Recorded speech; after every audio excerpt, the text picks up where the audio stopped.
certain extreme situations, the law is inadequate. In order to shame its inadequacy, it is necessary to act outside the law, to pursue natural justice. This is not vengeance. Revenge is not a valid motive, it's an emotional response. No, not vengeance. Punishment. Tonight we have a chance to say, yeah, you're right. We're too extreme, we're too wild, we're too out of control, we're too full of our own shit. Or we have a chance to say, hey, fuck you, you're wrong. Fuck you, we're right. Because you have all made it to the dance. Because believe me, this is the dance. Start the show.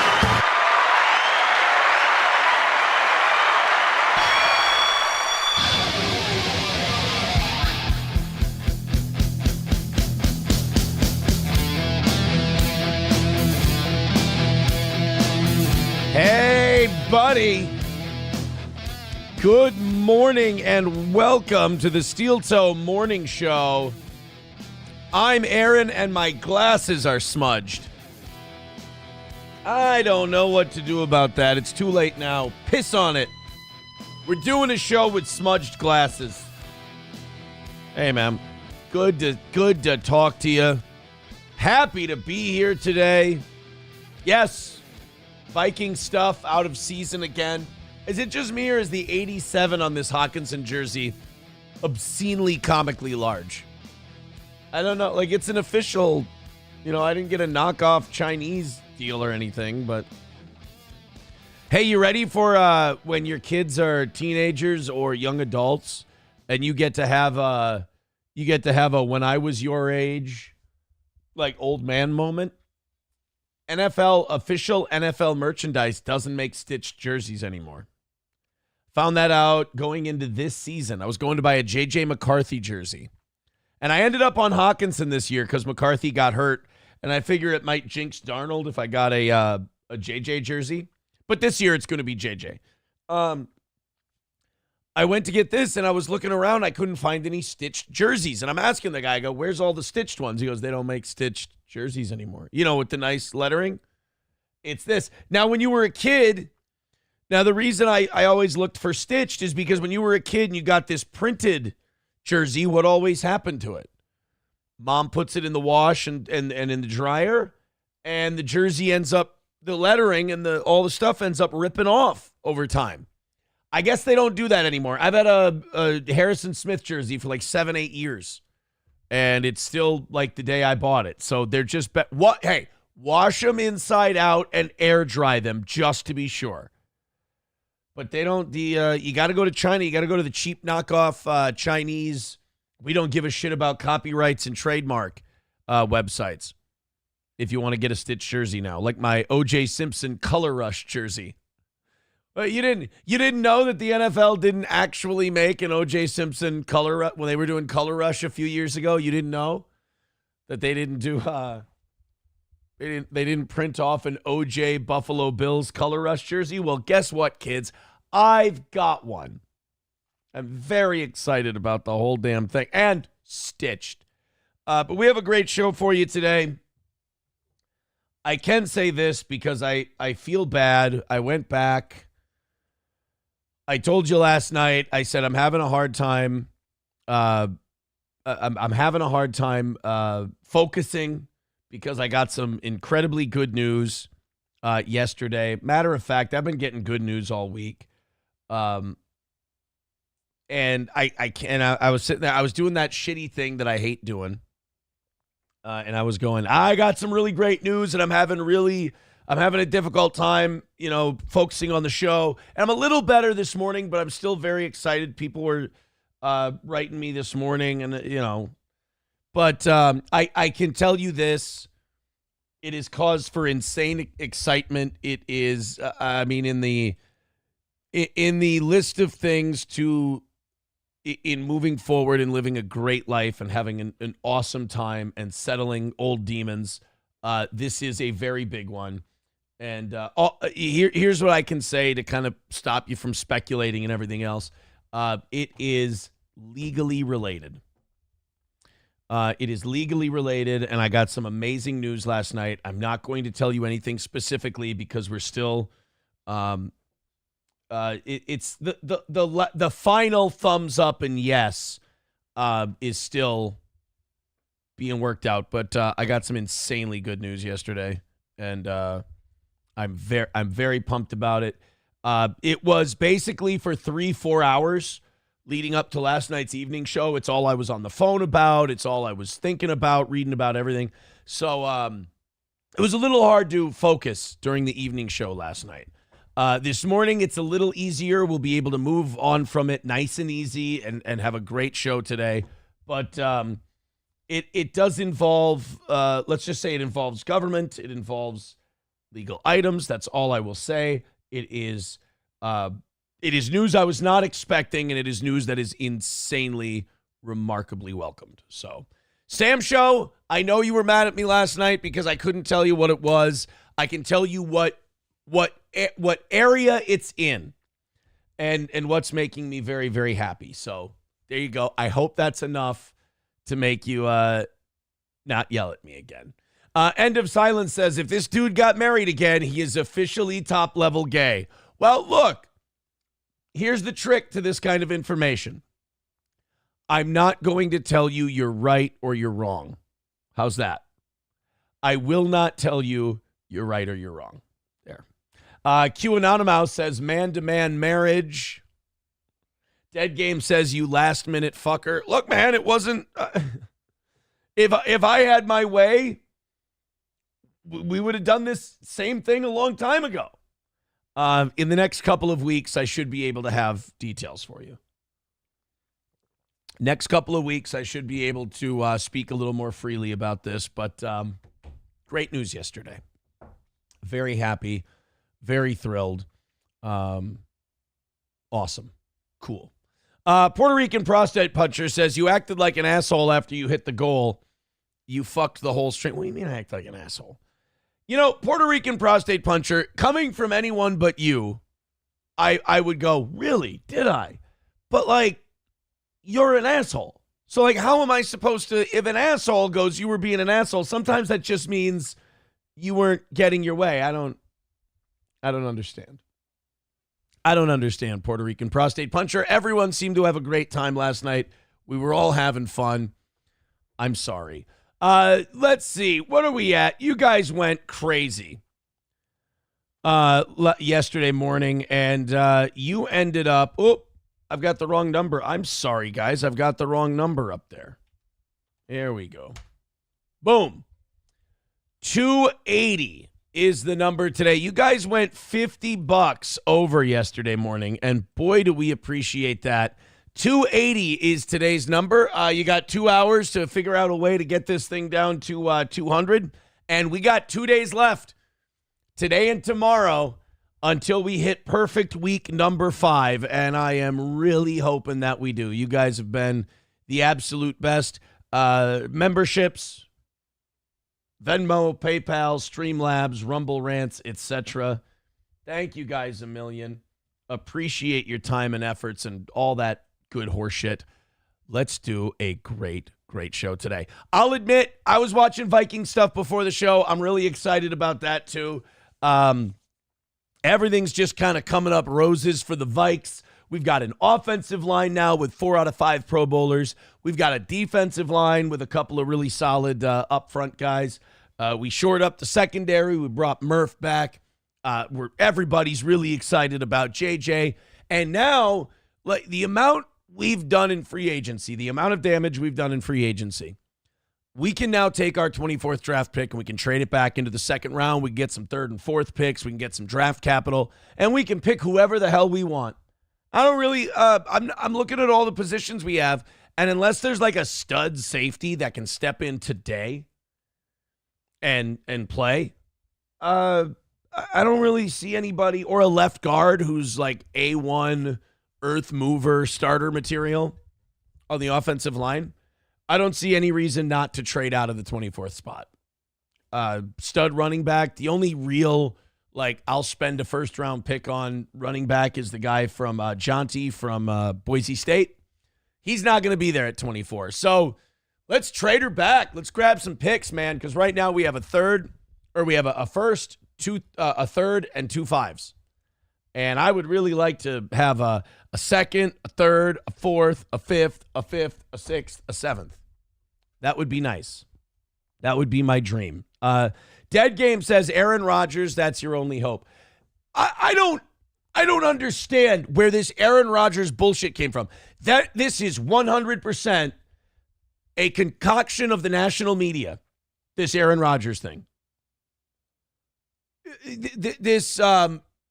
And the only reason the national media is doing it, I swear to God, is because Brett Favre did it, and they want to complete that story. Favre was in Green Bay.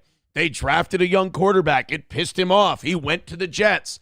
He struggled with the Jets. Then he went to Minnesota and redeemed himself. But they only want to do it because it would complete the Favre circle. We're not doing it. Nobody in Minnesota has talked about it. Nobody with the Vikings has ever rumored that we're interested in Aaron Rodgers. Everybody is just sitting there in the national media going, what about Aaron Rodgers to the Vikings? From the minute JJ fucked up those last 2 games in Minnesota, it's JJ's team. It's JJ's turn. We spent a fucking 6th round pick, or 6th round. We spent a 10th overall pick on the guy. He's starting next year. He did not have a life-changing injury. He had a meniscus repair. He didn't even have a fully torn meniscus. He had meniscus repair done. You understand meniscus repair is something any athlete could have at any time. You understand that meniscus repair is something just like 45-year-old guys walking down the sidewalks have to have done. For Christ's sake, my dad has had meniscus repair surgery. Meniscus repair is not a big deal. He had the full repair done. He didn't have the weak ass, we're going to take from here and put over here. He just had the full sewing and putting it back together operation. And that takes longer to recover from. It's not a severity of injury thing. It's a length of recovery time thing. That's it. So it's like if you have a bad tooth and you have a tooth replaced. You had like a root canal and shit like that. Just because you can't do certain shit doesn't mean you're really hurt from the root canal. It just means because of the procedure you had done, you can't have like soup or coffee or, you have wisdom teeth removed. You can't drink through a straw or smoke or anything like that. It's not putting you out of commission for a long time because you're so hurt. It's just the kind of procedure you had done. There's certain things you can't do. So there's never outside of the national media, nobody has ever talked about Aaron Rodgers here in Minnesota. Nobody's talked about it. End of Silence says Aaron Rodgers is going to turn heel with John Cena. I don't know if you know this, to like a lot of people. I think actually to most people, Aaron Rodgers already is a heel. I'm annoyed with him. I'm tired of Aaron Rodgers. I don't need to see him on McAfee anymore. I don't need to see it. I mean, he'll get a job somewhere in the NFL this year, but I'm kind of sick of Aaron Rodgers. It was fun during COVID to know that he was a little based, but he's not really based. He's just kind of a fucking weirdo. Like Aaron Rodgers, he's middle-aged midlife crisis guy. I take ayahuasca to open my mind. No, you're just abusing drugs to get high. I mean, stop it. I do ayahuasca. I do psychedelics. It's just a druggie. That's all you are, which is fine. Go ahead. I mean, don't hurt anyone else. Don't have it around kids, whatever. But like, I hate it when people act like their drug is noble. That's just to cope because you have a problem. I'm sorry. It's your weakness and you're trying to turn it into a strength because you don't want to admit you have a weakness. I love cigars in the summertime. Am I going to spin it that it's good for you? No, they're terrible for you. You shouldn't smoke cigars. Smoking one cigar, but you don't inhale it. What you're doing to your mouth and partially your throat when you smoke cigars is as bad for you as a pack of cigarettes. One cigar, pack of cigarettes. I mean, I can't I can't hit high notes anymore. And I'm starting to think it's either from talking so much throughout my career or it's because I've smoked too many cigars in my day. And it's given me a little, I have to stay on the low notes because I can't go up here anymore. It's like I have constant tired voice. And I think it might be the cigars. So I don't know. Eaton Clam says, you watch what you say about mushrooms. You see, though, that's what I'm talking about. Is hey, psychedelics are different. They're not. You're just getting high. Oh, but it changes your brain. So does every other. If you sit in your garage and huff gas and paint long enough, it'll change your brain. Oh, it opens you up to new dimensions. No, it doesn't. It's chemical reactions in your brain that causes hallucinations. It's not giving you a connection to a higher being. It's just fucking your brain up and showing you trippy shit. Stop. Stop. The dragon isn't really in the room. All right? I'm being a bad guy, aren't I? You know what I'm doing? I'm telling the kids. This is the adult version of telling the kids there's no Santa Claus. That's what it is. Los Federales says cigars are pure tobacco. Cigarettes have tons of chemicals. It doesn't matter. It's still terrible for you. It's really bad for you. Coltrane says maybe try shutting up and see how the goal goes. LOL. Well, here, let's do this. Let's not talk about it at all, and let's see. Let's see if it comes in.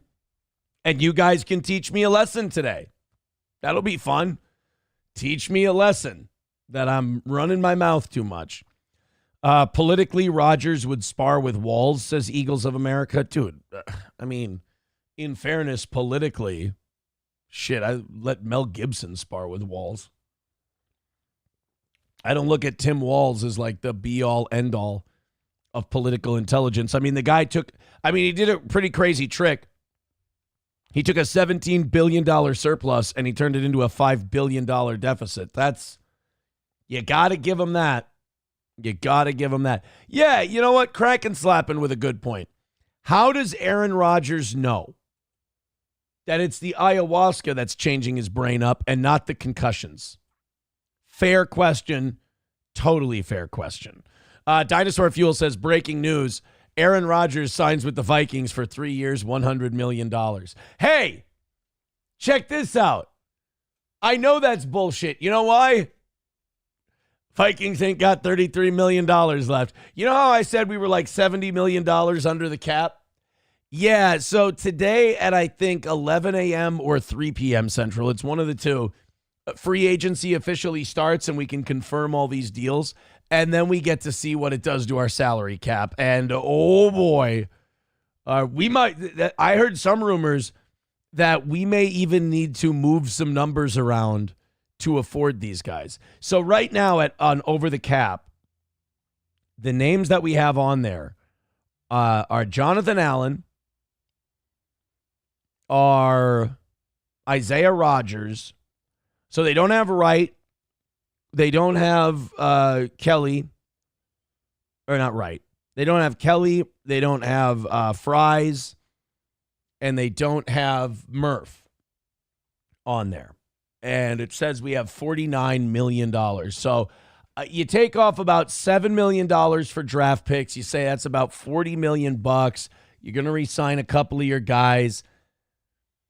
Yeah, I would say we're in the $5 to $10 million range in terms of money left. So we're probably not grabbing. I wouldn't expect the Vikings to make another splash in free agency. All right, let's move on to what we've got today. I've shared with you some very exciting news on the courtroom front of things. We've talked about our Vikings. Puerto Rican prostate puncher woke up, as the kids say, on the wrong side of the bed. Guys, no matter what you do in the chat, don't upset Puerto Rican prostate puncher today. He's something happened. Something happened to old Puerto Rican prostate puncher, and he's in a sour mood. So don't stir him up, you know?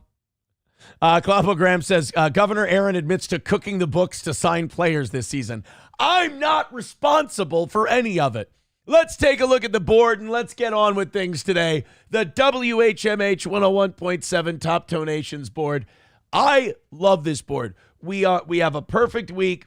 We're ahead by $50, and only one person is over triple digits. I am loving this. I am loving the fact that it's getting done this week. Kind of like last week until towards the end there, and Miss Tay went fucking beananners.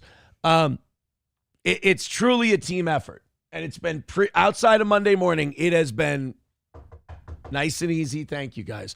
Average Plumber is in first with $100. That is, I mean, the fact that we're at Wednesday and $100 is all it takes to be on top. Halada Fachina with $50. Fuck you, dude, with $50. Thomer Gomer with $50, and one or two other people, Gray Duckling and Mussolini Diff, are also near the top with $50. We've also got Yankee at 40, Ryobi at 42. So a few people hanging around that 50 number, and then a lot of 20s. Chips and Diff says, can you stop writing like a 2-year-old? No. Been writing like a 2-year-old since I was 7. Wait, Aaron, you were writing like a 2-year-old since you were 7. What were you doing before 7? Writing like a 1-year-old. Oh. Now, Sam Show says that desk isn't wood. Beaver is solid. This is a solid wood table, my friend. I've banged my leg into this table enough times to know that this is a rock solid table right here, my friend. All right, let's get on with it. Let's get down to it. Thank you guys very much for your contributions. 280 is your number today. Let's hammer it out and call it a win for the toe. Who's going to start us off today? That's the question. So, we're doing this investigation. Mayor Bass in Los Angeles, you'll remember her. I'm obsessed with this story. She fled California during the wildfires. She was being warned that there were wildfire conditions, Santa Ana winds. You'll be my wildfire, I'll be your Santa Ana wind. Turn places we've never been to into somewhere that we've been. Let's point this thing west into the chest, into the still beating heart of the night. Karen Bass took off for Ghana. She was going to some birthday party or wedding for some official in Ghana. And as the mayor of LA, she just had to be there. You can't have a party. There's an old rule in Africa. You can't have a party in Ghana without the mayor of Los Angeles. So Karen Bass takes off, even though her aides told her, they said, hey, we got wildfire conditions. It's going to get really bad in LA, but just ignored it. They warned her office. She didn't look at the text. Well, when she got back, the whole city was on fire. And when they asked her about it, she said, look, don't worry. I'm going to be. She launched an investigation into why she was allowed to go to LA. She announced that she would be investigating why she allowed herself to go, or not LA, to go to Ghana. The person who went to Ghana is going to investigate why they were allowed to go to Ghana. It's too perfect. It's too incredible. It's too funny. Well, now they're starting to get answers. And the answers that she's getting from investigating herself is she's finding out she might be a criminal. She's finding out she may have broken the law while she's investigating herself.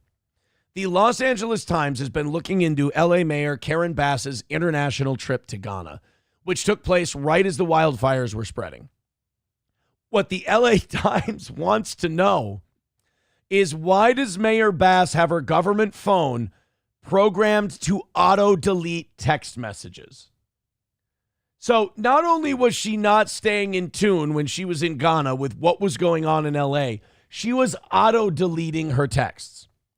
Because remember, her whole thing was that she said, well, I didn't know that they were trying to warn me before I left. I didn't get the messages. Well, we're finding out that maybe the reason she didn't get the messages is because she was leaving people on red and then deleting their shit. When flames erupted in the Pacific Palisades on January 7th, Los Angeles Mayor Karen Bass was more than 7,000 miles away on a diplomatic mission to Africa. Now, diplomatic mission, like I said, she was in Ghana for some kind of wedding or something like that. Now, Bass headed home shortly thereafter and was in transit for nearly 24 hours as the fire ravaged the Palisades and surrounding communities. And the firefighters were out of water. The firefighters didn't have what they needed to put out the fire. So then as soon as the mayor gets back, what does she do? Fires the fire chief. Now, the mayor and the governor are the people who engaged in policies of not allowing LA to be irrigated because of a fucking minnow in Northern California. They wouldn't let them pump water in, so they couldn't have water in their fire hydrants. That's somehow the fire chief's fault, and the mayor fires the fire chief for gross incompetence, which, boy, for someone who literally just got off a plane and was probably still jet-lagged from the Ghana trip, that's pretty rich for you to be calling someone else derelict in their duties. You derelict my balls. Her phone is not set to save text messages, according to her lawyer, David Michelson. Michelson said that there is no requirement that a city official or employee save text messages. All right, again, that's legal wiggle room speak. They don't don't have to save text messages.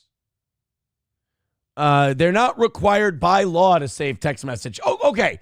But while you're on vacation and there's a text message, oh my fucking God, the city's on fire, that might be one we want to hold on to. Despite the fact that the city's own document retention policies dictate that most records must be kept for at least 2 years. So the city says you got to keep records for 2 years. The lawyer says, well, text messages don't count. She can delete those. But I would think if you're the governor or the mayor or any kind of leader, hell, I would say if you're a shift manager at a Burger King, you can self-delete your text messages and decide when you don't need them anymore. The auto-delete feature seems like a really dumb thing to be playing with. What was she saying that she didn't want people to see? That's the other thing. Is why are you auto-deleting your text? What are you talking about that the rest of us, it would be terrible if the rest of us got a gander at? Under state law, any writing related to the conduct of government is deemed a public record. So the text messages are a public record. On January 10th, the Times filed a public records request for all text messages sent or received by the mayor while she was in transit January 7th and 8th that mentioned fire responses. Los Angeles Administrative Code Section 12.3 dictates that most records shall be retained for a minimum of 2 years unless a shorter period is otherwise permitted by law or a longer period is otherwise required by law or unless, consistent with state law, a different period of retention is established by order or resolution of the council. So the investigation into Mayor Bass just keeps getting dumber and dumber and dumber and dumber. So first of all, she left her post. She abandoned her post while the city was on fire. I mean, Jesus Christ, at least Nero stayed in town and played a fiddle. At least there was music. At least he was the Titanic band playing as the ship went down. Karen Bass literally skedaddled when the city needed her most. Bravo. And now when we go, hey, can we see what exactly you and city officials were talking about? No, you can't. Well, why not? I don't have them anymore. Yeah, but you have your government phone, right? It's not your personal phone. It's a government, it's a city phone. Yeah. Well, you have to keep those documents for 2 years. Ooh, come again? Yeah, you got to keep those for 2 years. What if the phone's set to auto-delete? I wonder if that's not a legal wiggle room thing, by the way. Like she can go, oh, the phone's set to auto-delete, so I didn't delete the text messages. You know, sometimes with these rotten, corrupt, scoundrel politicians, it almost seems like, and I understand the lying and the covering up is part of the gig, but it almost seems like it's more work to cover up. It seems like it's more work to find wiggle room around shit rather than just come out and say it. Like it's going to cost you more problems in the future to just to set your phone to, well, if I set it to auto delete, then I can argue that it wasn't really me deleting the messages. It wasn't right. Yeah, you can argue that, or you can just keep the messages and you don't have to come up with all this bullshit and trickery. Maybe that's part of the gig. Maybe they enjoy the bullshit and the trickery. I don't know. But the fact that they keep looking into this, and the fact that as they keep looking into this, they just keep finding her being a bigger fuck up. You know, it's kind of like Chicago, though. At what point do you just start blaming these voters? This isn't the first dipshit mayor that LA's had. I mean, you don't get into the shape that LA's in without hiring dipshit after dipshit after dipshit for a generation or two. So at some point, you got to blame these people because they keep electing these corrupt shitheads. They call them out for being corrupt shitheads. And then when they have a chance to pick a new leader, they pick another shithead who believes the same stuff as the last one. They just look a little different. I mean, look at New York. New York is fucked up. They hated de Blasio. Now they hate Adams. Who are they going to put in there? Fucking Cuomo. They're going to elect Cuomo later this year and make him the mayor of New York. And like, you just know they're all stealing money. And Adams didn't steal money, so they're like, well, we don't trust this guy. We got to take him down. We got to take him out. But like, why do they want to be mayor of New York so bad? There's probably a shitload of just backroom deals and money under the table being exchanged. It's a very coveted gig. And Karen Bass, auto-deleting her texts, all of this other shit. If they're not tired of her and they don't make a serious change next time, then I don't think LA deserves sympathy the next time shit gets fucked up, you know? 280 away from today.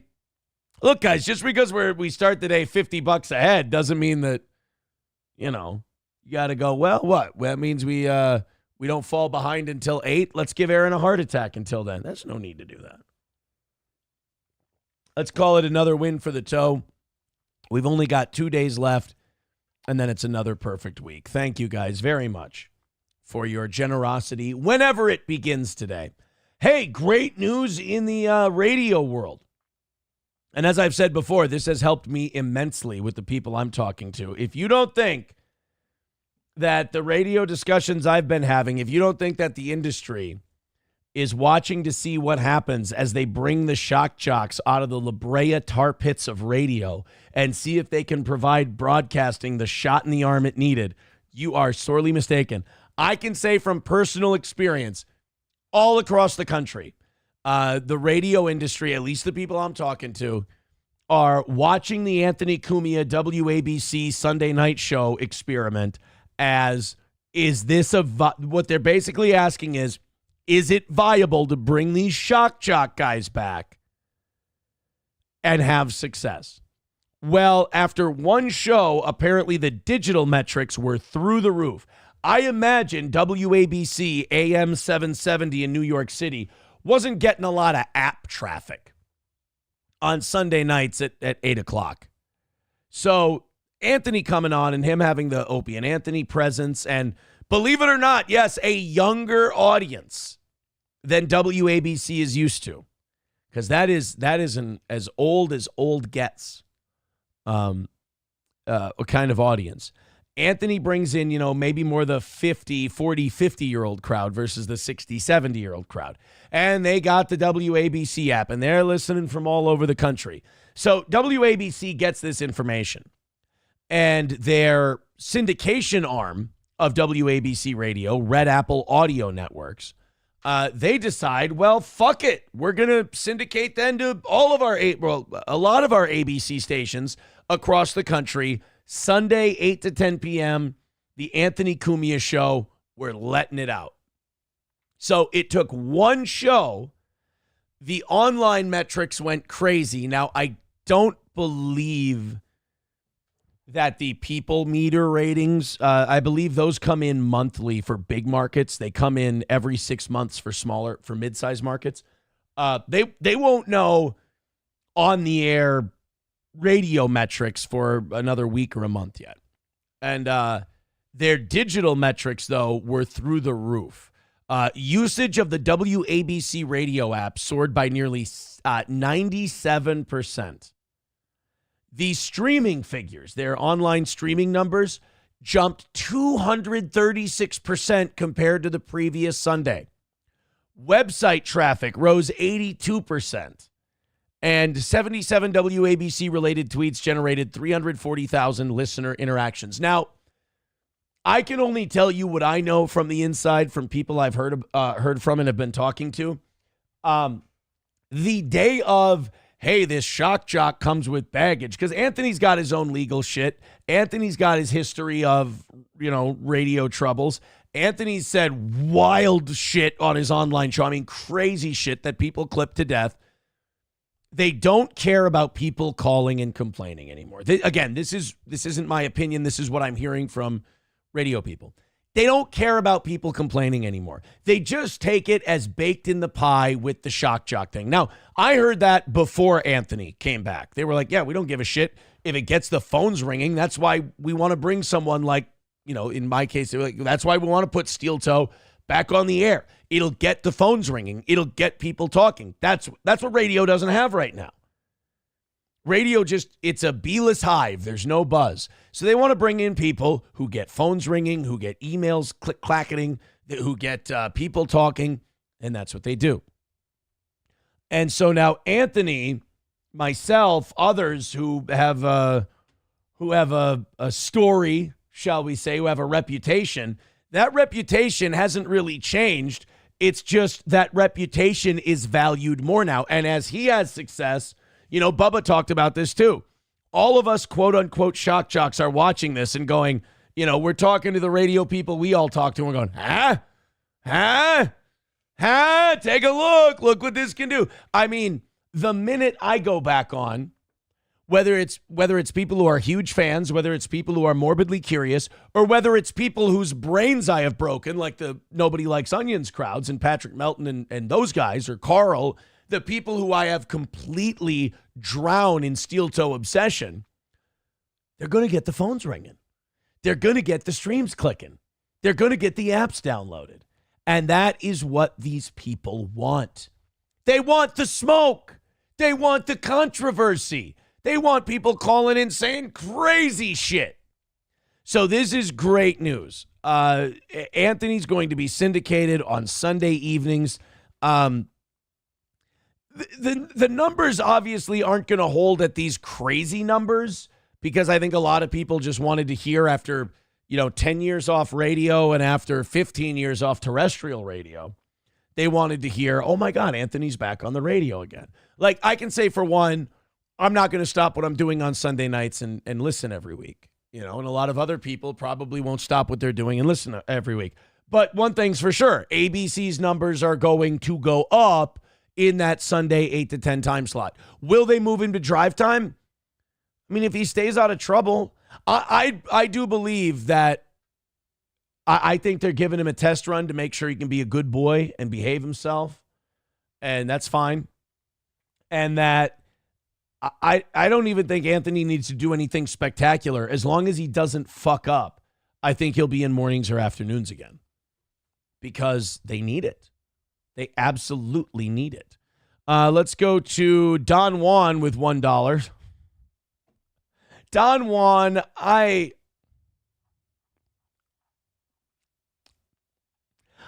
don't have an answer for that question. $2 from Sam. He says, you can't spell Cumia without cum.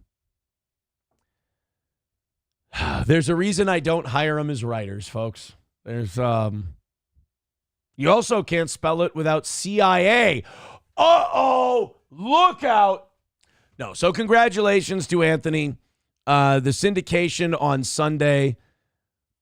I think look, it's a good sign for all of us. I just know that from talking to people. Anthony, I can say with confidence, Anthony is the battering ram that a lot of us exiled shock jocks, now that he's breached the castle gates, we're all trying to run in behind him. That's for sure. And it's funny, because when I talk to radio people, they go, all of us want to be doing what you're doing.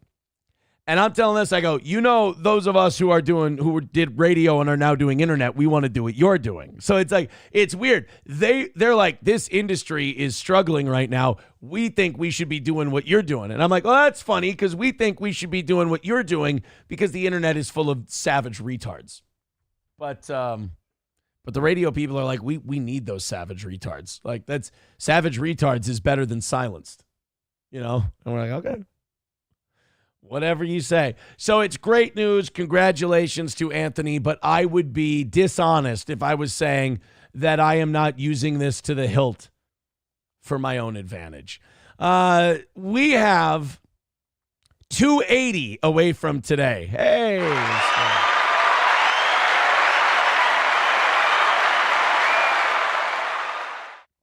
280 away from today. Thank you very, very much. Go ahead, knock down that number. Thank you very, very much. Let's go. I got a lot of pushback on this yesterday. I really don't like this shit that the Trump administration's doing with the Palestinian protester stuff. It sounds like they're cracking down on free speech. Everyone knows that when, some people, the Second Amendment is their amendment. My number one is one. I am radically pro First Amendment. Like if it's outside of directly threatening someone's physical safety or advocating for same, I'm fine with it. I mean, you'd be hard pressed to find, well, Aaron, what if people say this crazy thing about somebody? I'll usually say, yeah, that's fine. That should be allowed. Are they telling anyone to hurt anyone? Are they threatening to hurt anyone? No, I'm for it. Generally speaking, this Palestinian protester stuff, it takes a lot to get me to side with Palestinian protest. Well, maybe it doesn't take a lot to get me to side with Palestinian protesters. You just have to violate their First Amendment rights. Now, some of the pushback I've been getting on this is people saying, well, Aaron, some of these people are people here on student visas. Well, okay, but I'm still radically pro-free speech. And if these people are here on student visas, they're here to get an education about America. And what better education about America than you get to protest shit? I'm starting to worry that Donald Trump is being influenced by his son-in-law and other people around him that, hey, Don, don't let him criticize Israel. Don't let the college students say Israel is bad. Well, guess what? Some of the shit Israel does is bad. Some of the shit Israel does to a lot of people is wrong. And you're allowed to have that opinion. Now, we're going to play this clip from Candace Owens, and I think Candace Owens brings up kind of a troubling question here. There's this thing that happens in politics, and I hate it with the right and I hate it with the left. And it's this thing they do where they go, well, if you're going to do this to this group of people, they go the wrong way from there. Instead of going, hey, you didn't do this when it was happening to this group of people. Why are you doing it when it's this group of people? Instead of saying, don't do it to anyone, let them say what they want, let them protest. Sometimes these righties get bitter and they go, well, wait a minute. If you're going to take away this person's First Amendment right, why don't you go back and take away that? No, we go more rights, not less. And especially conservatives, especially Republicans, haven't they been whining and bitching and shitting their pants over free speech on college campus for a decade now? This is your chance to be pro-free speech on campus. Let these kids criticize Israel. Let these kids, say nice things about Hamas. Saying nice things about Hamas should not be punishable. That should be free speech. Now, if they're a designated terrorist group, giving them money, giving them aid, yeah, that's crossing the line. But just voicing your support. I believe after 9/11, you should have been able to stand on the street corner and yell, I like Al-Qaeda. That's free speech. You're allowed to like them. I think it's gross. I think you're despicable. If someone beats the shit out of you for that, I don't exactly, I don't cry for you. But you should have the right to say that. This is Candace Owens on deportations and anti-Semitism laws. And by the way, they're getting away with a lot by just using the word anti-Semitism. This idea that criticizing Israel is anti-Semitism is the same as saying criticizing chitlins is anti-black. It's pretty stereotypical. There are Jews out there who don't like what Israel's doing. So this idea that Jews are a monolith and they all love Israel and what Israel's doing and they support it is total bullshit. So this idea that you have some sympathy for Hamas or that you criticize Israel in a protest and that's anti-Semitic, look, anti-Semitism should also be protected under the First Amendment. Anti-white speech, anti-black speech, anti-anything speech should be, this shouldn't be fucking difficult. We've been around for about 250 years.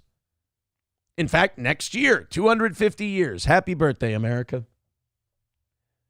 We shouldn't still be defining this fucking thing. You're allowed to like shit our country hates.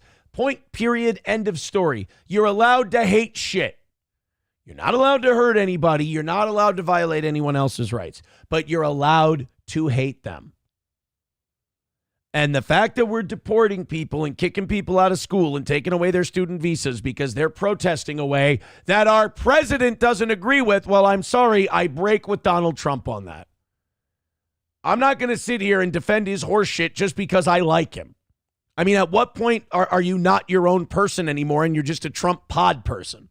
So let's watch Candace Owens talk about this anti-Semitism getting kicked out of college stuff. I agree with her on some of this. I disagree with other parts. I have some questions. How, first and foremost, can you retroactively prosecute a law?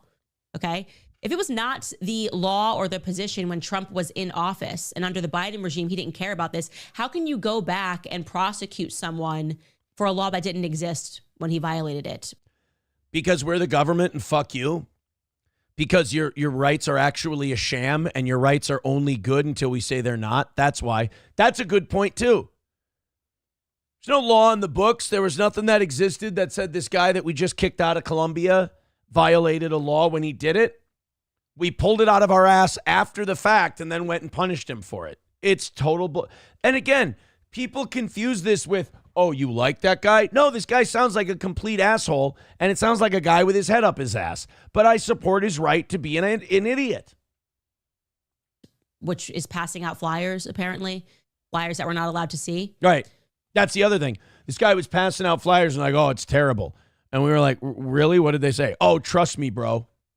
No, you don't get to take away someone's freedom of speech. You get to hand out flyers. You don't get to take that away and then tell the rest of us, oh, trust me, you don't need to see it. No, I need to see it. Well, it's critical of Israel. Here's the other thing.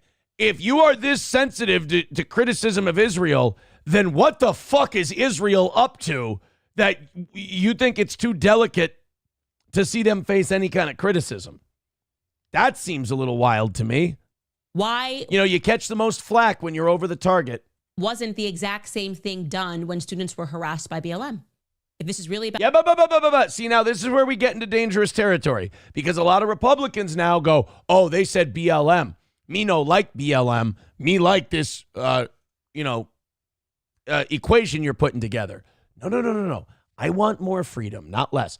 Let's not go back to BLM and try to make that point because then you're going to get these crazy Republican viewers that Candace Owens has, and they're going to go, yeah, we should go retroactively arrest the BLM people. I want to arrest fewer people for protesting, not more.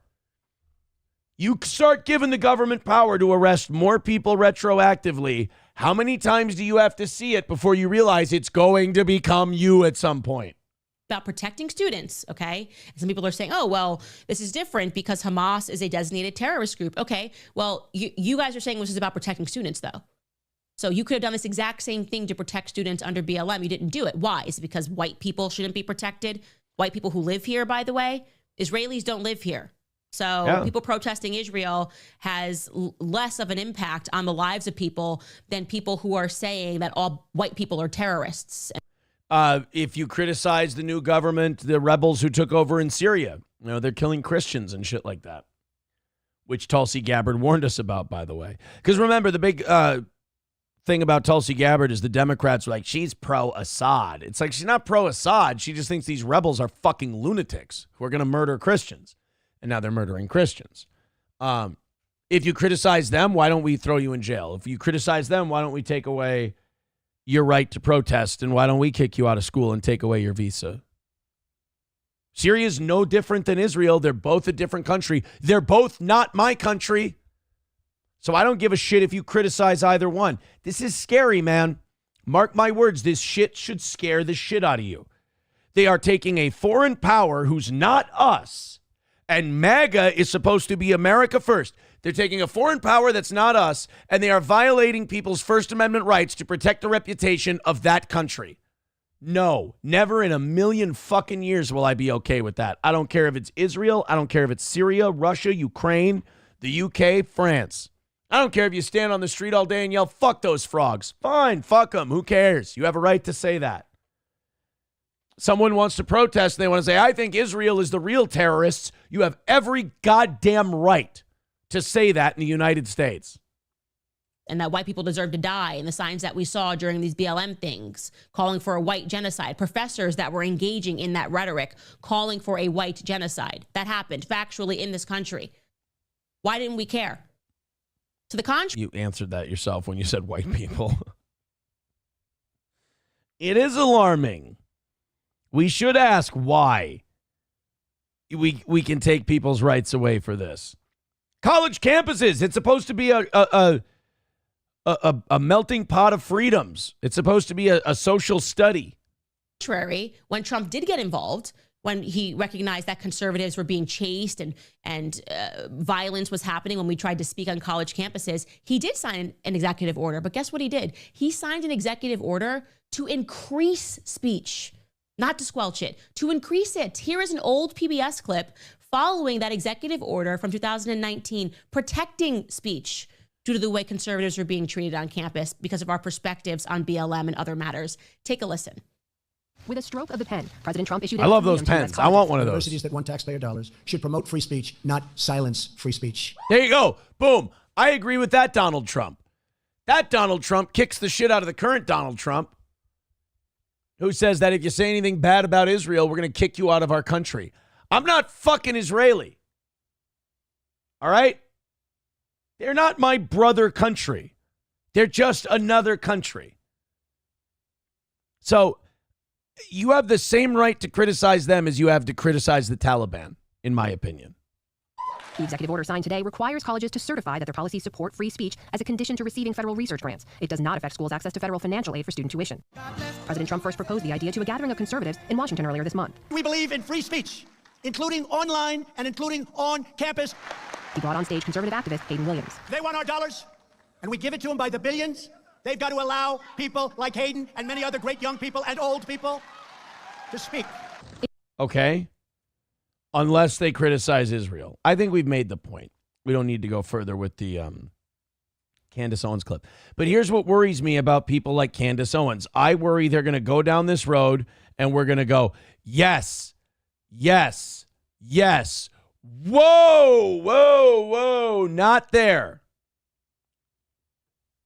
They're going to go, free speech on campus. Yes, I'm with you.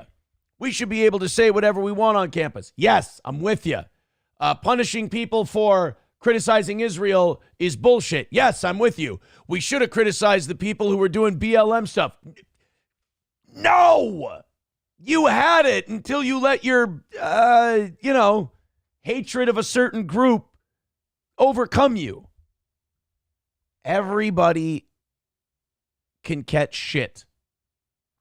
Everybody can catch shit with freedom of speech.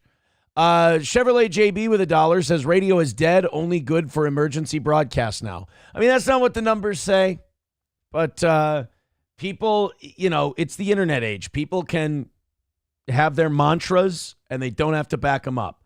I mean, Nielsen numbers say that 90% of people listen to it in a given week.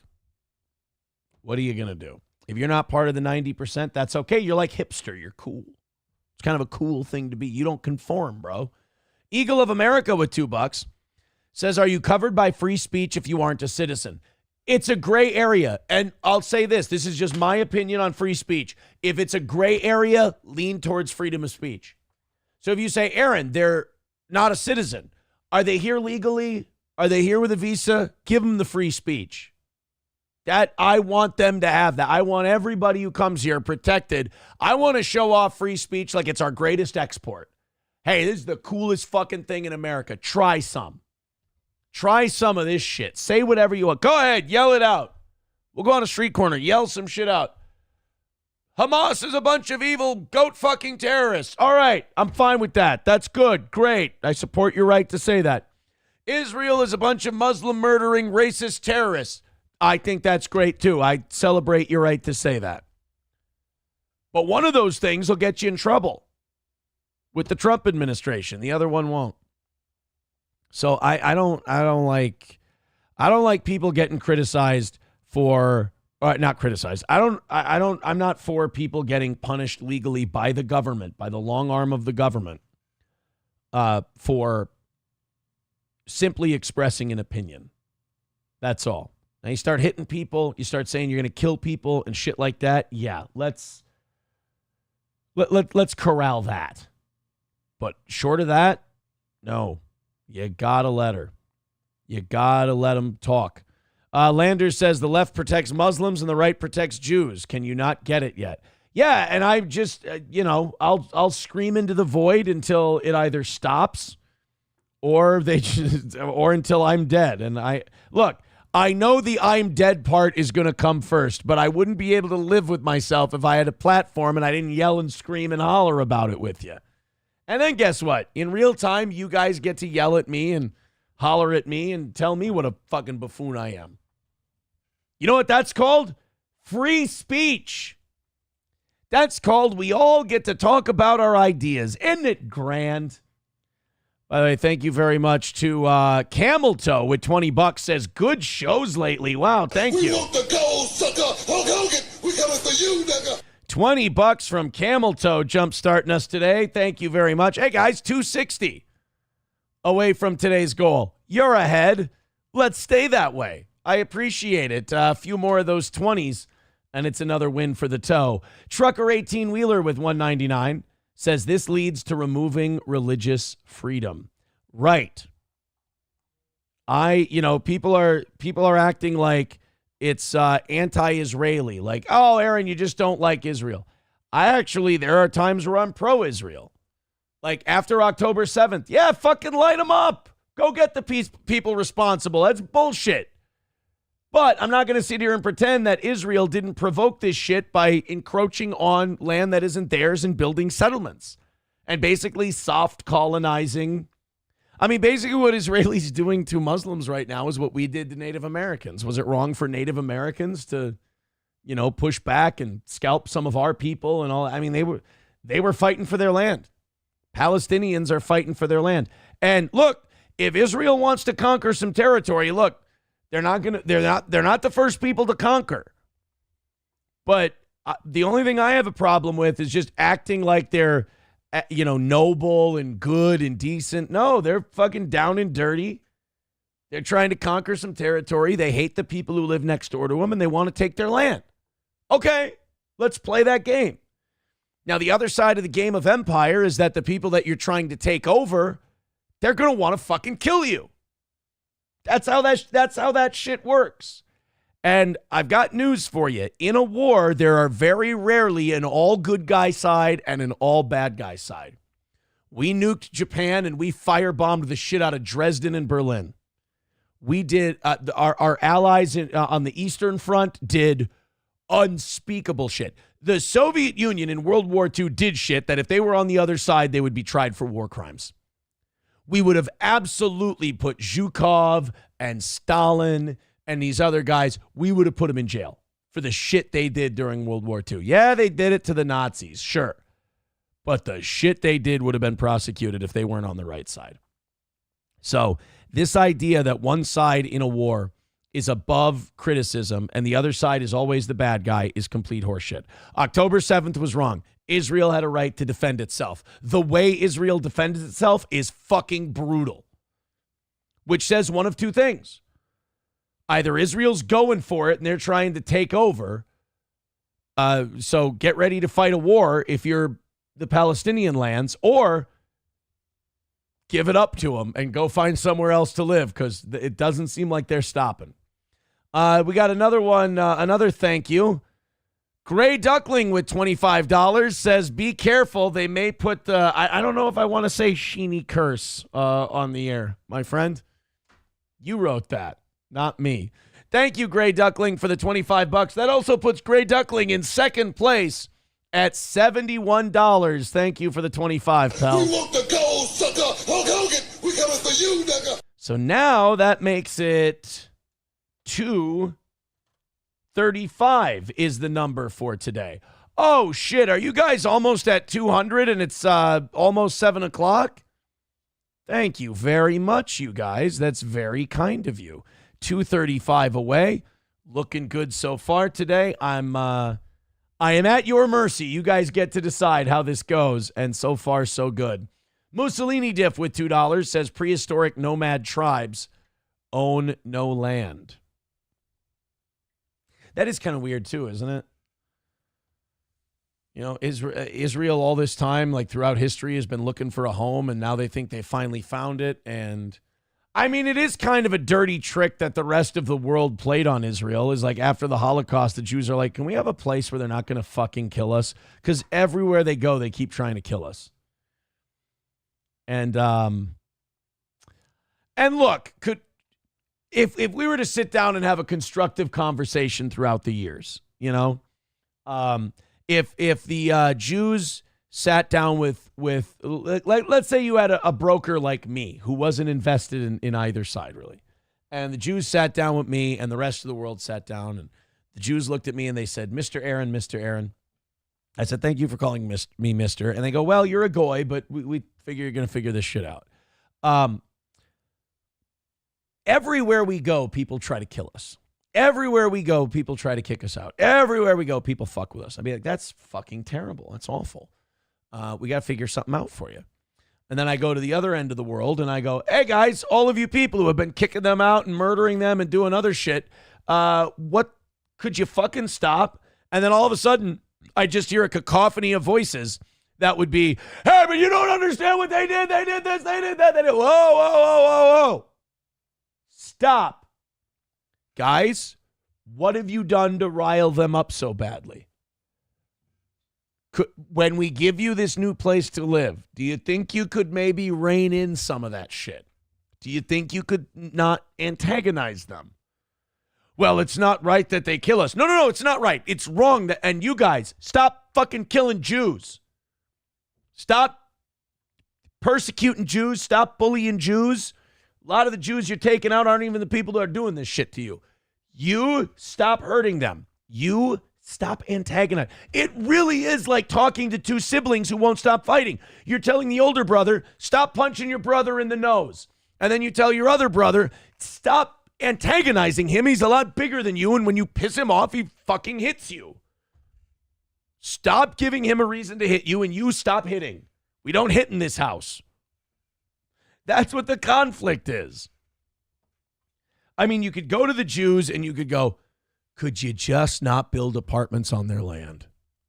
I mean, we'll give it a shot. Thank you. That's all I ask. All right, you. Could you stop throwing rocks at their tanks and showing up in weird glider things and shooting all their people at concerts? Yeah, we could give that a shot. Great. The first one of you that violates what we just agreed upon, you're the fucking bad guy. Understood? And break. But it's hard for us to be an honest broker of peace in the Middle East when we give one side a metric fuck ton of weapons. If you were in a dispute with another person and there was a person brokering a peace between the two of you, and this guy, you guys kept meeting up in the park and you put boxing gloves on, kept punching each other in the face. But then you found out that every time this guy went to the park, the guy who's supposed to be negotiating is handing him brass knuckles to put inside his gloves every fucking time. You might think, oh, I don't think I'm being negotiated with in good faith here. So look, the Israeli thing ain't getting figured out. But I don't think we need to be kicking kids out of school and taking away their diplomas and taking away their visas because they have a point of view that seems remarkably un-American. I've got an idea. Let's buy Greenland and give that to the Jews. There we go.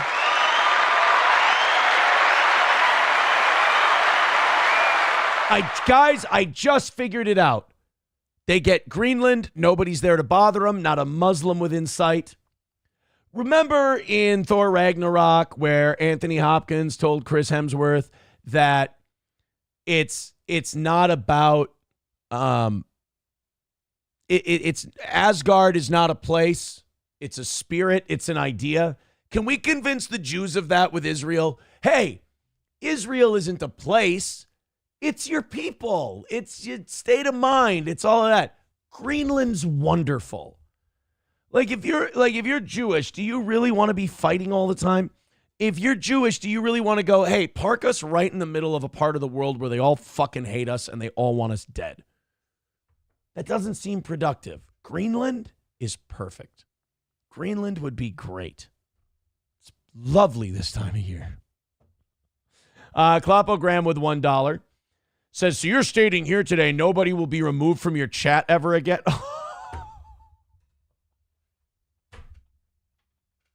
Hey, Klopo, here's your head. Ready? Here's what we're talking about. It's always funny to me when people don't understand this, but I'll break it down for you. The government should not infringe on people's free speech rights. If we're doing a show for a wonderful, supportive community and you hate that so much that you have to spam our chat and say like horrible shit, I'll kick you out because you're just kind of killing the vibe. Yes. I'm not taking away your freedom of speech. You can still say whatever the fuck you want about me. You can say whatever the fuck you want about the show. But if we've got a good vibe going and everything's fun, and you're coming and you're going, Aaron won't die. Aaron keeps hitting go live, so I'm going to seethe and be a dick all the time. I don't want you to be a dick all the time. You're bumming me out. Out you go. Now, if when you were reading your books in school, and guys, for the rest of the show, for those of you who understand what free speech is, I'm sorry that we have to give this very remedial description. And thank you for the $1. But if you think freedom of speech is seething in a chat, no offense, I'm not going to say you're retarded, but you're saying a retarded thing. And I think you know better. I think you're just, it's like when a 4-year-old is just trying to be difficult. I think that's, if you're being honest with yourself, I think you know that's where you're at. I love you, Kloppo. All right, let's go to the Rosie O'Donnell thing. Speaking of someone who I believe who should have freedom of speech, even though I think they're just really stupid. And by the way, Rosie O'Donnell is really growing. I want to give her, and I mean this as a sincere compliment. Rosie O'Donnell is growing nicely into an old lesbian. And that's not an insult because she is, in fact, an old lesbian. But Rosie O'Donnell is, like, if I were to look and you were to say, like, if I didn't know who Rosie O'Donnell was, and you showed me a picture of her today that we're about to show you here, and you went, Aaron, describe that person, I'd say, well, that looks like an aging lesbian. That would not be an insult to Rosie O'Donnell because she is indeed an aging lesbian, and she's pulling it off perfectly. So I have to give a lot of respect to Rosie O'Donnell today. I find her obnoxious, but I've always found her honest. She's never kind of guarded what she believes. She's kind of like the liberal Roseanne. Well, Rosie O'Donnell did something that I really respect. She is a celebrity who hates Donald Trump, thinks he's Hitler, thinks he's the worst guy in the world. And she said, I'm ashamed of America that they elected Donald Trump. And guess what? She moved to Ireland. Love it.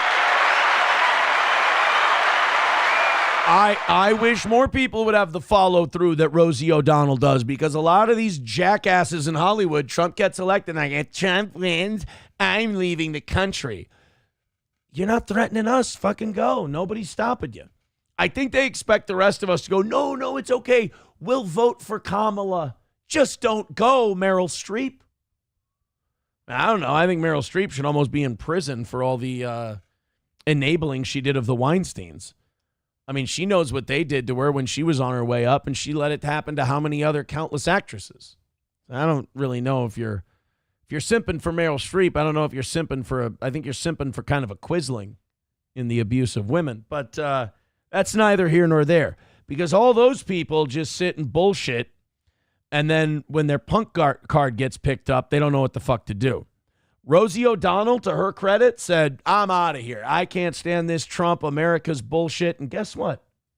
She's leaving. You see what I mean? See what I mean when I say she's aging like an old lesbian? And again, I mean that as nothing but a compliment. Hey everybody, it's me, Rosie O'Donnell, star of the Flintstones. It's Tuesday all day, as my nana would say. And I'm here in Ireland.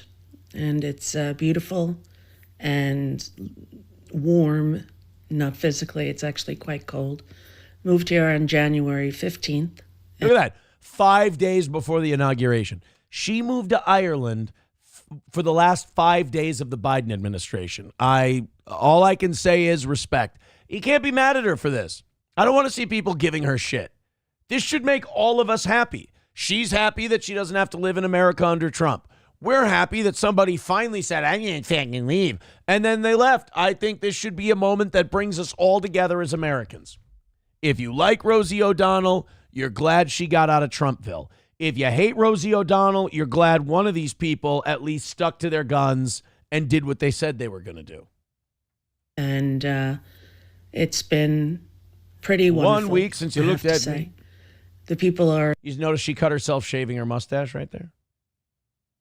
So loving and so kind, so welcoming. And I'm very grateful. I'm in the process of getting my Irish citizenship, as I have Irish grandparents, and that's what's going on, and that's where I've been and what I've been doing. And look at that. She's even wearing the colors under her shirt right there. Nice. Don't feel capable of going through the hate that comes through, and I'm trying Substack, and I think I like it there. Now, it's hard to learn. If the Substack people are listening, you really need a more user-friendly app. It's very difficult to even find where you post. I love this. It's such like, hold on, let me Google something. We want the gold, sucker. Sorry. I have to Google something before is Rosie O'Donnell. She was raised Roman Catholic. Oh, that surprises me, because like the way she's like kvetching and whining, she's like, and I just want to tell the Substack people, I mean, thank you for letting me use Substack, but don't you think it's a little shitty? It's like, what a complainer. But good for her for going to Ireland. She hates it here. She hates Trump. Good. I have no problem with this. I think you're kind of a hypocrite if when these celebrities say they're going to move, and they don't move, you criticize them. You say like, oh, I thought you were supposed to leave, Amy Schumer, and blah, blah, blah, blah, blah, and you call them full of shit. I don't think you can then turn around and also criticize Rosie O'Donnell. I think it's a best of both worlds for all of us. We don't have to listen to her shit.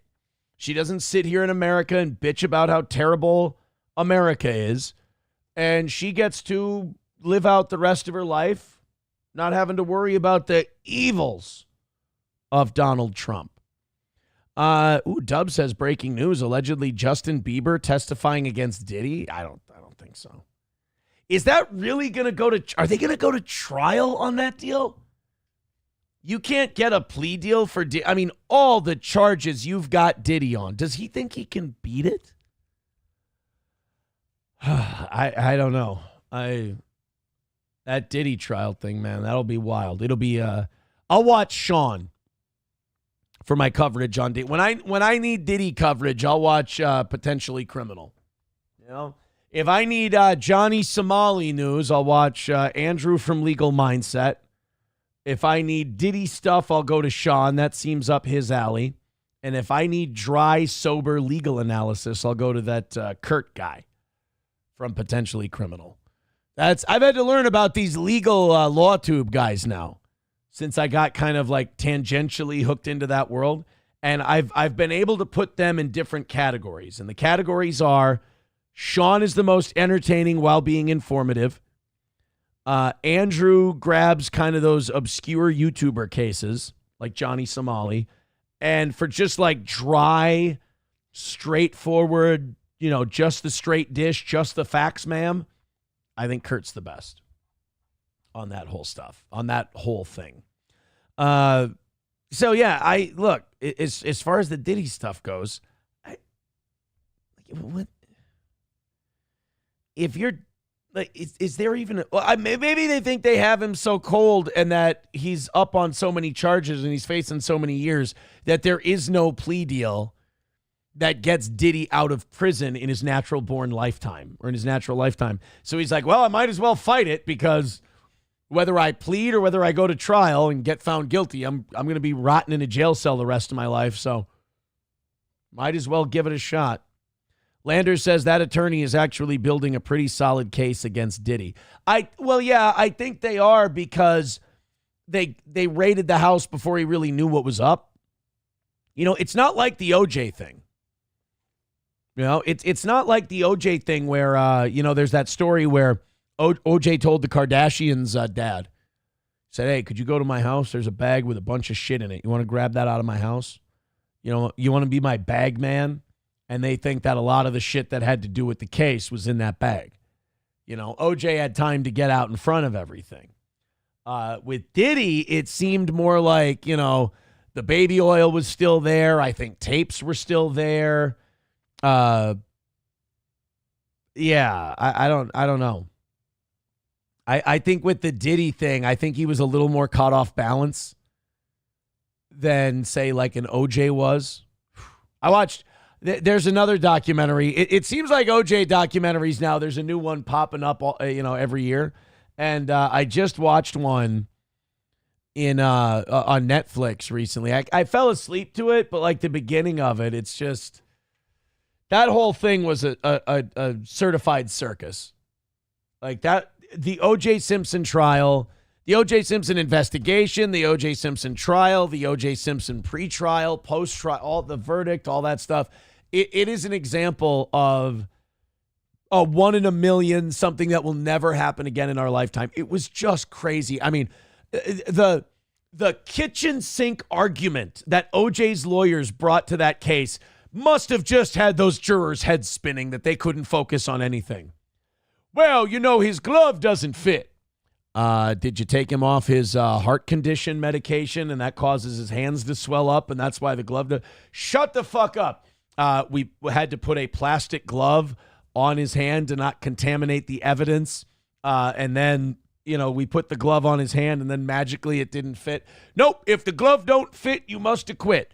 All right. And if that's not good enough, did you know that the investigating detective said the N-word before? It's like he's an LAPD cop. Find one that doesn't say the N-word. I mean, if you're saying he used to say the N-word, that's pretty impressive. That actually shows he's rehabilitated, unlike the rest of them. Oh, yeah, the glove doesn't fit. OJ wasn't even there at that time. The relationship was complicated. The cop is a racist. There was a beach house bum who was living in the back, and they were just throwing so much shit at you that your head had to be spinning. And then at the end of it, they throw the Chewbacca defense at you. Oh, wait, you know what? That was South Park. Yeah, I mean, what's the rhyme you could go with? I mean, I know Cochran's dead, but what's the rhyme you could go with Diddy? Is it baby oil related?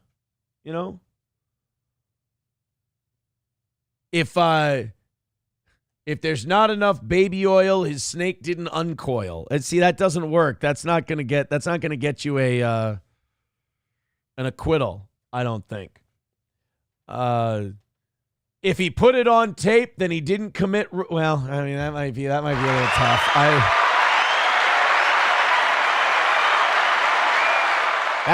That's a bit jarring, I think. If you're looking at Diddy, he didn't suck titty. There's a few, but I don't know if they lead to acquittal. They're good rhymes, don't get me wrong. But if you found it bad, boy, saying guilty will make him a sad boy. Like, you can say words, but I think if the glove don't fit, you must acquit is going to be a 1 in a million. MSO, if the glove don't fit, shake that tit. See, like, again, it rhymes, but what the fuck does that even mean? I don't know if, just because the words rhyme doesn't mean it's going to be something that's going to, clear your boy of the charges. Approachable says if his dick don't shine like oil, then her crotch didn't spoil. Okay, again, accurate that it rhymes. I'm not sure what it has to do with the case. I don't think jurors are going to go in there and they're going to be split down the middle and one of them's going to go, hey, guys, but remember, his dick didn't shine like oil. And they'll be like, oh, yeah, that's right. So her crotch didn't spoil. Well, then clearly he's not guilty. I don't think that, if the glove don't fit, you must acquit. You can explain that. Like, well, if the glove doesn't fit, would you wear ill-fitting gloves if you're cutting your ex-wife's head off? I don't think so. You would want comfortable, well-fitting gloves if you're slicing into your wife's jugular vein with a seething hatred. The last thing you want is ill-fitting gloves. So if the glove don't fit, he must acquit. But the dick don't shine like oil. I don't know how you can explain that one. Helgi says, if the oil is for the baby, then he probably didn't do it, maybe. Okay, see now, the rhyme is weaker, but there's a little bit of logic. Maybe it was for a baby. Maybe it was for thousands of babies.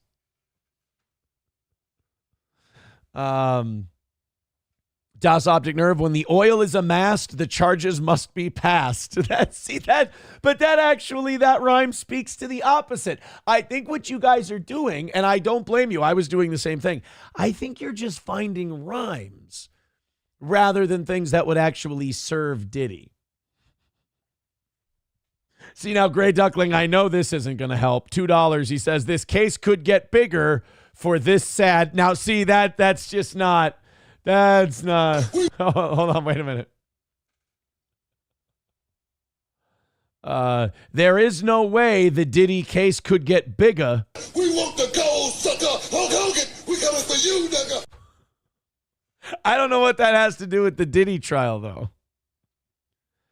It was just baby oil. Diddy didn't pull a trigger. We want the gold, sucker. Hulk Hogan, we coming for you, nigga.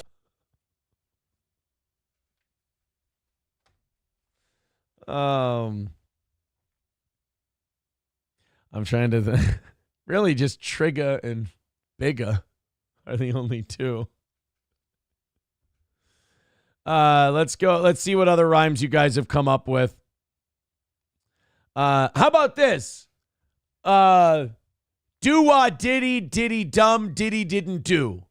There you go. They can get that in their head. They can be singing it in the deliberation room and they can come back with not guilty. That works. Coltrane, if Diddy's dick don't fit, you must acquit. Well, see, now you're venturing towards copyright infringement. I'm just looking for rhymes now. I'm going through looking for rhymes. Yeah,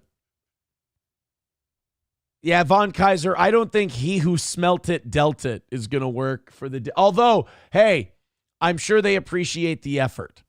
See, now this one doesn't even rhyme. I don't think it's going to help Diddy. Eaton Clam says, if the glove don't fit, Aaron's still gay. I don't think that matters in this case. Isotoners. Fauci's Pangolin, when you in the jungle, everyone takes it in the bunghole.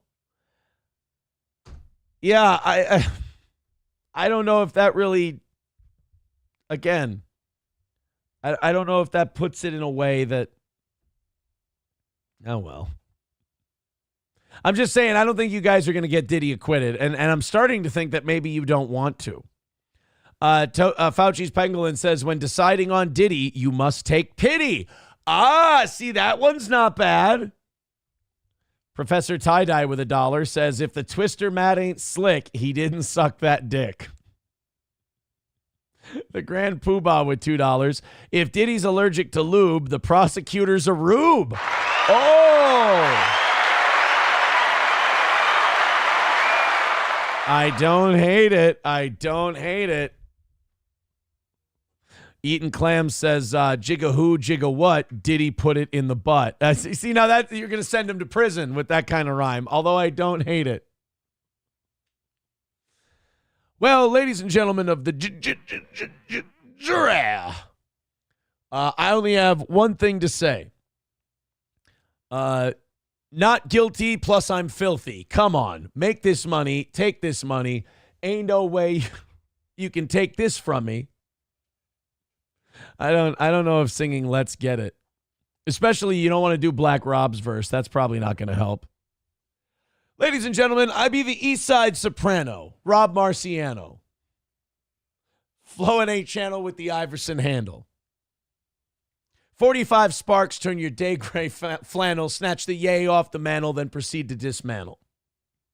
Can't slay Rob. How many of them tried to play mob and quit their day job? Tired of putting broke under the wing.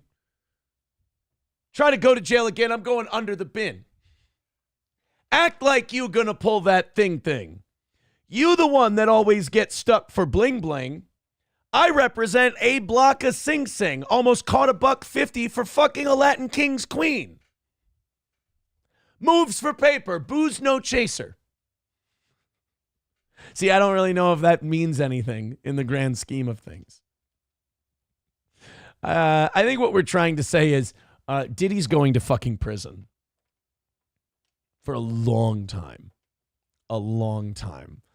235 away from today's goal. Thank you guys. Oh, no, I'm sorry. 230. We just had a little run there. I apologize. 230 is the number today. Hey, look, we're 35 minutes away from falling behind. It could happen. It's possible. 230 away from today. We started at what? 280? Let's do it. Get in there. Throw in a couple of bucks. Let's chop it up, as the kids say. Fauci's Pangolin says, if Sean's pecker isn't shitty, you must acquit Diddy. Speaking of Black Rob, isn't he in prison too? Yeah.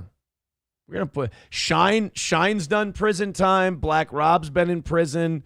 Diddy's going to jail. Holy shit. Biggie's dead. Bad Boy did not do too well. Bad Boy did not age well. I wonder if that's even a Bad Boy roster in prison. Several artists from Sean Diddy Combs' Bad Boy Records label faced legal issues in prison sentences. Shine. Oh, G-Dep. What about Black Rob? He's in there too. Black Rob prison.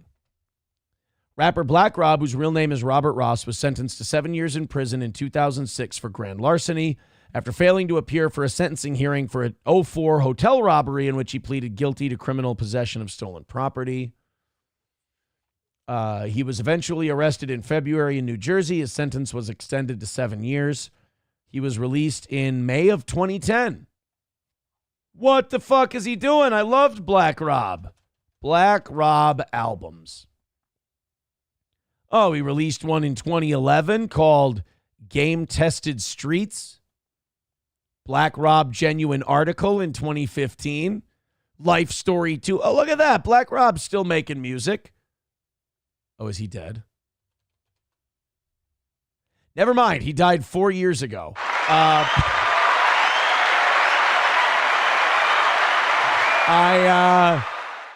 I either missed that or I forgot. Well, it was during COVID, you know? So Black Rob died in 2021. He was 52 years old. Wow. I mean, Peace King. I got to say this. When I heard that Black Rob was dead, I was like, whoa.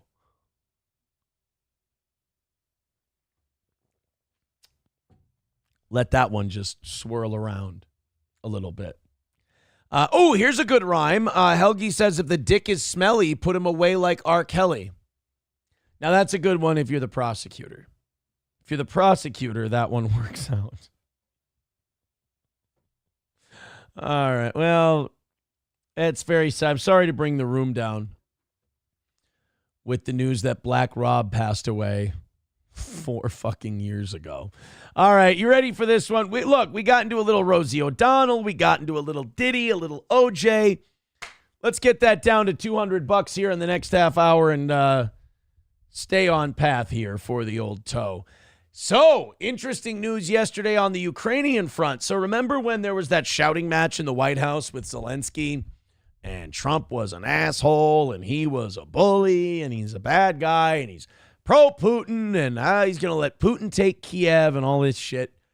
Well, we got some interesting news yesterday, and I'm not saying Nobel Peace Prize yet, but I'm saying, if this was a fair world, we might be on the way. Take a look at this. Today, we made an offer that the Ukrainians have accepted, which is to enter into a ceasefire and into immediate negotiations to end this conflict in a way that's enduring and sustainable and accounts for their interests, their security, their ability to prosper as a nation. Wasn't that whole yelling and screaming at Trump and J.D. Vance thing, wasn't that last Friday? Wasn't that just a few days ago, or was that a week and a half ago? Either way, it wasn't long ago. And you would have thought, oh my God, this thing's a disaster. This is awful. It's all falling apart. Jesus Christ, what are we doing?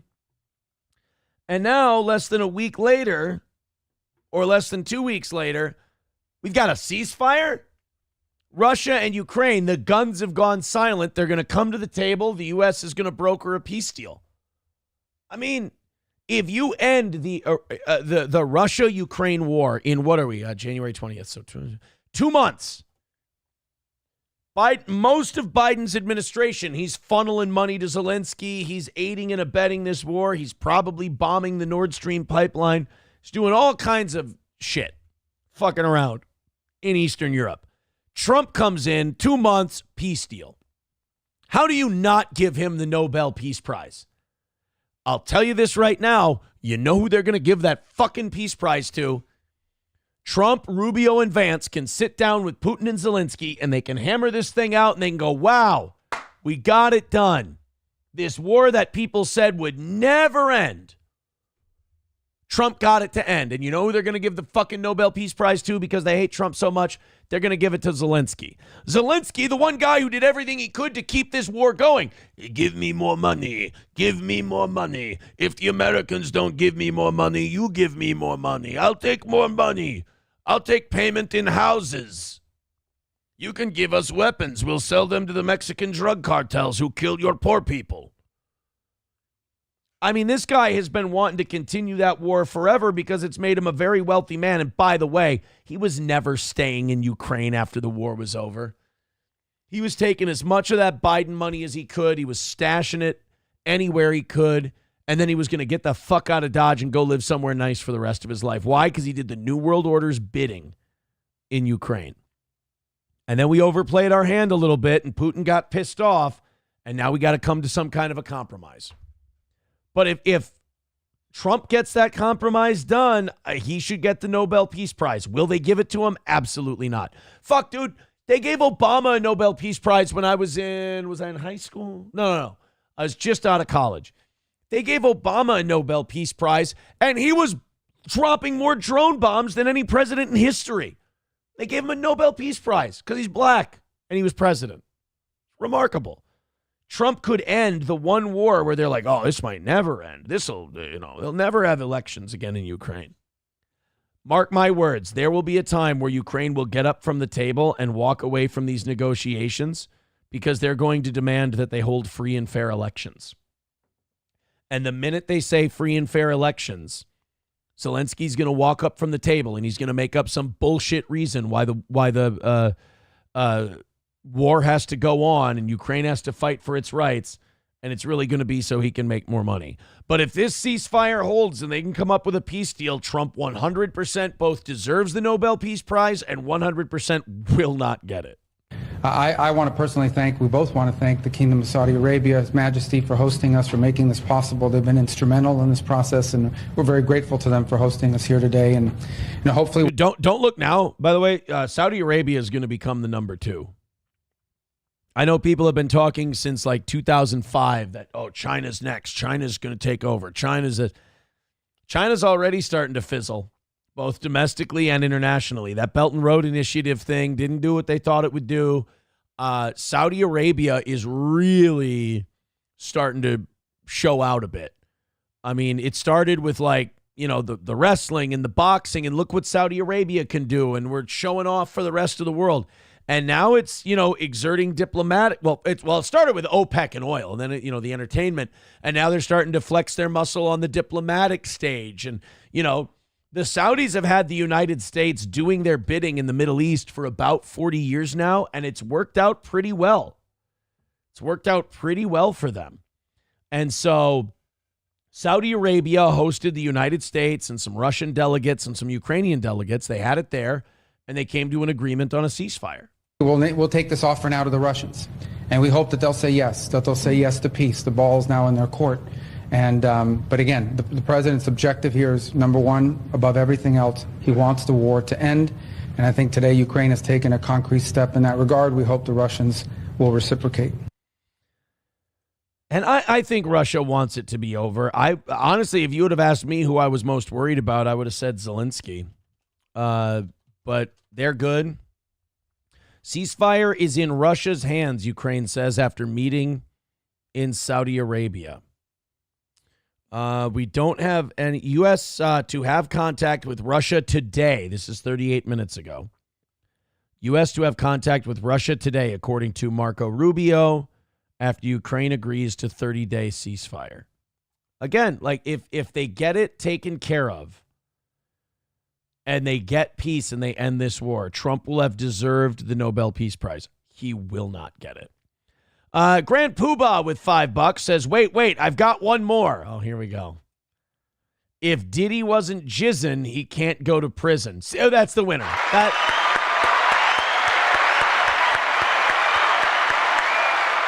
Jizzing in prison has got to be the one that's going to sway the jury. 191 Redbird with $5 says, this should tweak your inner conspiracy theorist. Ooh, I love being tweaked. 220. Away from today's goal. Thank you guys very much. Let's, how about a quick 20? Let's get to 200 by 8 o'clock and be on the right track to a perfect week. We've got 2 days left. We got today and tomorrow for 5 perfect weeks in a row. Thank you guys for making it so easy this week, too. Oh, my God. Outside of Monday morning, it's been simple. And I know I'm going back to hopeful today.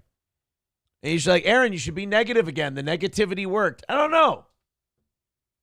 You're right. Maybe I don't believe in you guys. Because technically we started way ahead. So it's not like we're like totally crushing it. I don't know.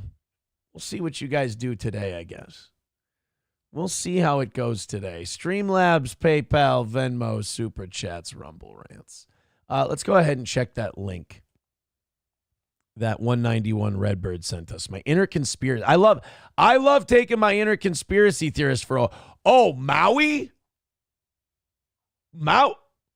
Wow, we're bringing back the old school. I love this. So, no way. Now, I knew this part. Maui Police Chief John Peltier was the incident commander in the 2017 Las Vegas shooting. I knew that. If you didn't know this, the guy who was the police chief in Maui during the wildfires was also the head of the extensive training at FBI. What is it, Langley? No, CIA's Langley. Wherever the FBI headquarters is, he received significant training with the FBI. So this John Peltier is a spook. Not like that.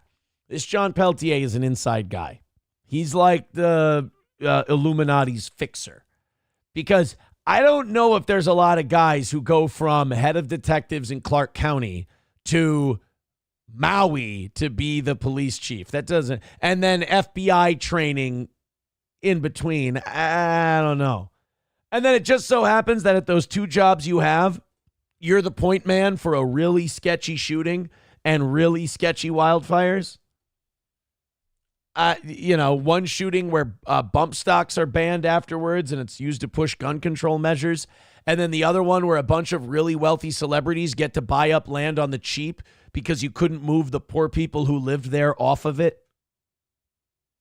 So there was conveniently a wildfire that burned all those poor people out and they got a few $100. And then Oprah got to buy a shit ton of land. It's just a coincidence. Well, guess what? That John Peltier has been named in the Diddy case.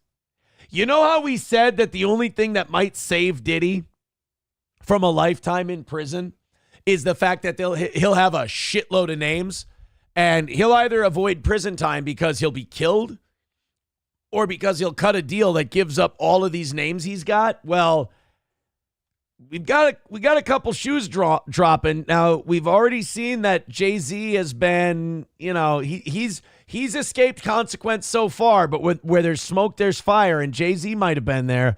We've heard a few other names that have been there. Now, John Peltier. Now, if John Peltier is just a simple lawman from Las Vegas and Maui, why would he be at the Diddy parties? Unless John Peltier is an Illuminati member who's been doing the bidding of the shadow government, and Diddy's parties were for elites and Illuminati and shadow government and Bohemian Grove type people. See, 191 Redbird, we haven't even played the fucking clip yet, and you've already got me going. This is the John Peltier from Maui and the Las Vegas shooting, and a connection with the Diddy parties. 9 souls lost, only 2 have been identified, or that's of the recent. So of the 89, so realize this, we when we find these, our family and our friends, the remains we're finding is through a fire that melted metal. Yeah, I wonder how it got that hot. It was thermite paint. Yeah, John, how'd the fire get so hot that it melted metal? What kind of accelerants were used in that fire, John? What kind of setup would that take, John? Did the jet fuel melt steel beams, John? We have to do rapid DNA to identify them. Every one of these 89. Just like we did in Las Vegas when we made that shooting fuck. Are John and Jane Does. And so when you are asking us, and we know we've got to get, and I love the way our House representative, how she said it, she was so eloquent. We know we've got to go quick. But we got to... Right, Oprah needs to move in by next Monday, and if you don't have that shit ready to go, she might set you on fire. I mean, Oprah wants that land that those stupid poor people wouldn't give up. Now they're all dead. And thank you, John, for your excellent service. We need to get these people identified immediately. Otherwise, how are we going to move in our new celebrity pals and increase the property value and tax base? Do it right.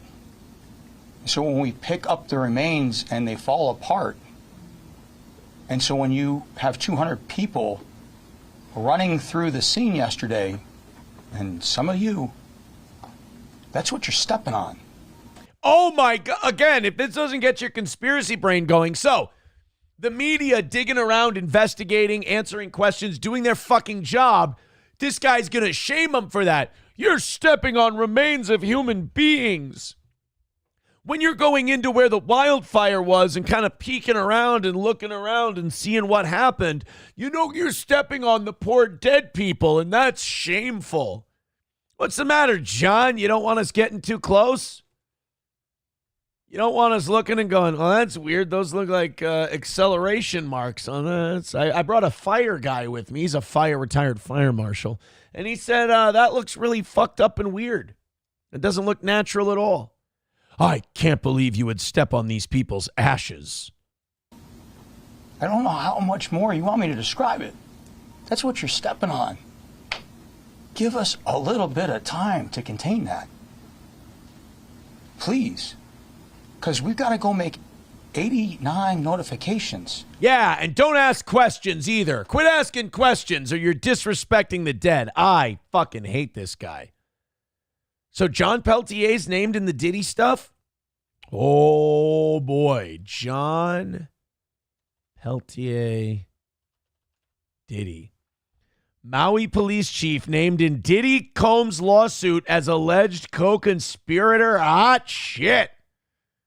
We got video on it? Okay. Explosive allegations against Maui County Police Chief John Pelletier. A lawsuit claims that he was a dirty cop while working for rapper Sean Diddy Combs 7 years ago. I'm not crazy! I'm not crazy! And I know this is how crazy people act. I'm sorry. This is how they get you. When they were throwing the Diddy parties, this motherfucker was around him. When Diddy was being an agent of the Illuminati and the deep state, they put their guy, their Ray Donovan, their fixer, the guy they could trust on Diddy's detail. Fuck. Diddy, Vegas shooting, wildfires. This motherfucker just happened to be in the middle of all of this shit? They've got you by the balls. They're fucking us. They've got their fingers in our buttholes. I'll be back on radio any day now. This guy he's there everywhere. We're going to find out he was on like floor 18 of the World Trade Towers in 2001. Fuck my ass. With Meatloaf. This guy's, he's dirty. He's not dirty. He's part of the thing. By the way, I am fully aware that this is how they write people like me off as conspiracy theorists. This is what Patrice O'Neill described as shoving marbles up your ass. Because you give a shit, and when you yell about this stuff, you're so tired of being called crazy but then being right that you just go, yeah, but he's the guy he's got his finger in my asshole. And they're like, are you really going to listen to that psychopath and his ramblings? And you're like, oh shit, I kind of walked into that, didn't I? But it doesn't make it not true. 2 + 2 is 4. So what if I'm going, blah, blah, blah, when I tell you the information is good? There is no fucking mathematical possibility that this guy is in the middle of the Vegas shooting, Maui wildfires, and the Diddy parties. There is no fucking computer on this earth that will spit out a calculation of what exactly who is this guy? Fucking Forrest Gump? He's just happens to be in the middle of every historical thing that I gotta pay. Oh, why don't you use the toilet at Diddy's house? Okay, I want to play a game of ping pong. Why don't you do it here at the Mandalay Bay during the Jason Aldean concert? Okay, I want to run back kicks. Can you do it for Maui University? All right. How? Forrest Gump isn't this lucky, and they wrote that. Pelletier is denying all of the allegations. But Maui's mayor is asking the police commission to put him on leave until this case is resolved. Our Eddie Dowd has the story. If tomorrow the mayor of Maui ends up dead, I'm going to have a fucking heart attack. In the nearly 90-page civil lawsuit filed by Ashley Parham and 2 unnamed people, Maui Police Chief John Pelletier is accused of being hired security for Sean Diddy Combs in 2018. And I don't think Diddy knew him. I think whoever Diddy was having at these parties said, this is the guy we need you to have. This is our guy. You can trust him. He's a friend of ours. And by the way, don't think that I'm letting Jay-Z off the hook. He was named in that lawsuit. He was accused of doing all kinds of different shit in detail. And then all of a sudden one day the girl goes, no, my lawyer made me say that. It didn't really happen. Keep throwing up that fucking Illuminati sign, Jay. Oh, no, it's The Rock. I get it. Yeah. All right. First of all, you ripped it off of DDP, and I'm a little pissed. Dr. Silverwolf with $2 says, check his truck for accelerants. He had Ronsinol in his truck. It claims Pelletier, who was a Las Vegas police captain, posed as a sheriff deputy in California to respond to an alleged gang rape involving Combs. What? He's a fixer. He's a fixer for the Illuminati. He pretended to be a California detective. They didn't bring a real California detective because somebody intervened and said, you got to protect Diddy. He's throwing parties for lots of really powerful, rich Illuminati people. Get Pelletier in there. He's our guy. He'll pretend to be a detective. He'll pretend he's investigating the whole thing. He'll make it go away for us. Holy fucking shit. Thank you, Redbird, for sending this to me. But I'm going to have a really weird day now. God, how do people not see this? Jesus Christ. The alleged victim claims Pelletier told her to go home but offered no help or medical care. The woman claims Pelletier gave her an envelope to a neighbor which she believed to be full of cash. it's too fucking perfect. Like, it's too, like, I'm sorry. The Mandalay Bay shooting was staged. It was an inside job. The Maui fire was an inside job. This Diddy stuff, he's the fall guy for really rich and powerful people. He's the Epstein. After Epstein was gone, Diddy became Epstein. He's the guy. He's the tool they were using to blackmail rich and powerful people. And this Peltier is the Ray Donovan. He's the fixer. He's their guy. We need to stage an event to traumatize the public. Get Peltier. Hey, this girl's about to rat on Diddy to the cops. Oh, we got way too much riding on this. Send Peltier and tell her that he's a detective. Oh, my God. I'm losing my mind today. You guys just need to give me a minute. This is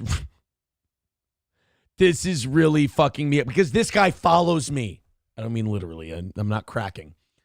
This guy follows me. Like the Vegas thing and the Maui thing, that was bad enough, right? That was bad enough for me. But now the Diddy, he's the inside pretending to be a detective guy for Diddy. It's not a coincidence.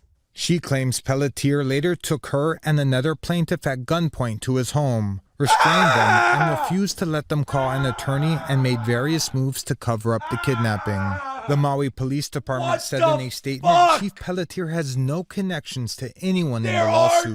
The allegations are unfounded and false, and the plaintiffs are spreading misleading narratives. But Maui County Mayor Richard Bisson has requested that the Maui County Police Commission puts the chief on administrative leave during the investigation, saying, "This approach does not constitute a presumption of guilt, but ensures that the individual in question is not in a position that may compromise the integrity." Who else could it have been? Bull from Night Court?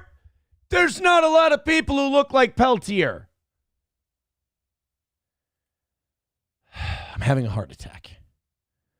I'm going to be fine. I'm just dying of a heart attack. Fuck.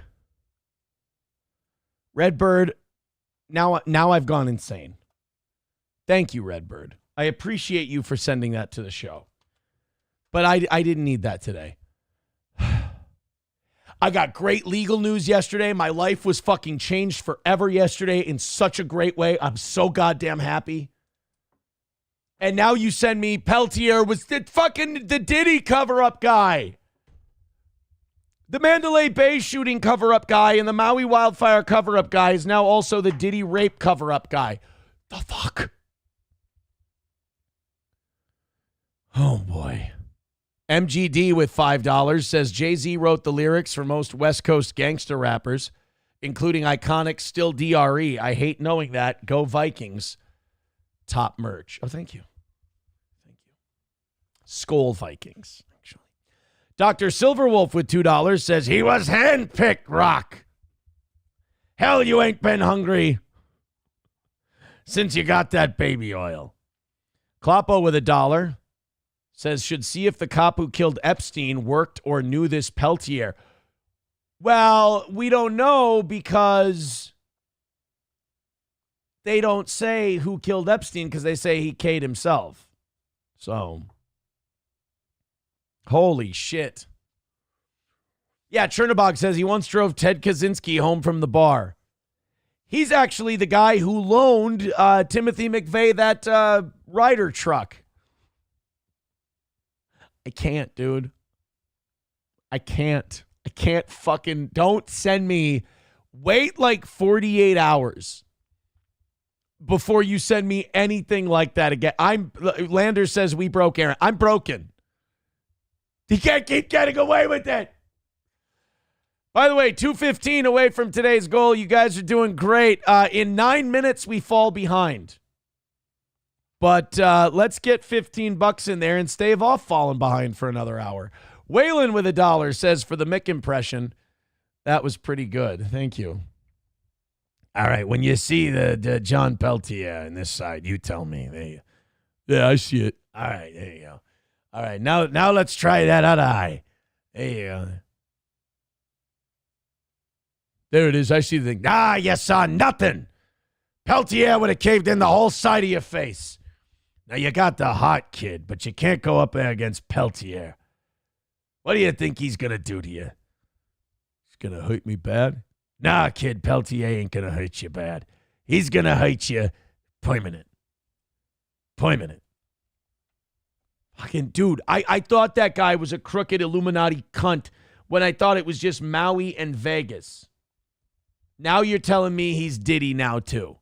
It's official. Where else could he have been? MSO says he rented a room to Sirhan. I mean, right, at this point. Landers says Epstein was jacking off and slipped. Sad story. Why you keep being mean to Epstein is beyond me. Poor cat is innocent. MSO says you need to consult your uncle on this guy. I might have to. I might have to talk to my uncle and go, hey, what do you know on Peltier? And he'd be like, well, he's actually dead. And I'd be like, fuck, I knew it. Yeah, they hanged him at Guantanamo Bay when Trump got elected. Oh, see, he always gives me the straight gas, you know? That doesn't mean he farts in my face. That'd be fucking rude to do something like that.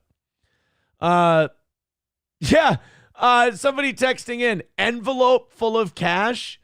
To quote John Hamm, you'd be surprised how much this didn't happen. Right. So this woman claims that Diddy R-worded her at one of these parties. Peltier shows up, lies, says he's a detective with the LAPD and he's investigating this, hands a big envelope of cash to someone like you see in the movies. Yeah, this never happened. You'll be surprised how much this never happened. I can't fucking do this.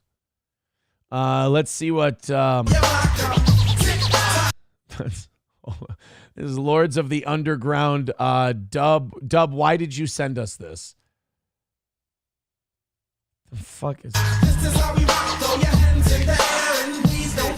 Thanks. Now I just got demonetized for something that has nothing to do with today's show.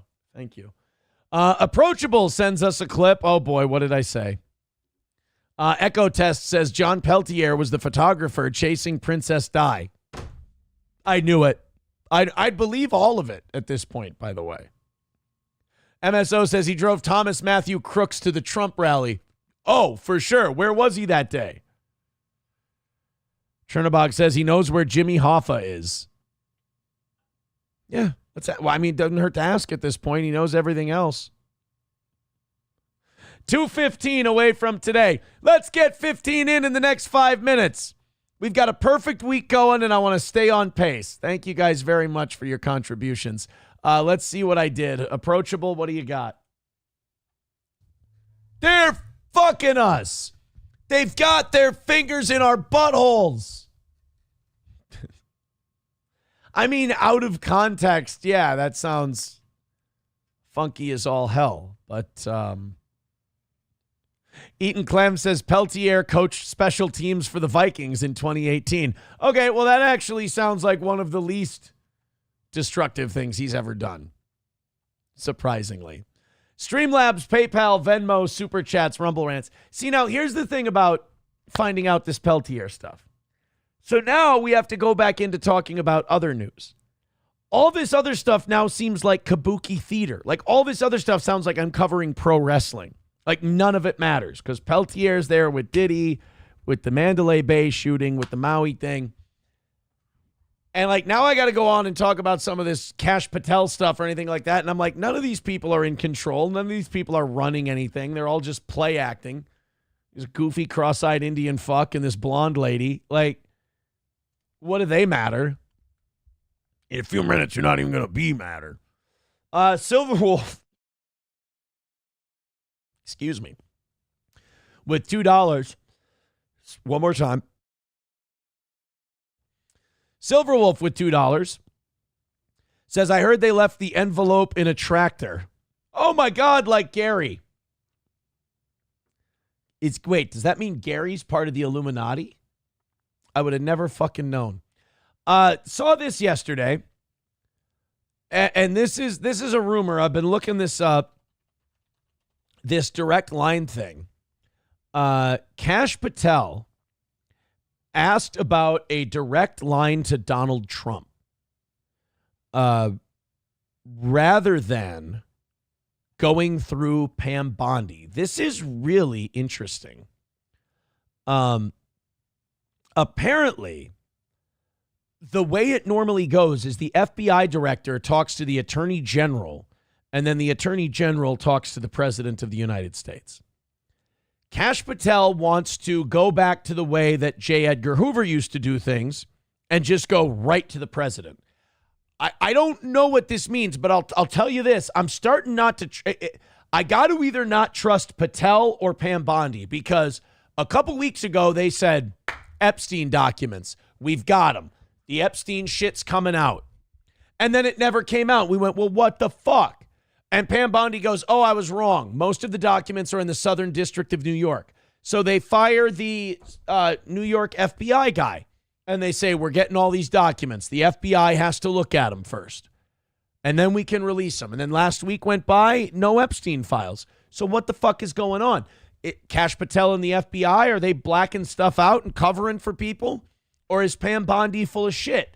Like, if we get Kash Patel out of the way, do we get the Epstein files? If we get Pam Bondi out of the way, do we get the Epstein files? Well, we learned a little something yesterday, and that is that there's trouble in paradise between Kash and Bondi. Let's find out a little more about this.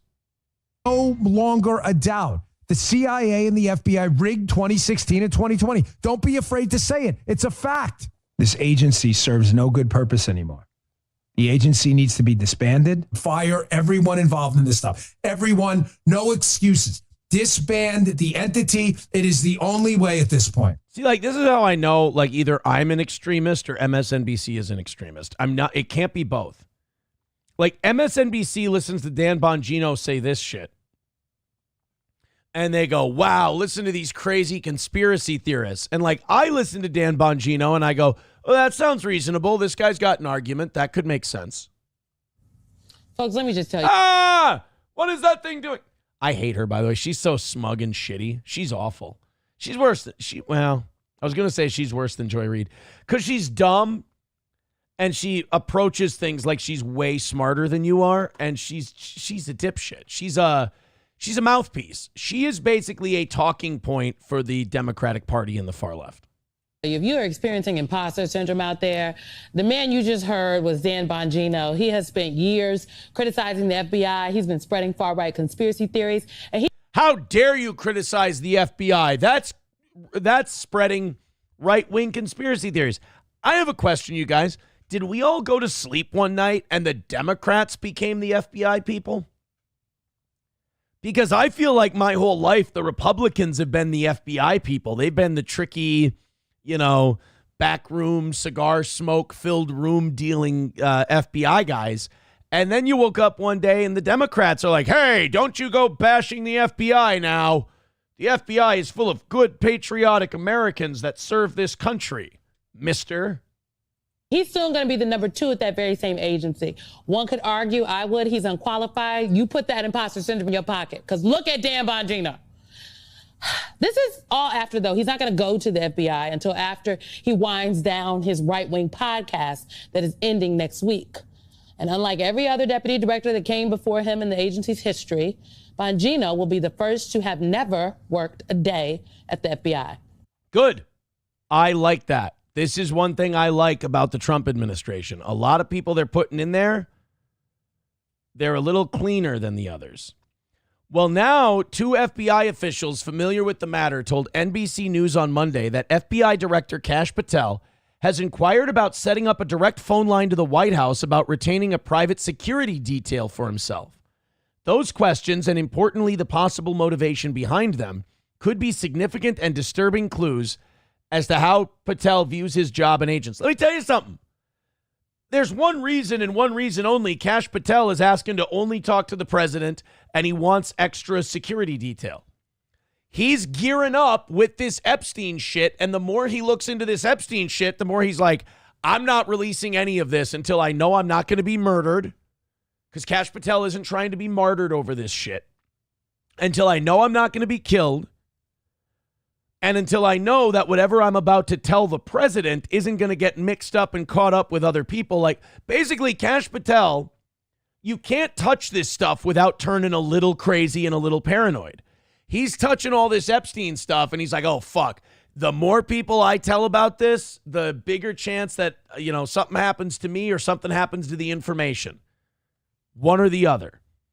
And I think he wants to talk directly to the president because he doesn't want anybody, even Pam Bondi, listening in to what he's going to tell the president about this Epstein stuff.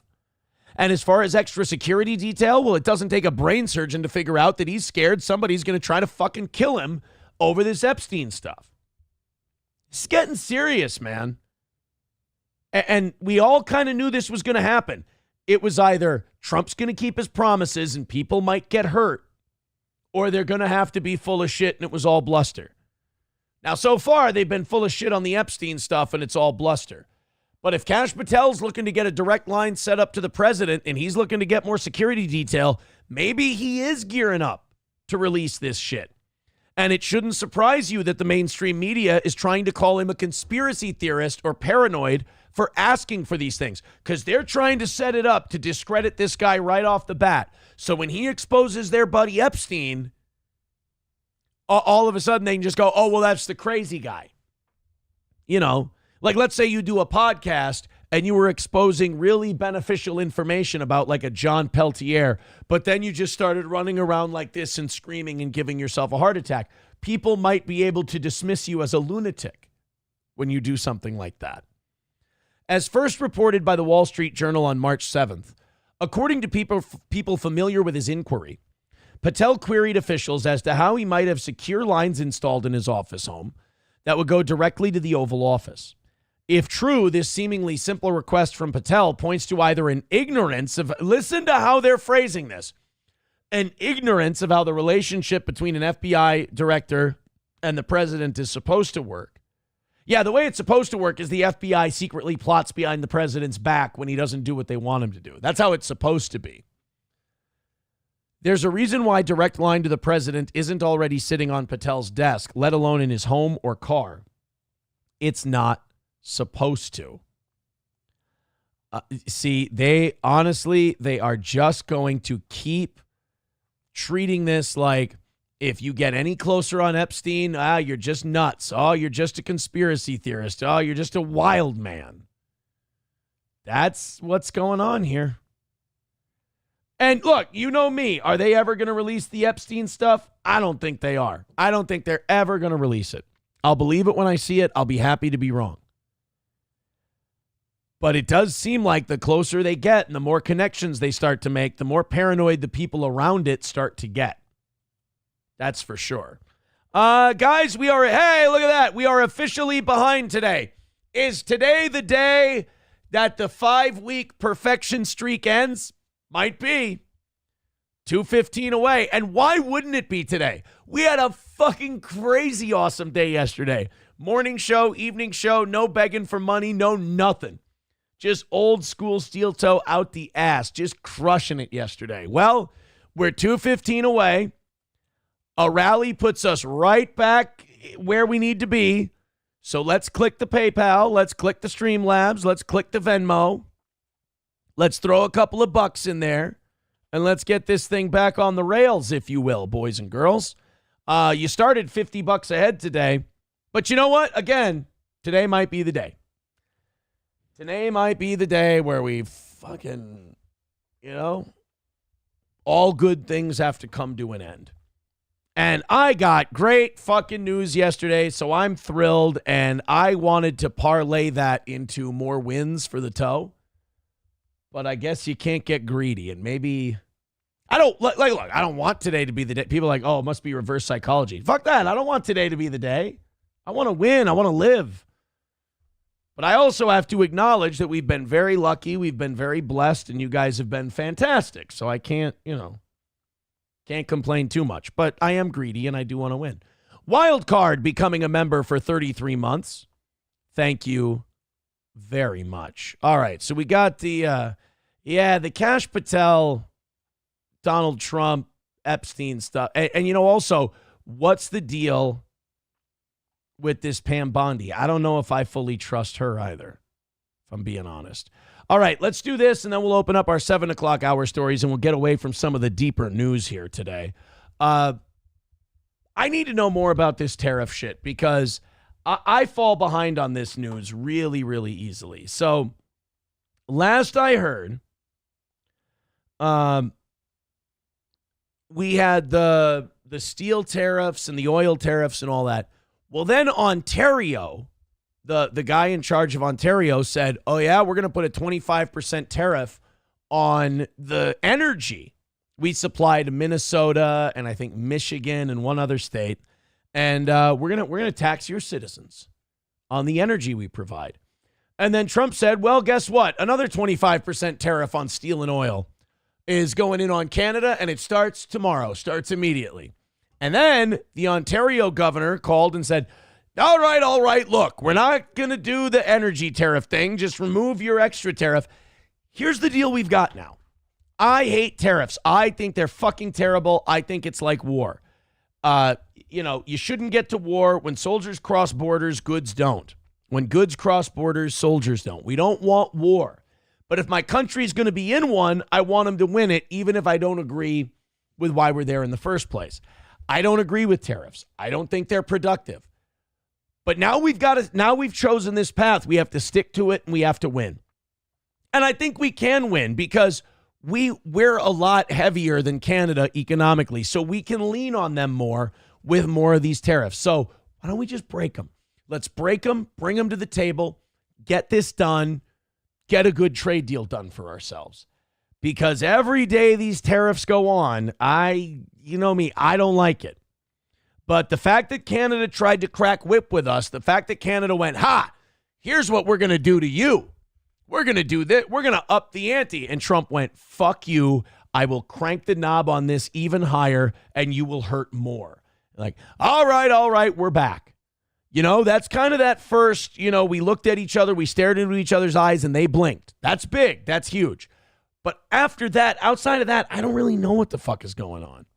So I figured I'd watch this interview with Peter Navarro. He's one of Trump's main guys on economics, and he knows a lot more about this tariff shit. Let's see where we are. He's talking to CNN's Jake Tapper in this clip. And, when I need my top-level A1 news, boy, do I go to Jake Tapper at CNN. He's not a propagandist at all. 2:15 away from today's goal, guys. I'd appreciate it if you threw in just a little. A situation where we've shown that the Trumponomics work to create price stability. In Bidenomics, they created inflation. The difference is this.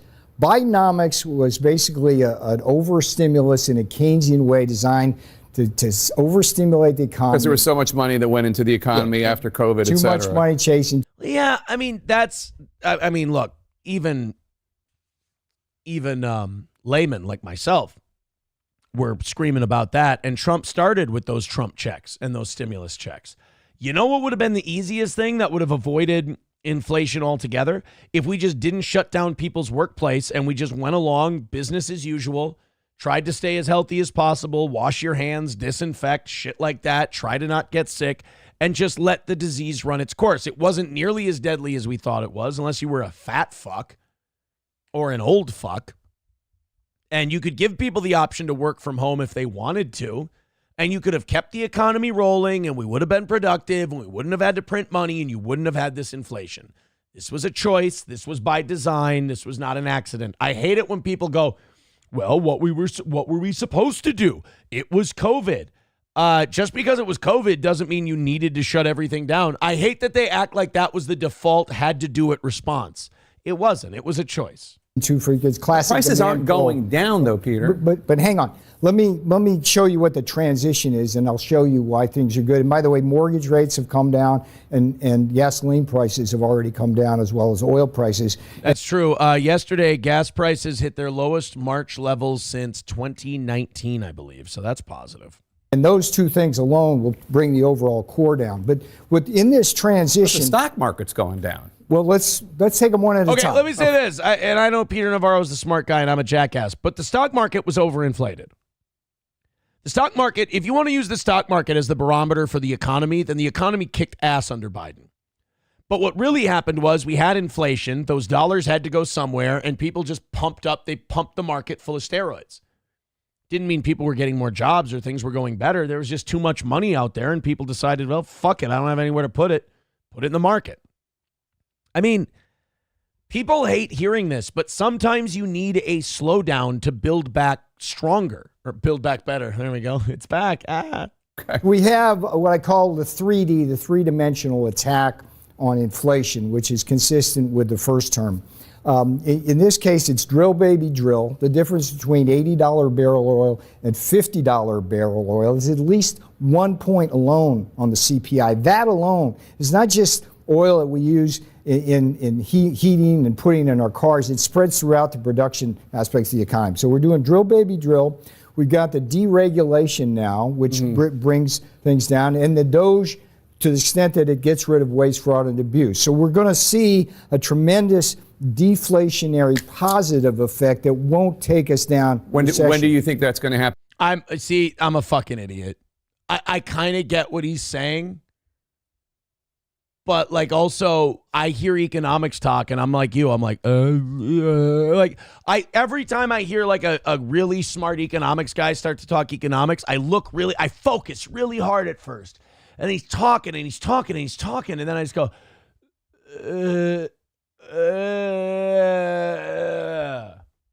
I think I'll turn on Netflix and watch Once Upon a Time in Hollywood again. I try, man. I really do. Because as you know, there are a lot of companies and there are a lot of Americans concerned that the tariffs, especially threat of tariff, take it back, threat of tariff, take it back, is creating instability in the market. Okay, so let's take one at a time. So I've told you 3D, that's our broad Trumponomics. Now, with respect to the inflation we have today and how we're going to handle that, what happens when we place tariffs on? The whole end game of tariffs is to bring production jobs here, which will increase productivity. Yes, and if that happens, I'm happy. I catch a lot of shit from my own audience for being so anti-tariff. They're like, dude, you got to trust the plan. It's going to work. Look, man, if companies decide, hey, man, this Trump's a fucking madman on tariffs, maybe we just make this shit in America and we don't have to worry about tariffs anymore and we just make it right there in the biggest market that we sell products to. If we could increase tariffs and then cut taxes on job providers, on businesses, if we could lower our corporate tax to like 5 to 10%, and then we raise these tariffs, you would see business come back to America, and then we could start releasing those tariffs a little bit. There is a way that tariffs can work, but they're high risk and they're very disruptive, and they only work if it brings things back to America. Real wages, give people more purchasing power and more prosperity. But how long will that take? Because that's a multi-year program. This is what I hate about America. America is such a gimme now, instant gratification country, and that's what could fuck this whole thing up is our impatience. Beginning because we've already had almost $2 trillion in pledged investments. Remember, the steel and aluminum tariffs went into effect today. Remember the last time that happened, we had $15 billion of investment in the steel industry alone in prosperity. My point here... We're talking about the 25% tariff on Canada's steel and aluminum, which is still on track to take place tonight. I'm talking about the 25% tariffs on steel and aluminum for the world. In other words, South Korea, Japan, Brazil, Turkey, China, New Zealand, Australia, all of that's come in. The whole point of the steel and aluminum tariffs, let's just talk strategically about that because there's different strategies for each kinds of tariffs. National security. Is the president... I'm sorry that this is a little dry, but it's important, and I think it'll help us understand all this shit when we talk about it later. The president said we can't have a country defendable without a solid steel and aluminum industry. In the first term, we put them on in 2018. Steel was at 70% capacity utilization. In other words, 30% of their factories weren't working. That's not profitable. Our target was 80%. We got there. Right. And what happened during the Biden administration was over 300,000 product exclusions, and virtually every country got it some kind of exemption from that, and it took us back down. Yeah. So those go back on. Now, those had zero effect on inflation. Zero. And what we got was a strong steel and aluminum industry. So yeah, I mean, look, if the result is good, I'll admit I was wrong on tariffs. I'm just really worried in the meantime that we're going to do some damage. Like, these countries have to bend to our will and do what we want them to do. Otherwise, this could fuck us up. 191 Redbird. Yes, he said, did you listen to any of those Sean Ryan Skinwalker Ranch interviews I paid for on Friday? Yes, that's another thing that's fucking me up. You made me watch all that Skinwalker Ranch shit, and now I'm thinking about aliens and paranormal and, you know, what are we hiding and what are we covering up and shit. Oh, by the way, you know who I think is still completely full of shit? That Bob Lazar. You're never going to convince me that Bob Lazar worked on all the shit he did. That guy is so he is such a scream for attention asshole mental patient. I don't believe that Bob Lazar one bit. Because, like, Rogan is really gullible when it comes to shit like that. So, like, I forgive him for, like, buying into the Bob Lazar shit. But, like, oh, yeah, I went to this university. Well, you're not on their rolls. Well, they deleted me. It's part of the conspiracy. Well, did anyone ever see you go to that school? I had a friend drop me off at the campus a few times. Did he ever see you, like, go to classes? Well, no, he never did. Okay, so maybe you were lying. And then when you confront him on that, when he runs out of answers, he goes, and then his handler who's sitting, this is when I just completely lost it. And I was like, Bob Lazar is full of shit. Is he brings a handler with him, and when he starts getting pressed and when people start asking him follow-up questions, he goes, he's like Buster Poindexter and Mr. Nanny. He's like, now I'm getting a migraine. And his handler goes, he gets headaches. You know, all of this has been so stressful on him that he never gets headaches when he gets to spout off about all the shit he saw and believe me. He never gets headaches then. He only seems to get these debilitating headaches when you maybe backed him into a corner or you're maybe expressing some skepticism about his story. I think Bob Lazar is completely full of shit. But that's just me. 2:15 away from today. Fuck. We're behind, but we're only behind by a little bit. Do you have a rally in you? Do you think you've got a little bit of a rally in you? Because now I'm back to not wanting to lose. Like, after Monday evening show and Tuesday morning show, I was like, fuck it, dude. I don't care. Burn the whole fucking thing down. Who gives a shit? Monday morning was fucking pathetic. Ugh, gross. Puh. Yeah, we hit the goal, but God, did I debase myself. Then Tuesday was easy. Monday night was easy. Tuesday morning was easy. Tuesday evening was easy. I was kind of hoping today would be easy too. But I got a, 36-hour break, 48-hour break from begging. So I'm ready to ask you right now, keep us going. This show has gotten way too fucking good this week, and we've earned it. Streamlabs, PayPal, Venmo, Super Chats, Rumble Rants. Let's get close so we don't have to worry about this in the last hour. 2:15 away. We should be around 175 or so. So we're not that far away. Couple of you throw in a few bucks. We'll be right there. We'll be good. Streamlabs, PayPal, Rumble Rants, YouTube, Super Chats, gifted memberships. Please and thank you. Let's go on a bit of a rally. I'm back to not wanting to lose again. Redbird with $1 says there is definitely something out there outside of our compression. I think he means comprehension. That most people refuse to acknowledge. I don't know. I think when it comes to whatever's out there, I just don't know if it's coming here, I have that skepticism. Like, if it's so fucking smart that it can travel galaxies and stuff, like, we must look like ants to them. But then again, I guess we research ants and ants don't really know it. Think about that. Like, ants can't really perceive that human beings are studying them. So If that's the case and ants can't perceive that humans are studying them, maybe we can't perceive that aliens are studying us. It's possible.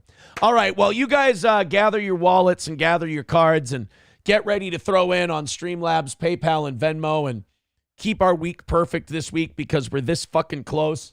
Let's talk about our friends that are always contributing to this program, like our friends at Stoney's Bar in downtown Rockville. Stoney's Bar. Go see Cheetos and the gang at Stoney's. They've got live music every single weekend. Follow them on Facebook and all your other social medias to see who they've got every week. Tomorrow is 250 cans on Thursdays, and Bike Night is coming back very, very soon as the weather continues to improve here in lovely central Minnesota.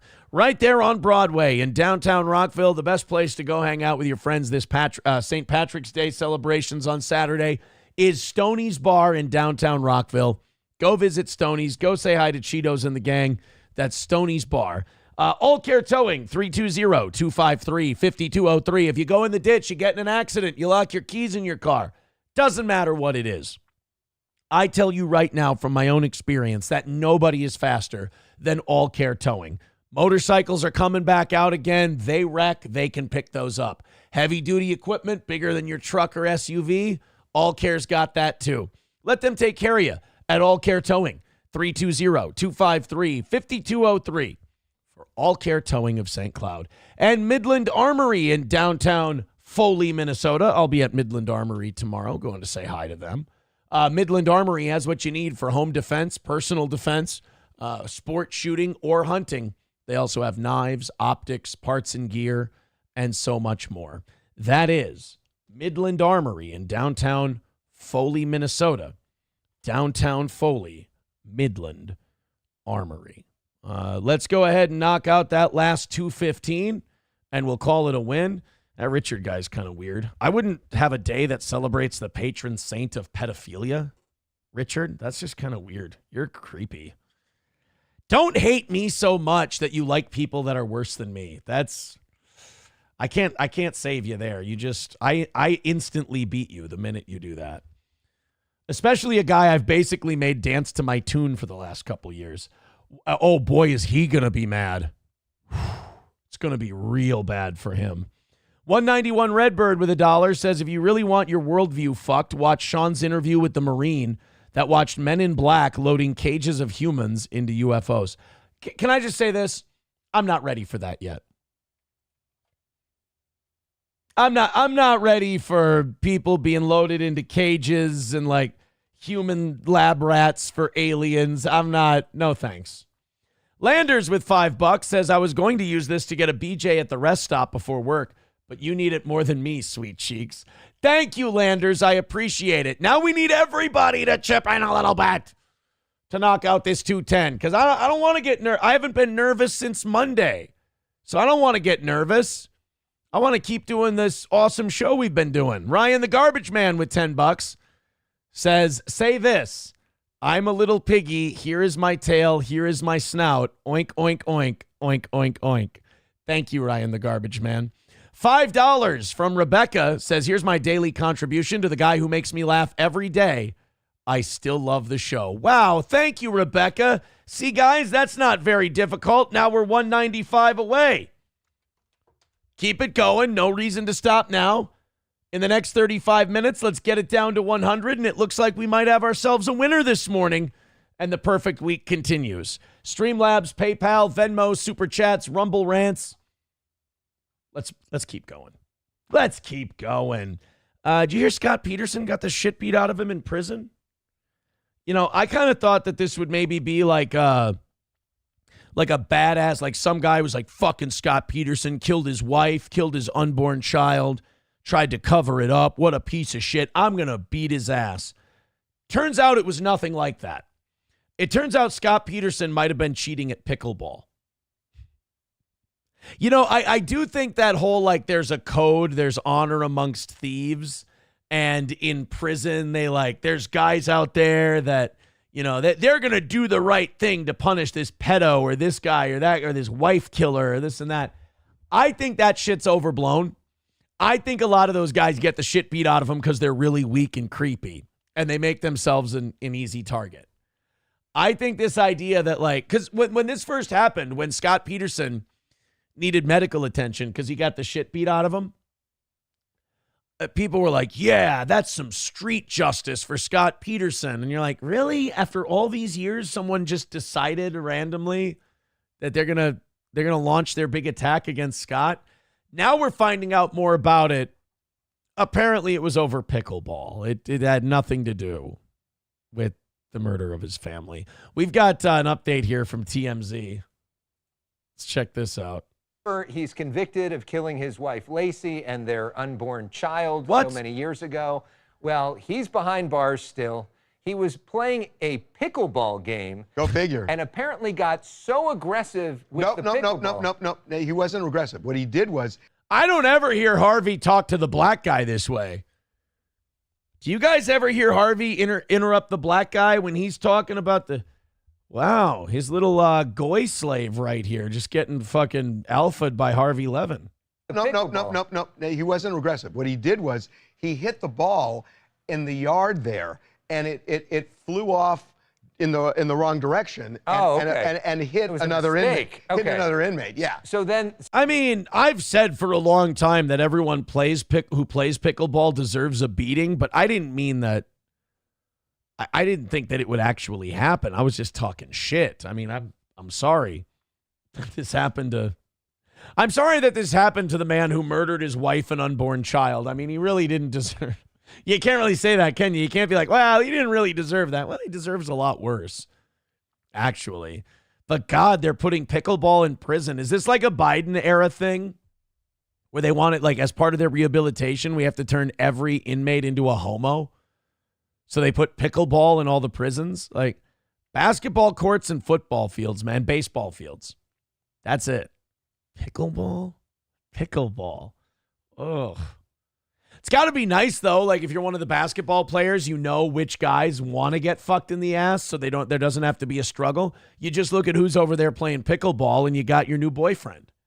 It is kind of a nice dating thing. Adam Simon gifting a membership. Thank you very much. 190 away from today's goal. Thank you, Adam Simon, for the gifted membership. So then that inmate goes up to him, and he got beaten up pretty bad. Yeah. Got beaten up pretty bad. Didn't go to the... All of these people in prison, just completely reasonable, right? I mean, we're talking about people who are being rehabilitated within the system. I mean, look at their problem-solving skills. Scott Peterson hits a pickleball into a guy's play area, and that upsets him greatly. So instead of murdering Scott Peterson, which is what he would have done on the outside, he just beats the living fuck out of him for a pickleball landing next to him. A lot of us would consider that animalistic behavior, but in this case, I think it's an improvement. The hospital, but, you know, they got me at pickleball. I mean, this is your thing. It's shocking to learn that they even... It's, wow, really surprises me that elderly Harvey Levin plays pickleball. Oh, God. It's just everybody over the age of 55 is playing that fucking game now. Have pickleball at prison. Right. I mean, this is the prison that's near Sacramento, where he's from. But here's the thing. Usually when... Look at how much of your taxpayer dollars we pump into these fucking facilities. Look at how huge those are.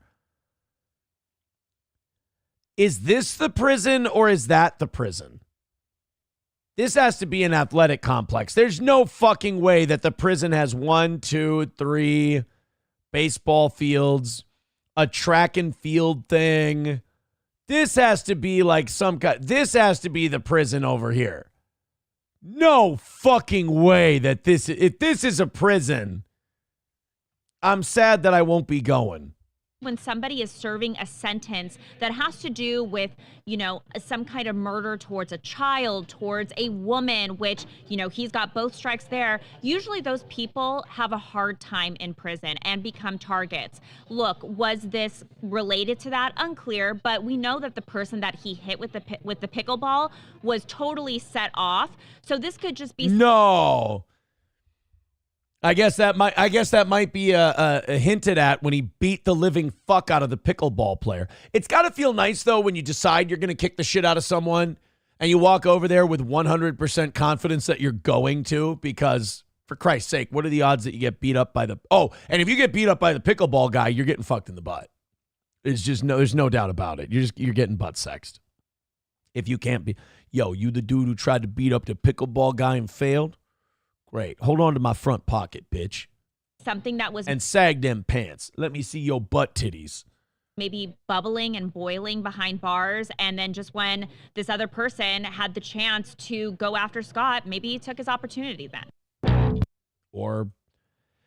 Or he's a criminal in prison for acting like an animal, and all it took was someone having a ball landing next to him to feel like he was being disrespected. And he decided, and he snapped and just beat the shit out of the guy. You know what? I'm going to go with that one. Redbird with $1 says, oh, it's suddenly a human when it's killed outside of an abortion clinic. Well, I mean, I consider what Scott Peterson did to be murdering his wife and child. Yes. I think you're arguing with the wrong guy on that one.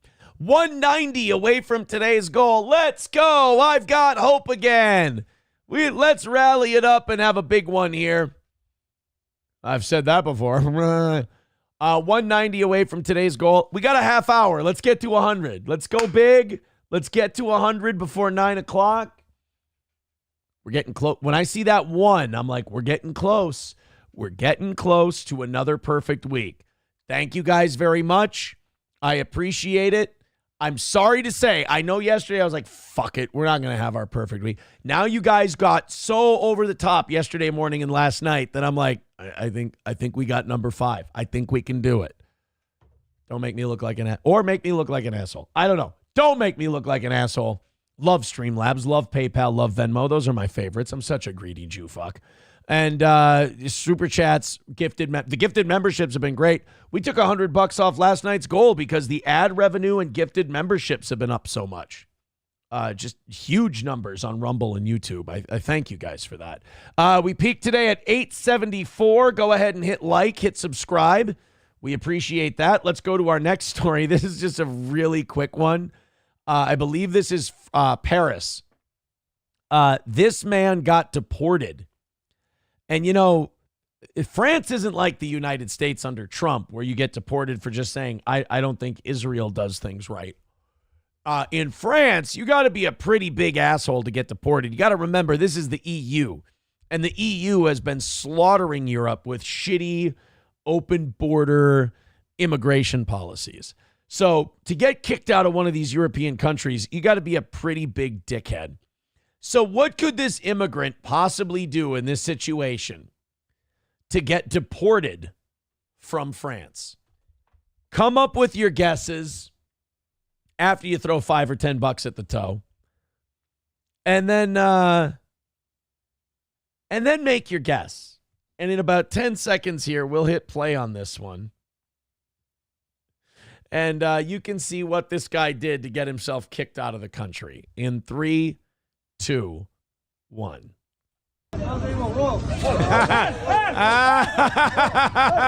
What an asshole. What a nonchalant dickhead thing to do. There is nothing this lady could have done while this guy was on the phone to justify basically being thrown down a flight of stairs. And don't kid yourself. Like, she did a great job hanging on, but those are concrete steps. That fucking hurts. Her lower half is going to have a lot of color to it. Look at that. Like, even the other immigrants are like, whoa, bro, what the fuck was that all about? So that guy got arrested, and he's been thrown out of France. And something tells me that they're not catching everybody who's doing shit like this, because if this is all it takes to get deported in Europe, and I feel like we should be having more deportations, because certainly citizens in Europe of different countries have been regaling us with stories of how their new neighbors don't exactly like to follow the rules. But now let's watch. I mean, I think this woman deserves a lot of credit because she just got shoved down a flight of concrete steps, And she hung in there really well. Like, look at the quick decision making she has here. Look at that. Grabs right on. That's pretty good. There's a lot of people who would have went ass over tea kettle and just started rolling. Legit though, you can kill someone that way. Like, don't get it twisted. You can die getting pushed down concrete steps. You hit your head, you break your neck. There's a lot of shit that can go wrong there. I mean, that was not just a little ha-ha thing. But I guess if you want to clean up Europe, just start turning on those cell phones. You'll catch something. Gray Duckling with $2 says free abortion. Well, I mean, I don't think she was asking. And she looked a little older. 191 Redbird with $1 says that was supposed to be ironic and pointing out the hypocrisy. Fuck stick. What did I do wrong? Oh, you're talking about other people and their thoughts on the Scott Peterson. Oh, well, I mean, I can't control those animals. What do you want from me? Someone says time to ban Redbird. Redbird's fine. He's a good guy. He just made a joke and I didn't get it. What do you want from me? And no offense, but to the person who wrote that, Mersh ROTC, you are kind of a crazy person. No offense. Like I know I'm really good at this show, but you sometimes get a little too invested. And I appreciate it, but don't act like you're the normal arbiter of truth. I don't even think I'm insulting you. I think you know that you're a little fucked up. I don't think if I'm breaking news to you, then you're worse off than I thought. Put it that way. 190 away from today. Thank you guys very much for your generosity. Let's push a little bit further and knock out that last 190 today before it gets too late. We're close. We're close to a fifth straight week of perfection. I got great news yesterday. You guys were ridiculously supportive yesterday. I want to keep that vibe going. Don't fuck up the vibe. And look at this. We've only got one person in triple digits this week. That is awesome news. That means a lot of you are throwing in a little bit. I got the Celsius kicking. I want to do overtime today. So let's do it. You know who I have to give a lot of credit to? Gavin Newsom. Stop booing. And no, take your card back out. I know you were about to throw some money at the toe. I don't mean politically. I mean, Gavin Newsom has this new podcast, and I used to be against the idea of Gavin Newsom having a podcast because it's like, you're supposed to be governor of California and you're just fucking around having a podcast multiple times a week. But you know what? I think I'm okay with it now because, like, he's not doing a good job anyway. Like, he's fucking up California as it is, so you might as well fuck around and do a podcast, you know? I don't think this guy, like, could stop doing his podcast, lean the fuck in, and fix it anyway. So if him leaning in has caused California to get to this point, maybe he does need to ease back off the throttle and distract himself with a little podcasting, and he'll hurt fewer people. That might help. But he had, I give him a lot of credit on this one. He had Michael Savage on his show. And I don't know if you remember Michael Savage from like 15, 20 years ago. He had a TV show for a little bit, but then he told a gay guy to get AIDS and choke on a sausage. Yeah. Hey, yeah, we've played the clip before. Michael Savage was, let's just say he's earned his last name. Do we have the Michael Savage MSNBC clip? This is the skies today are very unfriendly, and I know why. John Madden chooses a bus over an airline seat. So until the next time on Unsavage Airways, this is Michael Savage. Let's go to a caller. If you have an airline horror story, give me a ring right here on the Savage Nation. Go ahead, please. Did you have a worse case than this one? Hey, Michael Savage. Pleasure to speak with you today. Yeah. I was flying out of LaGuardia. Yeah. And there was two undercover security guards. Yeah. Somebody was smoking in the bathroom. Someone was smoking in the bathroom. Unbelievable. Okay. And what happened? Half hour into the flight, I need to suggest that Don and Mike take your... Okay.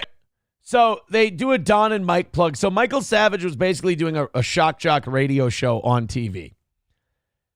And this guy made a Don and Mike reference, who was a competing radio show in Washington, D.C. Because your teeth are real bad. All right. So you're one of those sodomites. Yeah. Are you a sodomite? Yes, I am. Oh, you're one of the sodomites. You should only get AIDS and die, you pig. Like, all he said was Don and Mike should take your spot. It was a crank call from a radio fan. And he jumps right to, are you a... First of all, the term sodomite doesn't get thrown around much anymore. That's a very Old Testament-y word. But Michael Savage called him a sodomite and then said he should only get AIDS and die, you pig. And again, the man's crime, calling in and dropping a Don and Mike reference. But Michael Savage wasn't done. How's that? Why don't you see if you can sue me, you pig? You got nothing better than to put me down, you piece of garbage? You got nothing to do today? Go eat a sausage and choke on it. Get trichinosis. So you are not a Don and Mike fan then, I take it. Okay, we have another nice caller here who's busy because he didn't have a nice night in the bathhouse, is angry at me today. Huh? Get me another one. Put another sodomite on. No more calls? I don't care. Let's go to the next scene. I don't care about these bums. They mean nothing to me. They're all sausages. Next scene. On to the next scene on the Savage Nation. So Gavin Newsom just had that guy on his podcast. And it was entertaining. Gavin Newsom was trying to convince Michael Savage that California has lower taxes than Florida. This should be great. Do you think he'll tell Gavin Newsom? We got a 30-second ad, by the way. Do you think he'll tell Gavin Newsom that he should get trichinosis and AIDS and choke on a sausage? Think he'll ask Gavin Newsom if he had a good night in the bathhouse? Could be entertaining. Go ahead and throw in a couple of bucks. 190 away. Okay, I'll tell you where I'm at. I'm starting to think it's done today. I'm starting to think it's over. I'm having a real roller coaster of a week because Monday I was like, look, they just can't hold it anymore. It just can't hold. It's going to break pretty soon. And then yesterday it went crazy. And now today we've been dead. We haven't even made $100 today. And I'm like, oh, shit. But I came into today going, we're mid 2 digits in most of the top donations board. Like, we're looking good here. Like, there's plenty left. I think we're cruising for a perfect week. And now we're back to Monday again. And I'm like, you know what? Now I'm starting to, if it's 9 o'clock and we're still hanging around 190, I'm probably going to be of the idea, instead of like, please, I think I'll probably just ease into the fact that we're going to be losers today. So it's kind of up to you guys how the rest of the program goes. Thank you very much. Go to that Streamlabs, that PayPal, that Venmo, and I'll try to shut up and not sound like a fucking whiny bitch because I'm having a good week. In state taxes. You need a better accountant because it's 13.3%. But there's a millionaire's tax on top of it. Well, and I'm 83 years old and I still work. Right. Okay, I have another home. Fuck it. I'll tell you this. Hate keeps you young because that's an 83-year-old man. He's still pretty spry. Usually at 83, a lot of people are dead. But at 83, usually you got the wheezing voice. That kind of thing going on. Michael Savage is still riffing. I love how Gavin Newsom doesn't even know what the tax rate is in his own state. Yeah, Michael Savage is like, I pay 16% state taxes here. He's like, you might want to check again. It's 13.3. He's like, you got a millionaire tax on top of it. Newsom's like, fuck, that's right. I don't think you should get to tax people if you don't know how much you're taxing them. That seems wrong. And by the way, that means that if you're amongst the wealthiest Americans and you live in California, you're paying 50% of your income in taxes, federal and state. I think the top federal rate is 33 point something. And California is 16.7. You're talking about half your money goes to the government if you live in California. Florida. Yeah. I don't live there. Right. I prefer where I live. I've gotten used to the fog. to the seagulls, to the cormorants. I know all the birds of the bay. I'm an avid boat. Hey, quit laughing, Gavin, because he's about to say sodomites, and you don't want to get caught on a liberal podcast laughing at someone saying sodomites. This is Michael Savage we're talking about. Be on your guard, buddy. But there's a point at which I will leave this state, and that will be taxation without representation. I could go to Florida and pay no state tax. Right. Yeah, I mean, the reality is we have the highest tax rate, but not the highest taxes in America. Who has a... You know, I actually am starting to think that it's good for Gavin Newsom to do a podcast instead of run his state. He's starting to sway me on this, and the reason is simple. I think it's good that he hears this shit from people. Because you're kind of in an ivory tower when you're governor and you don't listen to people. But when you're doing this podcast and you hear people say, hey, shithead, it's not anecdotal. People are leaving your state to go to Florida because your taxes fucking suck. And I'm not saying it's going to get through to him, but I think it's good he hears it. Now, this bullshit line he's about to lay on him that we have the highest tax rates, but we're not the most taxed. I'm sorry, I'm not buying this. Higher state tax. Tax rate. Florida, they tax their low-wage workers more than we tax our high-wage Gavin, workers. I shouldn't be punished for succeeding. But I think it's important, just in California, the vast majority of middle-class taxpayers pay less than they do in California, middle class, than they do in states like Texas. Wait a minute, time out. This is, fuck him, because this is easily checkable.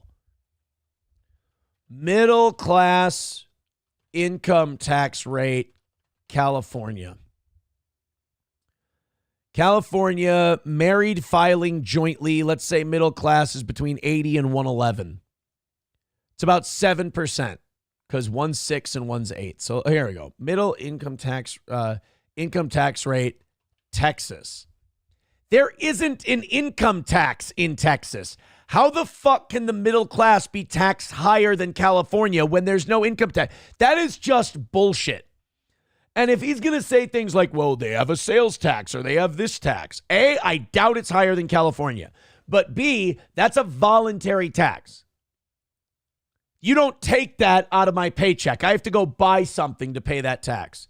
So I'm sorry, stop with the wiggle room bullshit. Texas doesn't have an income tax. Your middle class pays way more in income tax than Texas does. Stop with the bullshit. This isn't even like fudging numbers. This is just lying.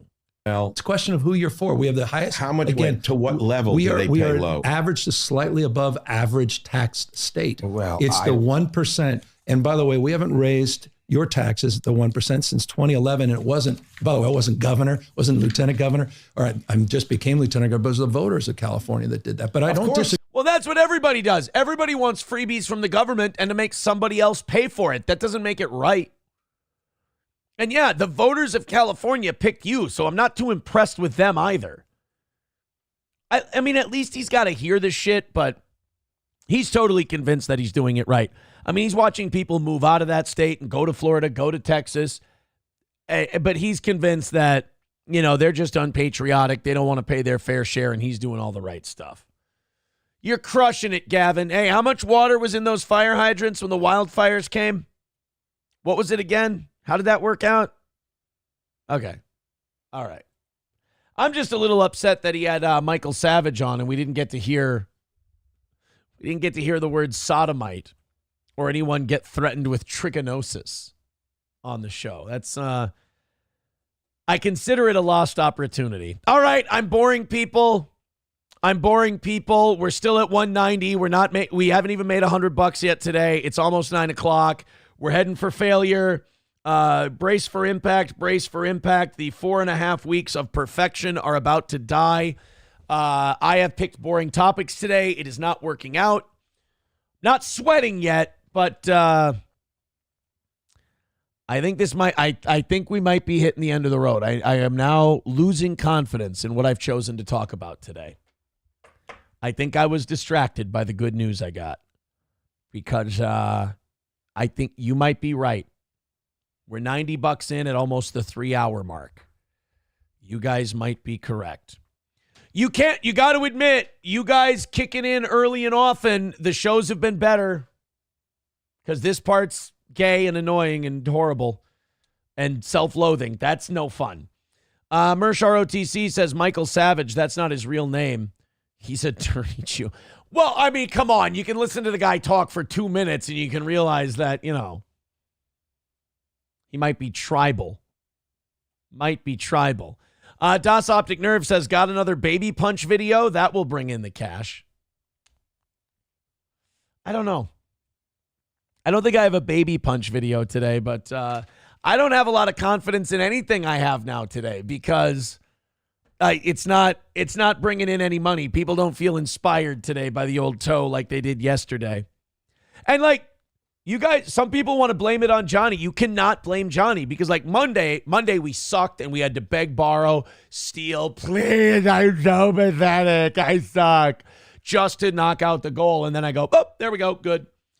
And so people are like, well, it's a Johnny show. Well, yesterday was a Johnny show and we crushed it in an hour and a half. So you can't blame Johnny. It's not a Johnny issue. It's just, I don't know. Dive Bar with $1 says nobody takes anything out of your check. You fill out a form and you pick the rate and then you sign it. Well, I don't know about that. I mean, that's kind of dishonest too, isn't it, though? Because you're saying you have to pick a number. It's not like you can go, oh, no, I'd rather not pay the income tax. They're like, oh, no, we're taking money just for you making it. So I don't know. That's like, look, I can put a dick in your ass or your mouth. Which one you picking? And you're like, well, I'd rather not have a penis in any of my body parts. They're like, that's not an option, sir. It's like, well, that's not really a choice then. That sounds like a bad day no matter what. Clapogram says, Aaron, are you looking at last night's Piers Morgan? No, what happened? Were there fireworks? I love fireworks. Piers does not handle fireworks well on his show. He just lets people talk over each other. It's this Tower of Babel mess. Did you see did you see Harry Sisson tried to prove to people he gets pussy? I think maybe the you're a gay liberal shit was getting to him. Harry said, you know that guy who started out as like a 16-year-old kid getting paid off by the Democrats to make like TikToks so that young people would vote Democrat? Harry Sisson posted a picture yesterday where he's like, yeah, look at this. I get pussy, dude. And it was not what I'm just looking at some of the, now it's just all edits. Oh, Jesus. So Harry Sisson, the worst thing you can do with the internet is respond to them and like defend yourself. You just make fun of it. You poke fun at them and then you ignore them. You go like, you just remind them, you go, hey, remember, you're the one watching me, bitch. And then you move on. You don't listen to people call you a big homo, libtard, asshole, progressive, and then go, oh, yeah, well, here's a chick with saggy titties that I'm fucking. Dude, you can, if you're Harry Sisson, you can post a photo of you with a 9.5, and they're going to go, she's a hooker, she's ugly, she's fucking gross, you're still gay. It's not going to be a W, dude. They fucking hate you. So Harry Sisson posted this photo. Now, that's not somebody else made the meme. But Harry Sisson, who's like an even gayer looking Bo Burnham, and no disrespect to Bo Burnham, but he posted this photo of a girl, and the girl's hiding her face, which is always good. You're not going to get made fun of for the girl wanting to hide her face. And then he's smirking like, yeah, dude, I get pussy. And it's like, bro, like, we're still going to think you're gay. Like, you can pose with the hottest chick you've ever seen in your life, and we're still going to think you prefer men's butts. You could, like, honestly, you could release a sex tape, and we'd be like, oh, this poor guy, he feels like he has to have sex with this woman so that the internet will think he's not gay. He'd be so much happier if he were just balls deep in man ass right now. This poor Harry Sisson. Nobody who hates Harry Sisson is going to see this picture and go, well, God damn it, guys, pack it in. Harry Sisson gets tits. Harry Sisson's got Quim, guys. It's all over. We lose. Like, first of all, I don't even hate Harry Sisson because he's gay. That's like the 30th thing wrong with him. I think Harry Sisson's a douche because he's an idiot who's just a bought and paid for shill of the Democrats who has terrible political takes and doesn't deserve the spot that he's got. I don't care if he sucks cock. Like, go ahead. You cannot suck more cock than your political takes, so go for it. So he poses this picture. His girlfriend doesn't like bras, even though she could use some support. See, like, that's the other thing. Now you've put this up here. We're all just going to make fun of her now, unfortunately. I mean, you shouldn't do anything bad to her and you shouldn't get too personal or anything, but we're going to goof on you. We're going to make fun of you for this. It also shows that you give a shit whether or not the internet thinks you have a girlfriend, which is fucking embarrassing. Some of the videos people have been making of Harry's girlfriend, some of the AI edits we've been seeing, they're pretty good. Let's check this one out.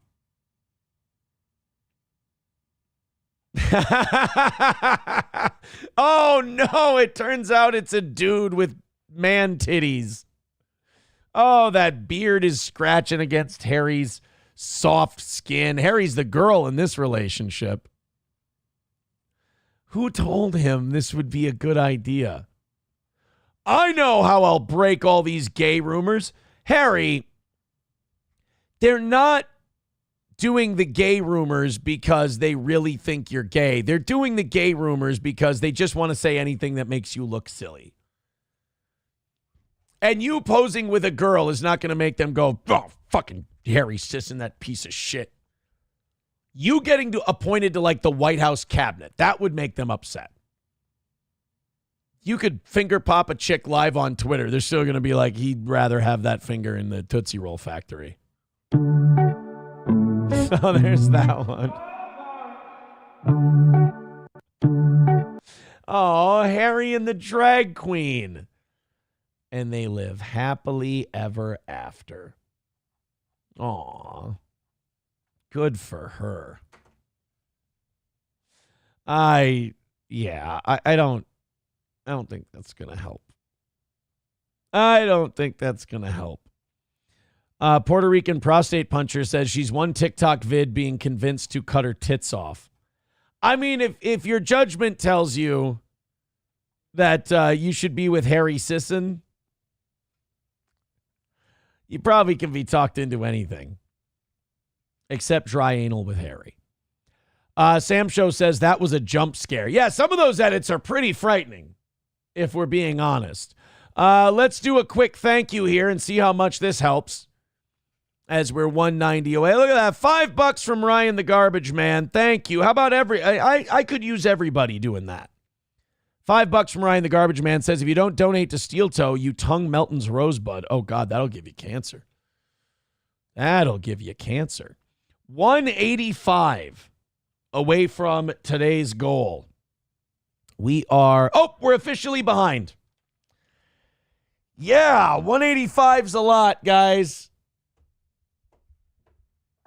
Wait a minute. $20 from Gray Duckling. Thank you, buddy. We want the gold, sucker. Hulk Hogan, we coming for you, nigga. He says, you see, Aaron keeps SP off the camera to prove he's not gay.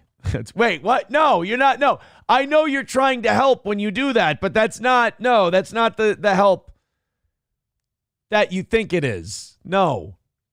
By the way, Mersh ROTC, you've asked the same question 50 times. I told you that you're a Spurg.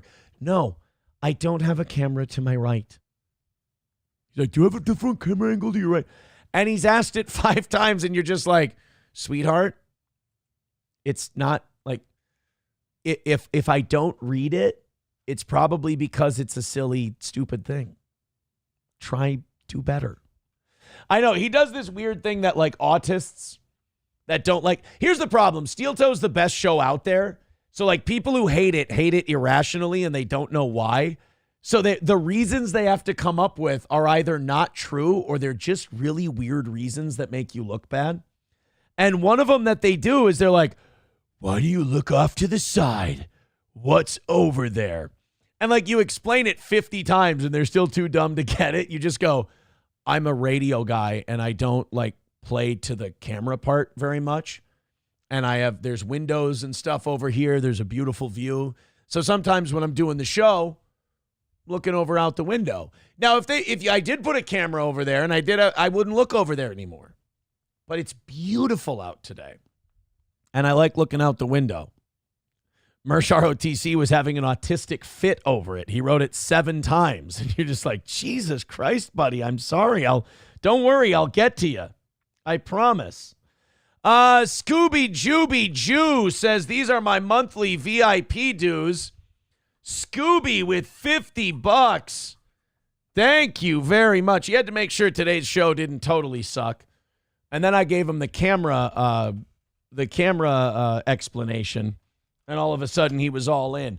Look at that. Not so far behind anymore, are we? Thank you guys for your support. 120 away from today's goal. Shit. $100 by 9 o'clock. It's only 9:02. We're right about there. I think now is striking distance. Let's finish it off. Thank you, boys and girls. Streamlabs, PayPal, Venmo. You know what we need after that Harry Sisson bullshit? We could use a little testosterone in today's show. Here's a blast from the past. Do you remember Mo Vaughn? Mo Vaughn in like the Super Nintendo baseball video games was one of the best guys to hit with. I mean, he crushed the fucking ball. This is going to surprise the shit out of you. Mo Vaughn, the big, fat, hulking first baseman, like basically Mo Vaughn was David Ortiz before David Ortiz. He was Big Papi before Big Papi. Mo Vaughn was the MVP in Boston. Just crushed home runs.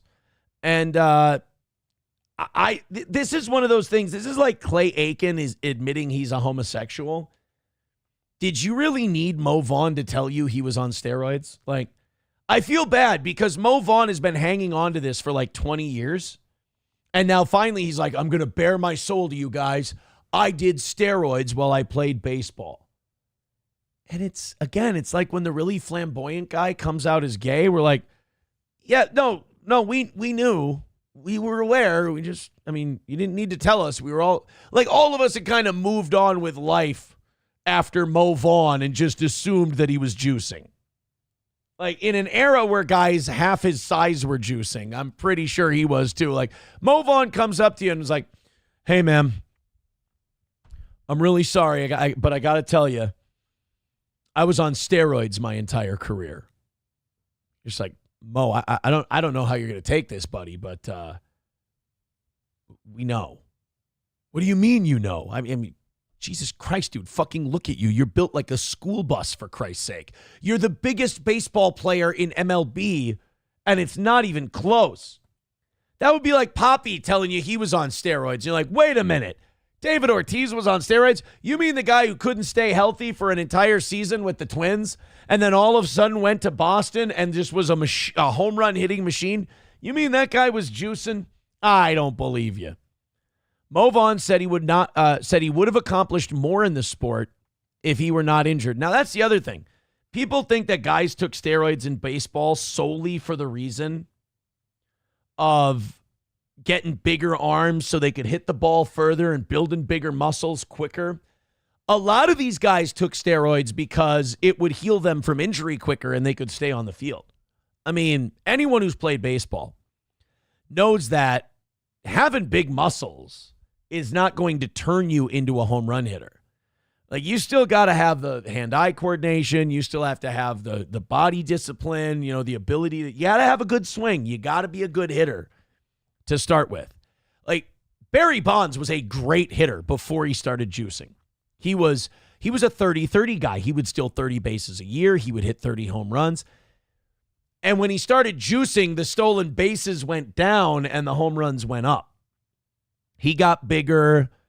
He recovered from injuries quicker, and he just started blasting the ball. Basically, what steroids would do for you is if you could hit a ball 350 feet, now you'd start hitting it 425 feet.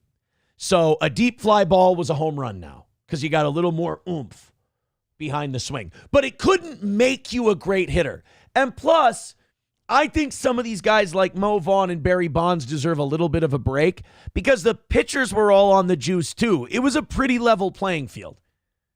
Clemens was juicing. Schilling, I think they proved Schilling was juicing, right? Like the pitchers were all taking it. The hitters were all taking it.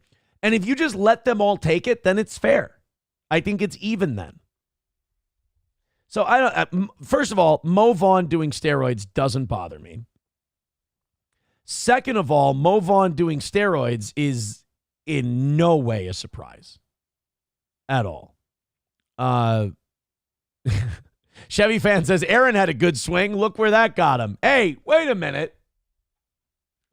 Yankee says, Barry Bonds needed a bigger cap. His fucking skull grew. Dude, Barry Bonds, everything grew. What? Wait a minute. Oh, God damn it. It's not the fact that I said it. It's the fact that I said it and my eyes got big and I got really excited. I did not mean his cock, but I immediately know my audience and I know where they're going to go with it. I did not mean his dick cup. But no, Barry Bonds turned it, like he went from Banner to the Hulk, you know? So, like I said, the home runs went up, the stolen bases went down. But I don't know if I'm totally against the steroid era in baseball. It was fun, dude. Were you like 98, 99, 2000? Were you there? Were you around? 98, 99, and 2000? Remember when McGuire or Sosa or Griffey would come to town and your dad would take you early to the ball game to go watch Dude, people were filling the stands for fucking batting practice at the old Metrodome. McGuire came to town. In interleague play, McGuire didn't come to town very often. Cardinals came to town. If the game was at 7, you showed up at 4. And we were watching batting practice. That had to be so good for business. I mean, the concessions, the souvenirs, the shit like that. You would watch McGuire take BP, and he would crush the ball. We had this white tarp in the Metrodome, because the Metrodome was a football stadium, and it seated like 64,000 people. So for baseball, you don't have 64,000 people. So we'd put this big white tarp up in right center field, and it had like, we put Tony Oliva, Rod Carew, Harmon Killebrew, Kent Herbeck, and Kirby Puckett on this thing. And but what it was really there for was the Twins weren't drawing very well back then. So we put it up there to cover up thousands of seats. That was kind of the trick. So Mark McGuire, and these were in the upper deck in right center field. And Mark McGuire would crush home runs in batting practice and pelt the fuck out of that white tarp. It was insanity. Let me see if I can find Metrodome Baseball 2000. Yeah, here it is. Take a look. You see that? You see that tarp? Let's see. Let's grab that picture again. But by the way, what an ugly. Look at that thing. What an ugly fucking stadium. Up until about 2013, 2014, this is where we went to watch Vikings games. And I didn't go to very many because the Dome was a shitty place to go. And this is where you'd go to watch Twins games. So get this. Summertime, Minnesota, 78 degrees, sun is shining, and you're walking into this fucking putrid piece of shit. Oh, my God. And then on the inside, this is where you're watching baseball games. That thing. That's what you're looking at on a beautiful summer's day. And so there's that. See that big white tarp right there? And it had all our banners with all our championships. This thing goes well out into center field. So look at all the seats that thing's blocking off because the Twins just couldn't fill the ballpark. McGuire, even when he went straight away center or slightly opposite field, he was banging balls off of that thing. It's fun to watch. So I'm not anti-steroid era in baseball. I'm really not. I'm kind of pro-steroid era, to be honest. Records were made to be broken anyway. Uh-oh. Did something happen to Win by 2? Something happened to our boy John DiCaprio at Win by 2? MGD, who I follow on Twitter. I like MGD. MGD's great. MGD just wrote Win by 2, RIP. I'll be honest, like, I like John. Because John is a snarky guy who understands that the internet isn't real and it's for fucking around, and He doesn't take anything too seriously, and he just kind of goofs on people. He is a Red Bar ripoff, but he has that kind of Red Bar vibe where he just kind of does a show, fucks around with people, then fucks off and goes and does shit. I think John gets it. So what happened? Why are we RIPing? Does John DiCaprio want to call into the toe? And we can find out what happened to our boy John. Sergeant Holka with $2 says, remember the commercials, Chicks Dig Home Runs? Yeah. What was it? Chicks Dig the Long Ball. Wasn't it? Joe with $25. Thank you very much, pal, over there on the old Venmo. Oh, I'm sorry. Fake dono for the Spurgs, he says. We want the gold, sucker. Hulk Hogan, we coming for you, nigga. I apologize, guys. It was a fake dono. $95 away from today's goal. You guys are back on track. There you go. What a crowd. What a crowd. Doom says Scott defended you yesterday. Aaron's boxing coach is going to represent him in court. No, there's no,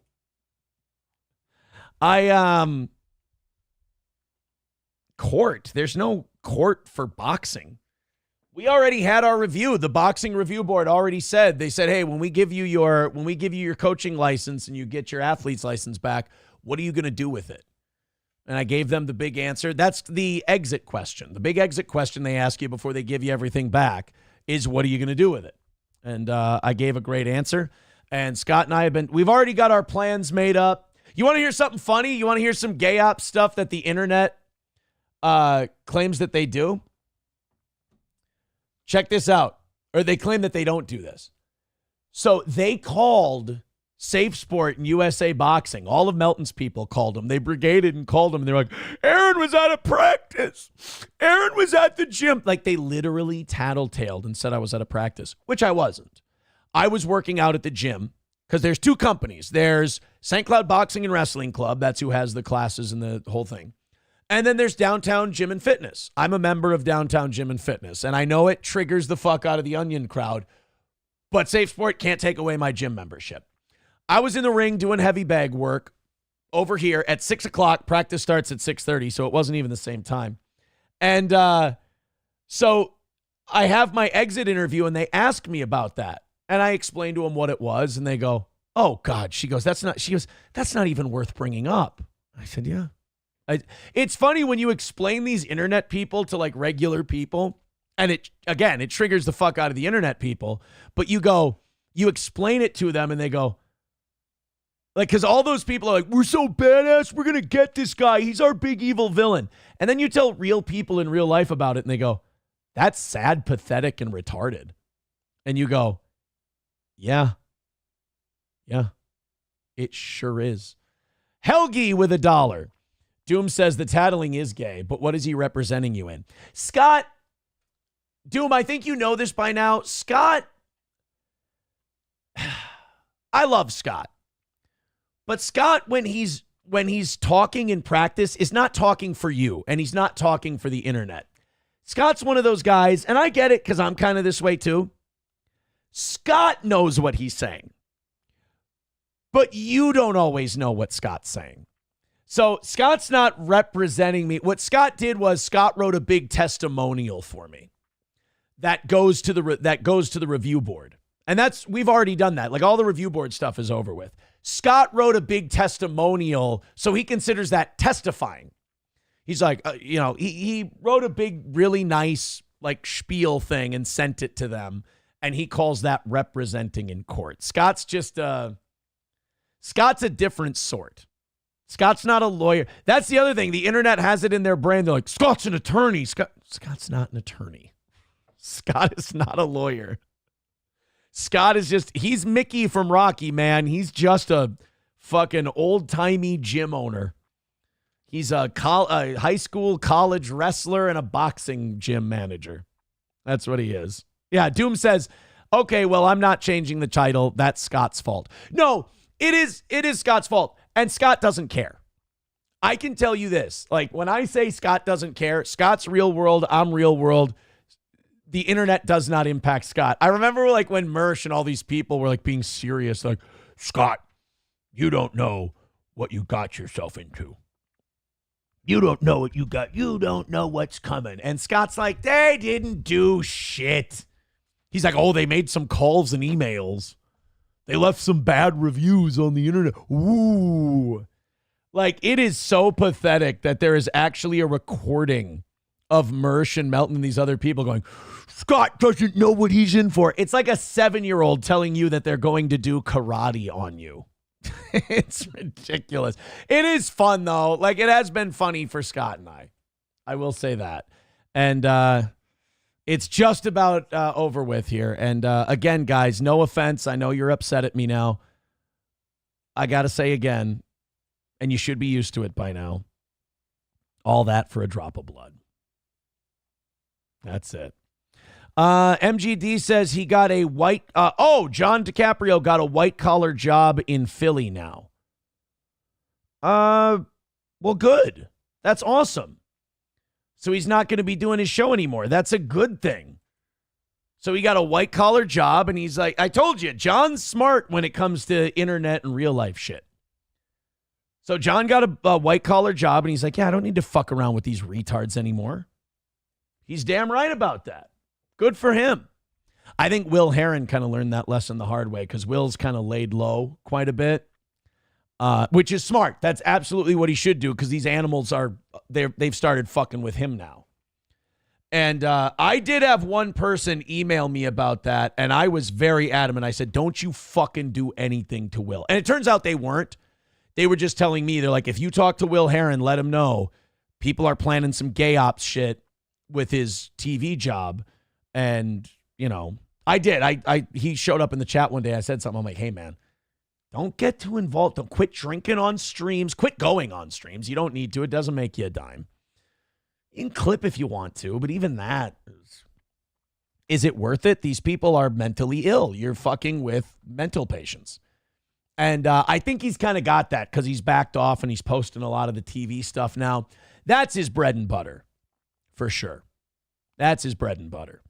Kloppo says John's gone to radio. I'll admit, if John got a radio gig, I would be like, oh, man, that would depress the shit out of me. But I'd also say good for him.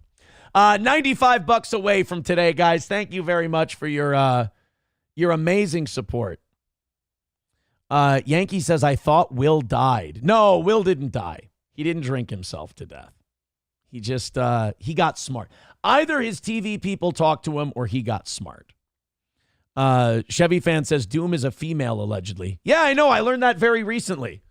So then I started being very careful about how I talk about Doom. So like, oh boy, I don't need more sexism allegations. Jesus Christ. Now, I didn't know this, but Doom gets to hide behind the I'm a lady defense now if things ever get really, too difficult. Doom says, thanks for explaining it. Scott seems cool, but hard to understand. You know what? That is the perfect description of Scott.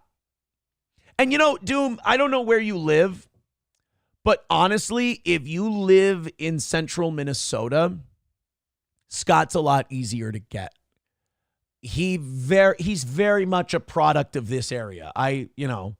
Where I come from, like the north suburbs, believe it or not, like I know people think Minnesota, it's just one way. Different cultures. It really is different cultures. Like I moved here in, I guess you would count Litchfield, right? Right out of college, 2008, 2007, somewhere around there. And when I'm called a city boy in these parts. Yeah, you're a city-it. You're a city-it. And the central Minnesota people are different. Like all my parents grew up here, and then they moved to the north suburbs of Minneapolis and St. Paul. And all my relatives, I grew up, yeah, you city kids, you city kids. Central Minnesota people are just a little different. Doom says Scott talks like cheese, but he's not quite as dumb. Scott's not a dumb guy. Scott's not a dumb guy at all. You can't run a business like that. He runs a couple of businesses. He's got the boxing and he's got the gym, So He's Central Minnesota people, they communicate differently, they talk differently. It's not a smart or stupid thing. It's just they got a different way of doing shit. They really do. They just got a different way of doing shit. It's a lot more hunting, fishing, and loving every day, and like old school, and like that's the best way I could describe it. Old school in Central Minnesota. No, Clopogram, I'm not called a rent boy in Central Minnesota. I'm called a rude boy. Wagwan. Razkat Bumbaklat. You know what? Don't give me money. Don't give me money. Clopogram says boxing and a gym, it's the same building. Incorrect. St. Cloud Boxing and Wrestling Club has a different address. It is a different business. Whereas St. Cloud Downtown Gym and Fitness is the physical gym. It's a different, they're totally separate from each other. They have to be. They can't be the same thing. All right, guys, off we go. Oh, my God, we're opening up the 8 o'clock hour stories. Let's do it. Have you been following any of this Wendy Williams shit? Because it's mad. Wendy Williams, we've been told, has been losing her fucking mind. And she needed not a guardian, not a conservator, sort of, like Britney Spears had. And then I guess she was like in a window at her house, and she was like banging on the window to people in the street below, and she was like trying to get their attention because she wanted help. She doesn't want to be under this like caretakership or conservatorship. It's getting really fucking weird. Yeah, Phil Hurst. Okay, I missed this one.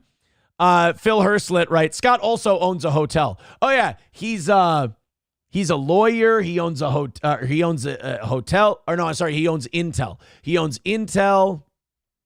He owns all of that shit. Now everybody's speaking patois in the chat. Das Optic Nerve. You're not a rude boy. You're a chichi man. Sorry. I'm a Razkat Bumbaklat man. And I is not up like 7. Up. Oh, shit. Wagwan. Oh, God, I used to know so many more patois words. Yeah, Wagwan. What's Tenkya? You good. Tenkya? Oh, everything Gwambi Airi. Tenkya. Konbi Airi, man. Bless up. That's a way of wishing someone well. You say, bless up. Midiya. That's like, you know. Midiya, you know. That means, Midiya means everything is okay, you already know. Wagwan, Midiya, everything Gwambi Airi. So fucking stupid. Das Optic Nerve says, look up Chichimon. All right, throw a few bucks in if you're doing patois shit. We're only 95 away. I'm itching now. Chichiman. Oh, wow. Can you believe it? You guys picked the patois word that means homosexual for me. Wow. I couldn't believe that. Did I really need to look it up? Wow. Chevy fans saying that Scott was seen starting the initial fires at the AutoZone during the George Floyd riots. God damn it, Scott. You know better. Can't believe Scott would do that sort of thing. You know, if you went on Streamlabs, PayPal, or Venmo and knocked out today's goal while accusing Scott of certain things, that would be very interesting. Look up one of the 2 crazy British flight stories, either the pilot that came within 30 seconds of 9/11ing a mountain in Egypt, or the families that got into literal blows over watching a toddler movie. I'm going to keep that text, and we'll do that for tonight's show. The last evening show of the week. Media, Stephen Bravo. Stephen Bravo is no Rascot Bumbaclad man. He be up like 7. Up, Wagwan. Echo Test says Scott was the missing hijacker on 9. All right.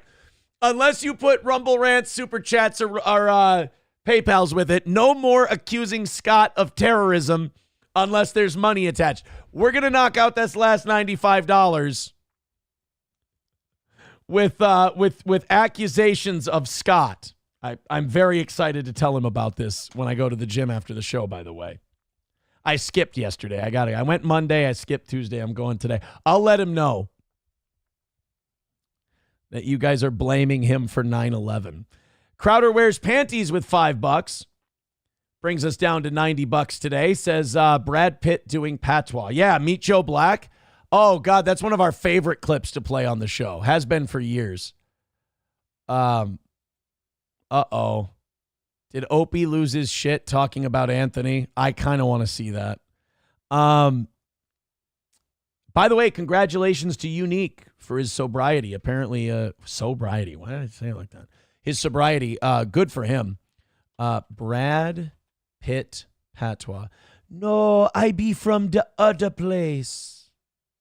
Everything gonna be Irie. There we go. She'll be right back. Okay. Everything going Here. Of course. no be a sister, no devil, no dopey. Everything going to be irie. All right, so explain that. I know you guys have explained this to me before. In this movie, Brad Pitt is Death. Death Takes a Holiday. This is what this movie's based on, the old British movie Death Takes a Holiday. So when Brad Pitt says that shit, what do these women see? Did they see Brad Pitt speaking patois? And did they go like, what the fuck is this retard doing? Because the nurse wants to fuck him. Because at the beginning of the movie, the nurse met him at a coffee shop and they hit it off really well and they were going to start dating. And then he got hit by a car and he was killed. But then Death inhabited his body and he was going to kill Anthony Hopkins, who's Claire Forlani's dad in the movie. And instead, Death is like, why don't you show me around and teach me how to be a person? Show me humanity. I'm going to take a couple weeks off from killing people. And then Claire Forlani sees that his dad is hanging out with the guy she met at the coffee shop. She doesn't know that he's dead. And she starts talking to him and hanging out with him because she thinks he's the guy that she met in the coffee shop. So then, spoiler alert, at the end of the movie, Death takes Anthony Hopkins, but gives her back the Brad Pitt guy she met. So Death had to take her father, but left her a partner. Actually, I'm going to be honest. I love Anthony Hopkins. Meet Joe Black is a solid fucking movie.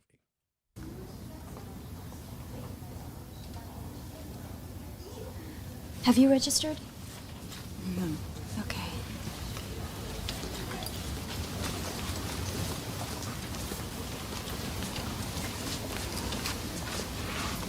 You going to be all right, Mama? Go with the doctor, lady. Mom going to be fine now. Don't leave. Don't leave me. She'll be right back. So she knows that he's Death. Because I guess when you're dying, you just know. Okay.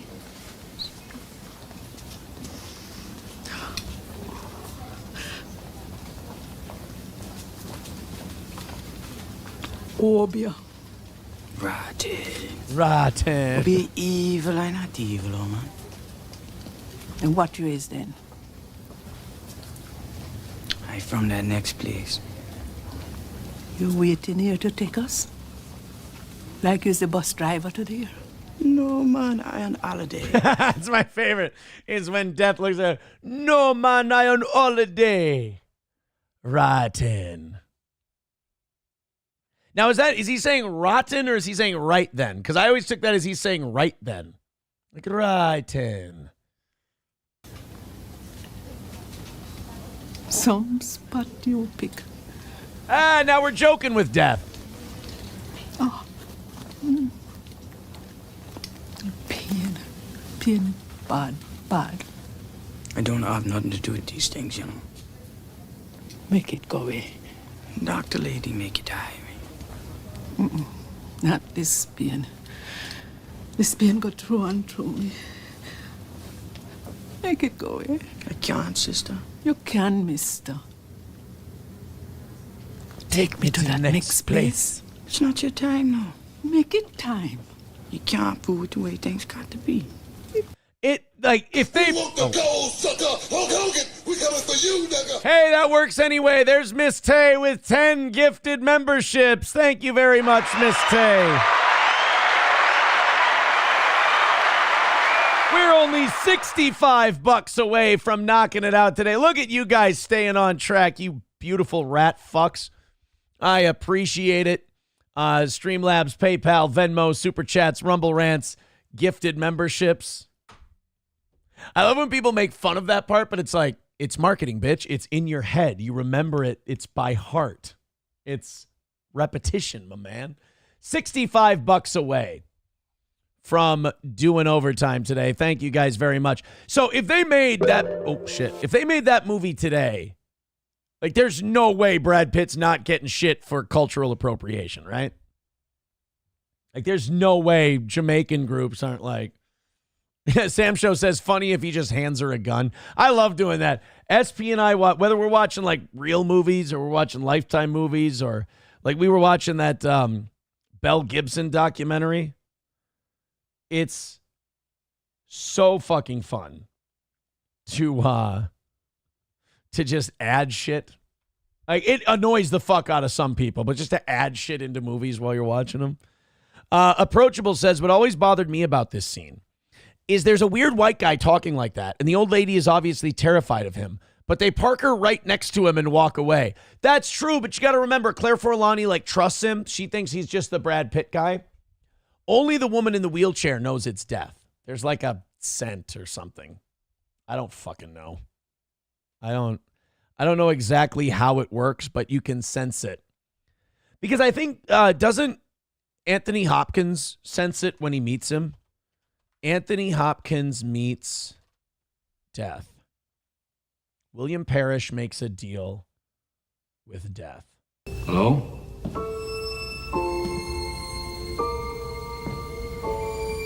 Anyone here? By the way, where do you rank him all time? Because he's one of my favorites ever. Daniel Day-Lewis seems like such a cornball pick for the best actor ever, but like he's so different than everybody else. So I got to put him as the best. Plus, Daniel Plainview is one of my favorite characters ever. And I think the movie Lincoln is boring, but him as Lincoln is really good. God, man, Anthony Hopkins might be in my top 5. I mean, he's a fucking really good actor. I said, is anyone here? What is this, a joke, right? Some kind of a elaborate practical joke?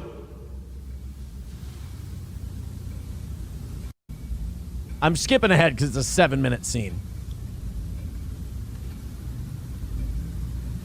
Who are you? Just think of millenniums multiplied by eons. Oh, I forgot. Yeah, so he talks to him in his own voice. Bounded by time without end. I've been around that long.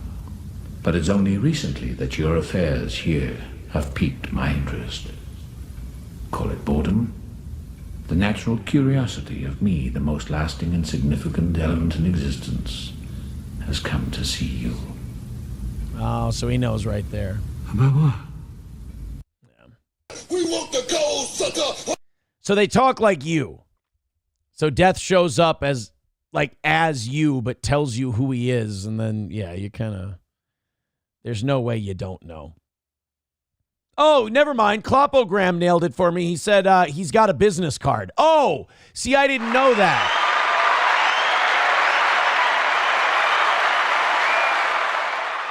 I didn't know that Death's it. Well, Klopo, that makes a lot more sense. Here we were thinking it was some kind of a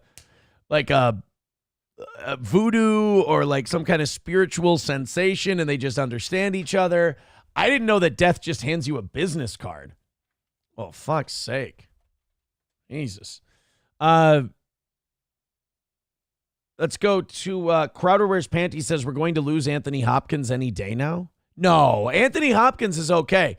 But when it comes to British people, I think Phil Collins might not be doing so well. He can't make music anymore. That came out, I think, this weekend or last week. Phil Collins says he can't make music anymore due to his health. The musician has ongoing complications from a spinal surgery in 2007. Oh, fuck. I thought Phil Collins was way older. Hey, without Googling it, go ahead and guess. How old is Phil Collins? This actually kind of threw me. I thought Phil Collins was like as old as Anthony Hopkins. I thought Phil was way the fuck up there because he's been around for what, 45 years? Somewhere around there. Sam Show, you looked it up, you prick. Yeah, he's 74. I thought Phil Collins was like in his 80s. I keep thinking I should go downstairs to the studio and see what happens, but I'm not hungry for it anymore. The thing is, I've been sick. I mean, very sick. Health setbacks over the years. Drumming has taken a toll on his body. That sucks. I mean, it's hard to say give the music up because that's like his whole life. And if he gives the music up, who's to say a lot of people, they just die when they give up their passion. So you can't tell him, just give it up and enjoy what you have left of your life in good health. Doesn't sound like he has that. But I haven't heard that Anthony Hopkins is doing poorly. I mean, I know he's older. But I haven't heard that he's like in ill health or anything else. We Did Okay, a memoir by Sir Anthony Hopkins. He's 87 years old. So, I mean, yeah, he's old as fuck, but I got bad news, guys. You're going to be old as fuck when you're 87, if you make it. What's he doing? 2024 was his last movie, so he's still working. He was in Mary, Those About to Die, Rebel Moon, Part 1 and Part 2. It's a voice acting deal. He played Sigmund Freud in 2023 in Freud's Last Session. So he's still, he's still giving her. About 700 of you watching total. Thank you, Silence Do Good, for the $2. About 700 of you hanging out. We did get into the 860s today, it looks like. Thank you guys very much for that. Hit like, hit subscribe, hit follow, whatever that button is. Hulkamash a baby says, if you go one day without accidentally playing those money drops, I'll give you $50. I didn't accidentally hit anything. I'm just a hack. It's different. Those About to Die is a good show, says Crowder Wears Panties. Yeah, Phil Collins. Anthony why do I confuse those two? Anthony Hopkins doesn't have any health problems. He's just super fucking old. 65. Who did I see in a movie yesterday that I was like, oh my God? Bruce Dern in Once Upon a Time in Hollywood. I know he's supposed to play Mr. Spawn from Spawn's Ranch, and he's supposed to be an old dying fuck, but Bruce Dern looks like an old dying fuck. How old is he? Bruce Dern. He's 88. Oh my God. You know what? That ain't a bad looking 88-year-old. Oh God, I'm retarded. Holy shit, I'm stupid. I'm 38 years old. And at 38 years old, on March 12th of my 39th year, I just put 2 and 2 together that Bruce Dern is Laura Dern's dad. Never thought about it. Never put the two together. Just like there was always a Bruce Dern. And there's been a Laura Dern, and those two people existed. I feel ashamed. I feel ashamed. All right, let's move on. This Wendy. So we were talking about mental health and shit. So I'm sorry. It was all because of this Wendy Williams thing. So Wendy Williams, who I've never really liked. I've always thought Wendy Williams was really, really hard to take. Klopogram says, with all the young girls fucking the shit out of him on that ranch. Oh, yeah. And that was real. Like, we'll get to the Wendy Williams thing, I promise. But all the stuff about the Manson family in Once Upon a Time in Hollywood is straight out of the history books. The only difference they made is they went to Rick Dalton's house. Rick Dalton, not real, by the way. Instead of going to Sharon Tate's house. They ran into Brad Pitt and he killed them all. But yeah, the guy who ran Spawn Ranch, which was basically the Western movie factory in Los Angeles, you went there to film all your Westerns, was Spawn Ranch. It's where they filmed Leo's fake show in that movie. So Spawn, George, right? George Spawn. Yeah, I agree with you, Dive Bar. Nobody cares about Wendy Williams. When I prepped the show, I did. No, I don't. George Spawn, who ran Spawn's Ranch, was old. He was blind. He was a bit senile. But all the girls that were in the Manson family were just fucking the shit out of George Spawn. They I don't know if they're trying to fuck him to death or what. And they all lived on Spawn Ranch. Do you know, and I just watched something on the Manson family recently. Do you know one of the main places that the Manson family frequented when they went into town? They frequented the medical clinic because they were all just passing VD to each other. They were all just passing chlamydia and gonorrhea and syphilis. I mean, they're just fucking. They're not bathing. They're not shaving. They're fucking disgusting hippies. And they're all just fucking. They're giving George Spawn problems. Everybody's getting fucking crotch rot. And then in their spare time, they're going off murdering people with on Charlie's orders. I don't think I'm telling any tales out of school, but that Manson family was rather fucked up. And then there's a certain someone, he gets really mad when I say he was a failed aspiring cult leader. I mean, dude, just because you failed at it doesn't mean you didn't want to be one, dickhead. I didn't say you were good at it. I said you were shitty at it, but you didn't think it was necessarily a bad thing. All right, we got about 15 minutes left in regulation.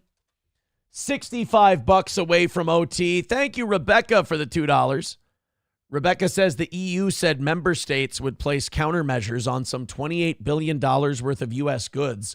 Ursula von der Leyen, president of the European Commission, said that the EU must act to protect consumers and business. Here we go. It's who knew World War III was going to be a trade war? But here it is.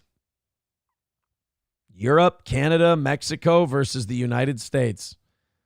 Can we fight them off? Could we fight them off? Somebody says, but Aaron, you could have bought that house cheap. Yeah, and lost my fucking kids. I mean, not worth it. My kids were like, we don't want to go. It sucks there. It's fucking terrible. You're the only one who talks to us. I mean, they just didn't want to go. They're like, April doesn't like us anymore. April's not nice to us anymore. We don't want to go there. I'm like, okay, kids, like, obviously that's such an easy call to make. Like, I can't believe like your kid, the kid getting into your drugs and now you're lying to people about that. Like your kid getting into drugs and neglecting your kids because you're so coked out of your fucking mind. I mean, I saw it. To me, it was such an easy thing. Like when my kid said, I don't want to go there anymore. It's like, well, yeah, that solidifies it. Yeah, we're not fucking going then. That'll wake you up more than anything else. And if it doesn't wake you up, then you're fucked. You're done. You're finished. Forget about it. All right, guys. We got lots of stuff to do. Let's get in and let's do it. The mayor of Shoreview sent in $1.36. The mayor of Shoreview is the devil with $1.36. Says the Celsius adds an extra chromosome. Aaron Mongoloid Imholt. That's not my real name. My middle name is Michael. I'm not ashamed of it. My middle name is Michael, not Mongoloid. Somebody, too, says your kids basically made you realize what the fuck is going on. Well, here's the deal. When you're the only one saying something like, April stopped doing drugs, and she and another guy are being like, no, it's totally fine. It's totally cool. See, your stress level's here. And they're bullshitting. You just kind of feel alone. So the minute anybody gets your back, you're like, okay, that's it. That's the right call. Let's do that. So your kids basically made you realize what the fuck was going on. No, my kids had my back, and when you have someone get your back, it's a lot easier to make the right decision. Because when you get wrapped up with addicts there's a lot of like, you gaslight yourself, really. You know, it's a fucked up spot to be in. But no, my kids, and I've said this from day one, my kids fucking saved me from a world of shit. And I love them. I've loved them before, but I love them for that too. And it's sad to watch people go the other way, you know, and neglect their children instead of listening to them. That's really, it's not it means you're not a man, essentially. All right, let's go to this Opie and Anthony clip. So, you know, people say, "Oh, it's been a rough week for Opie." Has it really been a rough week for Opie? I hate it when people do. That's more gay internet shit talking. Opie's a multimillionaire. Opie's got his money. Opie's got a beautiful house and a beautiful beach house. Opie's fine. Opie has not had a rough week. Anthony has had a great week. He came back to radio. He represented for us shock jocks. Now ABC is going to put him on Sunday nights on most of their stations across the country. It's been a great week for Anthony. A great week for Anthony does not mean a bad week for Opie. So if Opie's going to do his little morning cup of coffee, he doesn't really do a show anymore. He just kind of pops on YouTube, has a cup of coffee, and talks to people. If he's letting people rattle him, maybe Opie, like off camera, just has to have his bank statement opened up. Like his banking app can be opened up and he can look at all his accounts. And that way when people go, "You're having a terrible week," Opie can just look at that and go, I mean, I seem to be doing fine. Because Opie doesn't understand that that's all it takes to own these people. All it takes to own these people is ignoring it and being happy. And you would think that Opie has plenty of reasons to be happy. Like nothing drives those people nuts. I do it every day. It's not hard. Nothing drives them nuts like smiling at them and going, "You're going to be fine. You're going to be okay." You know? But Silence Do Good with $2 said, "Sad the kid said forever mommy did that. I'm sorry." One thing that's kind of fun, not funny, but like the kids now, like the kids will take some shots every once in a while, not of booze. And you'll kind of have to talk to them. You have to be like, guys, you don't need to do that. You know, it's like, you know, people face consequences for their actions and we don't need to worry about that and blah, blah, blah. But it's like, kid, you know, the old kids say the darndest things. That's, but thank you, Silence Do Good, for the $2. And it's not really sad. The kids are a lot better off and a lot happier now. They really are. It was going through that was kind of sad.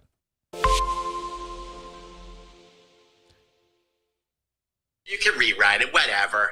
If you weren't so bitter, angry, and miserable, maybe some of your old coworkers would help you out. As it stands now, you'll be hanging by your belt in your bedroom closet within weeks. See, now,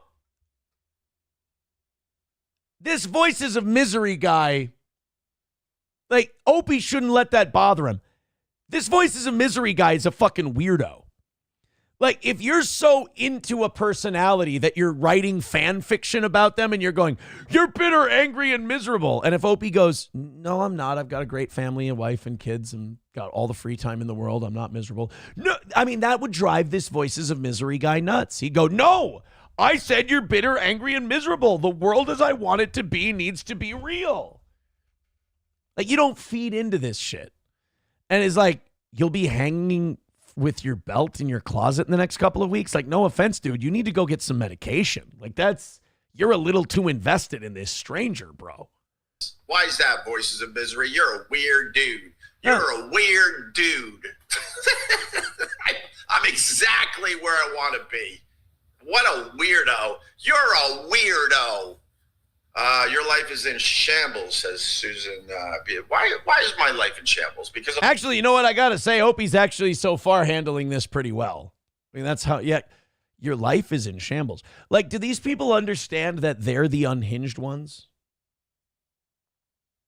You know, like, do they know that they're the unhinged ones? They don't, do they? I think that's where the mental illness comes in. I mean, I'm just looking at that view from where he lives. Let me say this. If Opie's life is in shambles, I would really love for my life to be in shambles. I really would. I'm drinking Folgers. I'm drinking Folgers in my cup. I'm about to embark on a lovely staycation with my family. Why is my life in shambles? I need to know. You know what? I'm going to cut this clip. Opie 1, Internet 0. I mean, they're losing their mind. You're waking up early to tell Opie your life is in shambles while he's posting from probably $1 million high rise in New York City. Like, that is projection to the max that you're not a happy person. That doesn't, like, I'm sure that there's a bit of a pride hit with Opie on the Anthony thing that, you know, Anthony's made this triumphant return. But again, I don't really think it's impacting him the way people think it is. Tukey with $1.99 says, know any good hotels near the court in May? Please do. Please do. There's plenty of them. I'm not saying anything. I didn't say anything. Sam Show says he started screaming at one point. Oh, okay. Well, yeah. I mean, if you let that shit get to you. The internet people definitely aren't bothering him, but I think the Anthony thing probably does. I mean, nobody wants to be Garfunkel. You know? Nobody wants to be Oates. And before Anthony's return to radio, you could argue that neither of them had a particularly easy go of it. I mean, Anthony's had legal run-ins and controversies, and Opie got canned from Sirius 2 a few years after Anthony did. You could argue that neither of them were exactly lighting the world on fire. But then Anthony gets this, the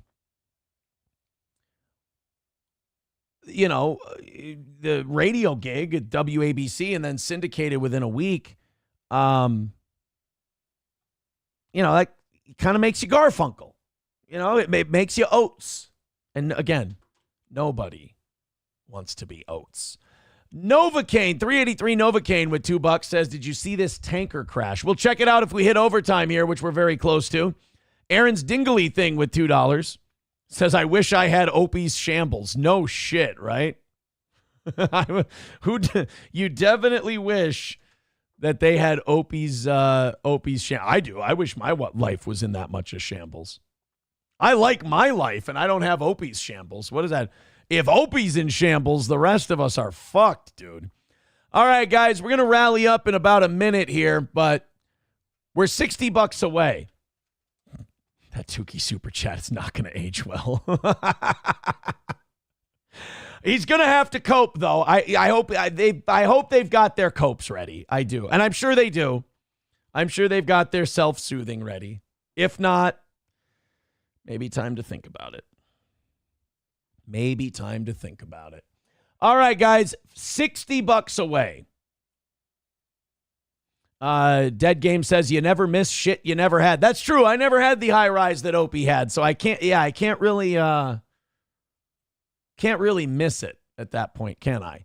And silence do good in Tukey. I'm sorry for shitting on you and kind of deflecting you, but you know the game. You know how it works. Sometimes you're the horse, sometimes you're the horse's ass, and you guys have kind of gotten used to the posterior at this point. All right, guys, 5 minutes on the clock. Let's do it. $60 away. I'm sorry, Kloppo, but that's just not going to be, it doesn't look like that's going to be an option. It's going to be out of my hands. I don't know what to tell you. $60 away from keeping the perfect week intact. Streamlabs, PayPal, Venmo, Super Chats, and Rumble Rants. You guys are right there on the edge. Boy, we're already almost under the $50 mark to extend for the next 30. So why don't we just knock the whole damn thing out? Let's knock the whole damn thing out. Or, you know what? I feel like this is kind of arrogant what I'm doing right now. I feel like I'm being a little arrogant. Maybe we're not. Maybe we're going to fall short by $60. That's a possibility too. I don't even consider the possibility that we could fall short by $60. 4 minutes away. Maybe the rally doesn't show up. Maybe the cavalry ain't coming. $60 is a very small order. It's a possibility that it couldn't happen. Streamlabs, PayPal, Venmo, Super Chats, Rumble Rants, gifted memberships, what have you. $60 away. It'd be a shame because it's 5 weeks of perfection, and we got one morning show left, and that's it. But who knows? Never mind. Miss Tay with a red boy, thank you very much. And I just want to say thank you for making it happen. Thank you.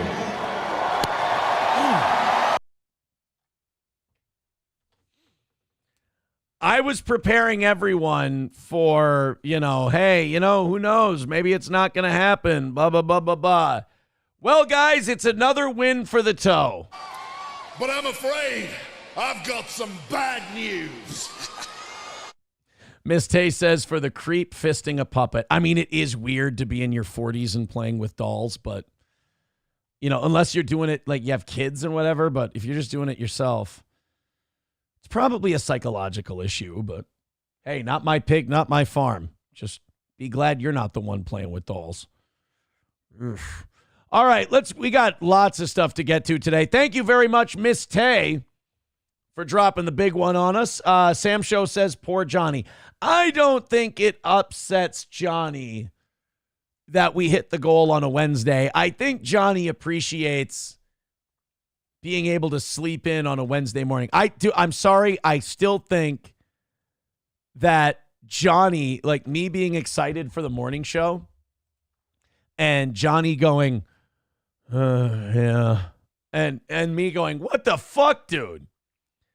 And then Johnny going, sorry, I'm not a morning person after 6 years of doing the show. I still think that's one of the funniest things. It's like, do you know what you just said? By the way, Dive Bar says, Jesus Christ, is Miss Tay single? You don't even want to see what she looks like first? How fucking shallow are you people? I mean, she throws... And bro, she threw $100 Australian at you. And you're going to, Australian to US dollar. I'm going to try and help you out. So that just knocked out the goal today, right? Because the exchange rate is what it is. I mean, let's not... don't sell the whole farm just because of one $100 super chat drop. I mean, I'm sure there's a listener out there right now who can drop $100 on the toe. Get us ahead for tomorrow. Are you going to try and fuck them? Are you going to try and marry them? Someone throws in $60. Are you just going to go blind and just go, hey, I'll marry him? Take it easy, buddy. You think maybe you got something to offer and that maybe you could, this could be a negotiation? Dive Bar says she looks like $100 bills, y'all. Uh-oh, nonstop cognitive dissonance. Oh, these are I'm not gonna say anything. I'm not gonna say anything. Thank you for the $5. I should be writing these names down. I really should. It's gonna be magical. All right, let's get to the next thing here. Let's go to, they're all going to pretend they didn't care. That's my prediction. They're all going to pretend they didn't care. I got you. I hear you. I probably send you a helmet more than anything. All right, let's go to this. I'm getting so tired of hearing these. I'm getting so tired of listening to all these people tell me, watching conservatives get excited about anything Epstein file related is so sad. It's like watching a grown-up who thinks pro wrestling is real. You look at him and you just go, come on, what the fuck are you doing? You're embarrassing yourself.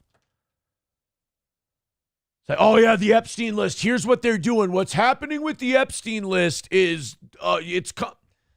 dude, it's not coming. And then if it shows up, you can go, I was wrong. Because guess what? If you're someone who's saying I'll believe it when I see it, then you've been right every time. You'll be wrong one time and then you can admit it. It'll be fine. These people have given you no reason to believe that this thing is coming out. Alina Habba confirms that they're reviewing the Epstein docs and prosecutions are actually coming. All right, here we go. This is this Benny Johnson? By the way, this is called The Benny Show, and the only Ben I know in the conservative circles is Ben Johnson. just asked about this and where it's at. And I just want to say, I understand and hear the American people's, ask. And sometimes they mistakenly put it on me, and that's fine. I'm part of the administration. But I will say that I personally have checked in. They are going through it. You have to be patient. No, I don't have to be patient. Here's why. You're the assholes who set us up to believe that this thing was on its way. You're the ones who said 2 Fridays ago. Thursday, right? 2 Thursdays ago. It was coming out.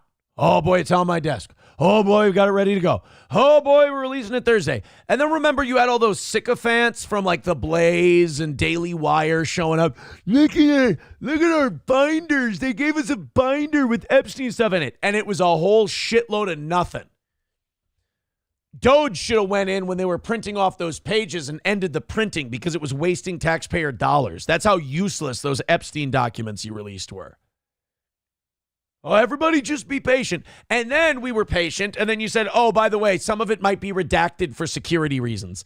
Fuck you. Now you're telling us, we'll just be patient. It'll be here at some point. All right. I would hold my breath, but I'm allergic to turning purple. Because when you are wanting to prosecute and actually do something with the information that you have, you have to make sure that you save the integrity of the investigation so that we can bring these people to justice, so that we can hold grand juries, so that we can do certain things. You have to be careful. The value for the American people to know immediately would undercut, we have to do it. We have to expose it. We're going to be transparent 100%. But we also have to make sure we're not putting any children in danger, putting any minors that don't want and do not deserve to be publicly identified in danger, and making sure that we put forth the information that would still assist us in getting these individuals to justice. This sounds like a whole lot of excuse making because you let your mouth overload your ass.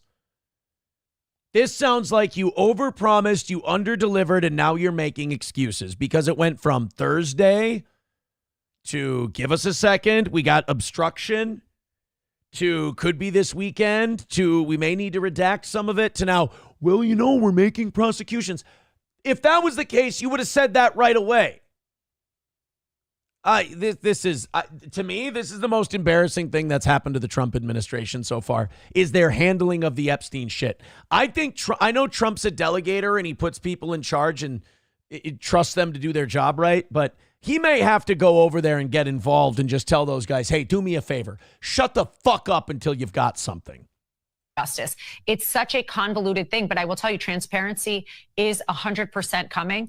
Transparency is not allowed to play basketball against the girl parencies, believe it or not. We did get a ton of documents. Pam's letter, I think, was directed towards the SDNY that we now know the individual in charge there had directives to go in the FBI and said, be the resistance. Do not turn over the documents. We have no tolerance for that. And that guy forcibly resigned, so he's fucking gone. So what's the goddamn holdup? But I would just say to the American people, yes, they got the documents. Kash instructed those individuals that you must cooperate. One resigned, who was leading the charge in not cooperating. And now we have them, and we have to go through them. Yeah, and now Kash Patel is asking for a direct line to the president and more security because he knows releasing this shit is going to mean that he and his family are in danger. So, everybody talked a bunch of mad shit at the beginning, and now they're all starting to display symptoms of what we call cold feet. There is a very large amount of documents I've been... No offense. If you were worried about getting shot at or losing your life, then you don't take a fucking job in the Trump administration. Because A, they already tried to take his head off twice. And number two, the shit he wants to do is going to put people in harm's way. So if you didn't want to be in harm's way, don't sit there. If they use the excuse that, well, the safety of ourselves and our agents, if we release it, no. Then don't take the gig because you knew what they wanted to do. Everybody wants to be a gangster until it's time to be a fucking gangster. Been told they are going through them, and I also frankly believe in transparency. We have to give the American people transparency, and we have been, frankly, and unfortunately sometimes we have to wait a little bit to go through the documents. We are not machines, but I know that they are actively working on it.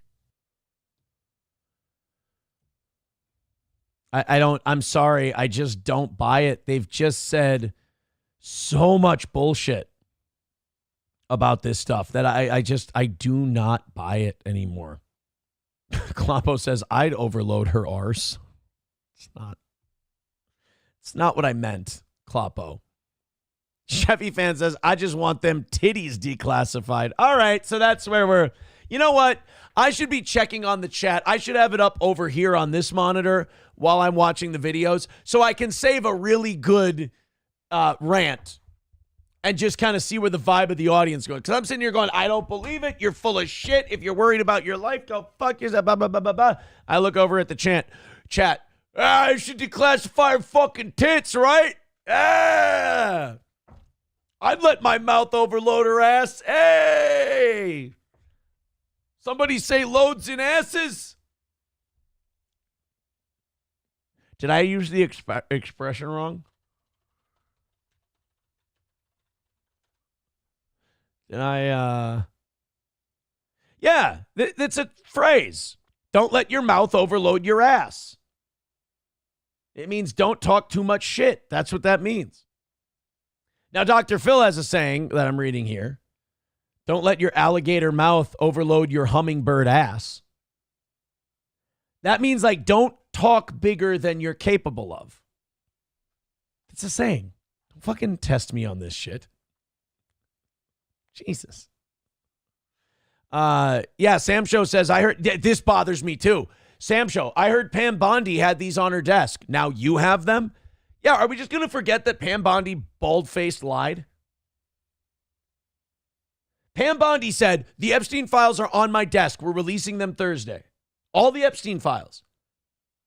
And she didn't have them. And then she goes, well, the Southern District of New York has them. And, well, you didn't say that before. Now this woman's saying, I have all the Epstein files. Who the fuck has the Epstein files and when can I see them? That's all we want. Oh my God, look at this. Addicted to super chats is now super chatting me about my dick. Look, if you believe what Nick says about any of that stuff after he's lied about literally everything else because he's ashamed of his life, I think you've over-hated Steel Toe too much. I think if you buy that, you're a little too obsessed with my penis. I'm not going to correct the record on any of that stuff. I'll tell you why. A, it's fun watching him flail and seethe and lie to a group of PDF fans. And number two, my audience doesn't want to hear about people's dicks and stuff. Like, we're not as gay as you guys. Again, every day you guys go that route, I beat you again. Right into the ground. Sorry, pal. And it's gross. It is. And I will tell you this. It is creepy. It's creepy for you to, like, have a dude that into my dick. It's a little weird and you're a little gay. Ryan the Garbage Man with $1 says, did you ever get your doorbell fixed? Yeah, I got one of those camera doorbells. Oh my God, can you imagine? I can already tell the seething has begun. I think they know what's up and the seething has begun. It is funny to watch, like, the really desperate anti-Aaron crowd. They're like, they know this guy's lying, but they're like, no, we hate Aaron, so we have to pretend we believe it. And then everyone outside of those 400 or 500 people in the world goes, oh my God, this guy fucking lies about everything, this Nick. Like, yep. That's, I'll say this. He's been pretty consistent. Like the guy who says, no, I always took my drugs everywhere with me when I went. Hey, retard, when your house was busted down and you were arrested and they seized the drugs, you weren't home and the drugs were.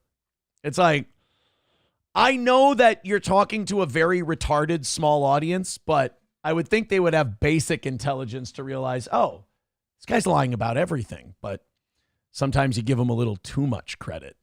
I still don't know what's going on with this Amaranth robbery thing. I still think it might be bullshit. Her husband appeared on camera for the first time. She was on Aiden Ross's stream.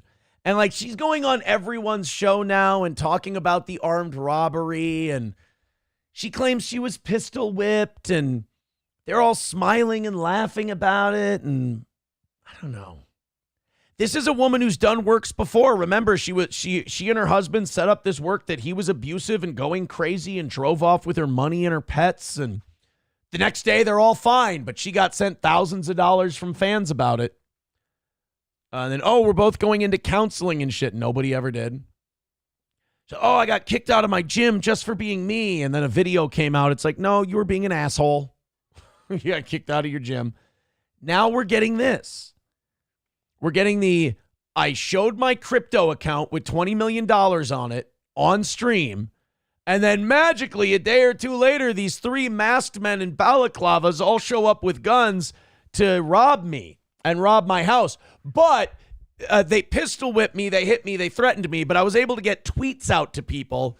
And they also let me walk them across our property to another building where my husband was waiting with a gun. Shots ring out, but all 3 of them are able to run away. I don't know, man. I just... And then she shows up on streams, not a mark on her. Everybody's smiling. Everybody's happy. I don't know, man. I just... My bullshit detector is going off with this Amaranth thing. How's it going? You're a real warrior. You're a good husband, man. You were brave that night. Good shit. Yeah, and Glenn, you were great on The Walking Dead. Everyone says that, but really, I credit her with saving both of our lives because, look, put myself in her shoes. I don't know if I'd be clear thinking enough to stay calm and to, formulate a plan and to basically lead them to where, someone might have a firearm or who can help, right? Because, So what? She's texting him this whole time, DMing him this whole time and telling him, have your gun ready. I'm bringing these 3 guys over who are robbing. Look, man, it could be true. And if it's true, I'll admit I was wrong and my suspicions were off, but it's just the weirdest robbery story I've ever heard. A lot of people make from unreliable sources. Make a big thing about how, she doesn't have scars or whatever. It's like, they were pistol whipping her. And so she called me when it happened. That's the other thing that gets me. They were pistol whipping her. Look up and by the way, Aiden Ross always looks like a primate.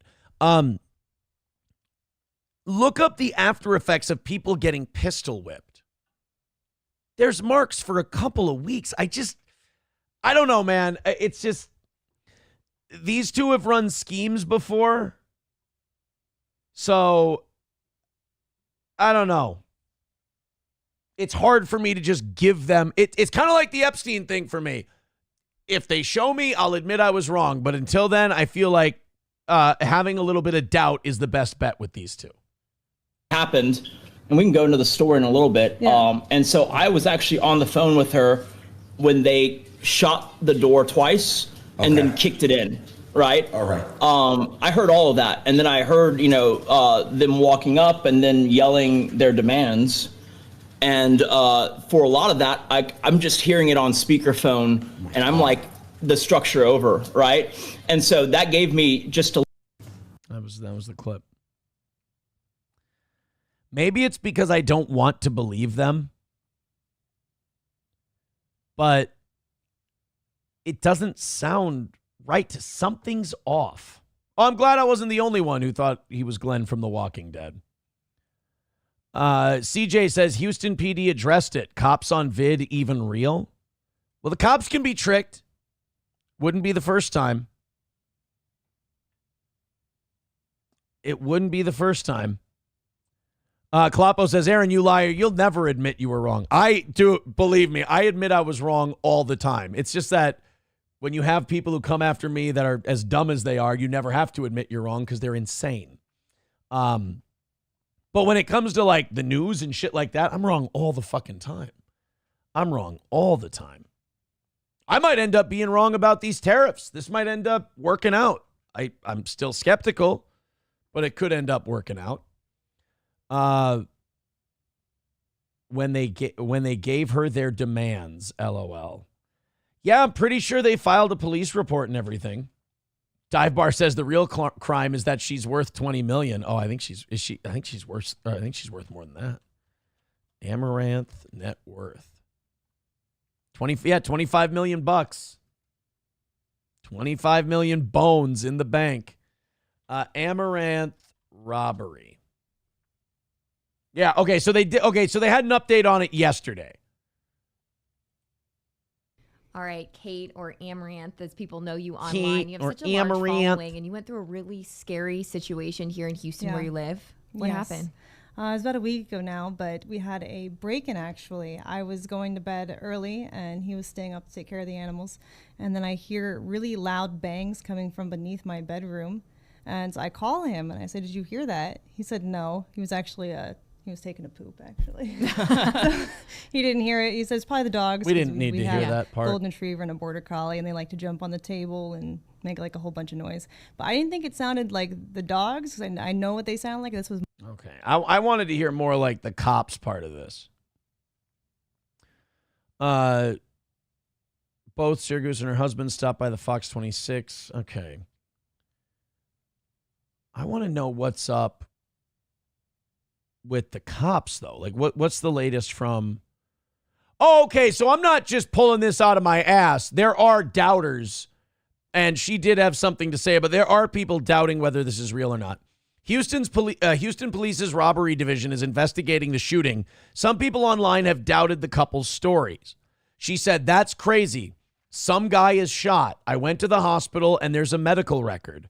So to say that it's fake, it's just brain rot, I think, at this point." That's not fair because you've done this before. The whole "my husband went crazy and he's got all my money" grift, and then you guys were fine the next day. You guys pull works. And I don't think you realized how big this one would get. You're like, "Oh, Aaron, so they got the cops involved and they did." I think it got away from them. I think this shit gets away from you. I don't think they mean for it to get this big. Like I was watching that documentary on that Belle Gibson lady. I don't think she meant for it to get as big as it did. CJ with $5 says, "My point is, did Houston PD publicly address it? She's rich enough to hire fake cops for the security video and never actually get real cops involved." Well, no, the Houston PD is involved. So there is that. Someone writing in, "After Vegas, the Trump shooting in Building 7, Amaranth stages her first false flag." There's I don't know. That makes me skeptical, too, when she was like, "I went to the hospital. There's medical records." Who says that? Like, is that something people say? Like, and when you shoot somebody, do you go to the hospital and check on them? "I went to the hospital. There's medical records." If I really got robbed that way, that's not how I would defend myself. Be like, "What do you say to people who think this isn't true?" I go, "Fuck you." That's what I'd say. Like, the need to defend yourself that something that clearly happened is silly. It's like when, ironically, it's like when people write in, "Oh, Nick said this." It's like, yeah, I don't need to defend myself. Nick's a liar. What do you want?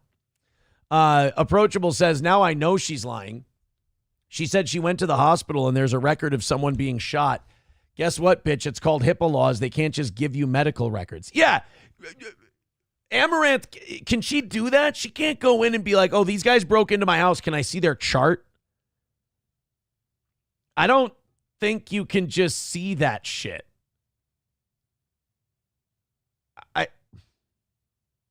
That's a little sus. Sam Show says she claims to have tight security on her property because of stalkers. Where are they at? The more she defends herself, the more holes appear in this story. CJ said, she said the Houston PD is involved. Have they? Oh, you know what? Good point. I thought in this story here, the PD said, let's see. This says Houston Police's robbery division is investigating the story. Is it, or is investigating the crime? I'm sorry. So I don't know.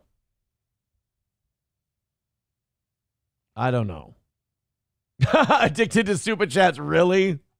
You have the guy that had to lie about dressing his puppy up in Melton, and you're going to say I lied? Get the fuck out of it. Oh boy, you are coping too hard, buddy. You are coping too hard. I love it, man. I crush these people. I give them the straight gas. It doesn't match with the reality they want. Sorry, boys. Your boy dress, you guys are still on the dog thing, huh? We've moved on. That must have really bothered your guy. Because I said from the beginning, just admit you dress your dog up. It's not a big deal. I put a birthday hat on my dog. Who gives a fuck? Big deal. If you lie about it, it just shows you're ashamed. Now, I have kids, and the kids wanted to put a happy birthday hat on the dog. You're just a queer who has nothing, so you just dress your dog up because you think it's funny. You want to be a tough guy on the internet, so you have to lie about the dog thing. Be like me. Just be honest about it.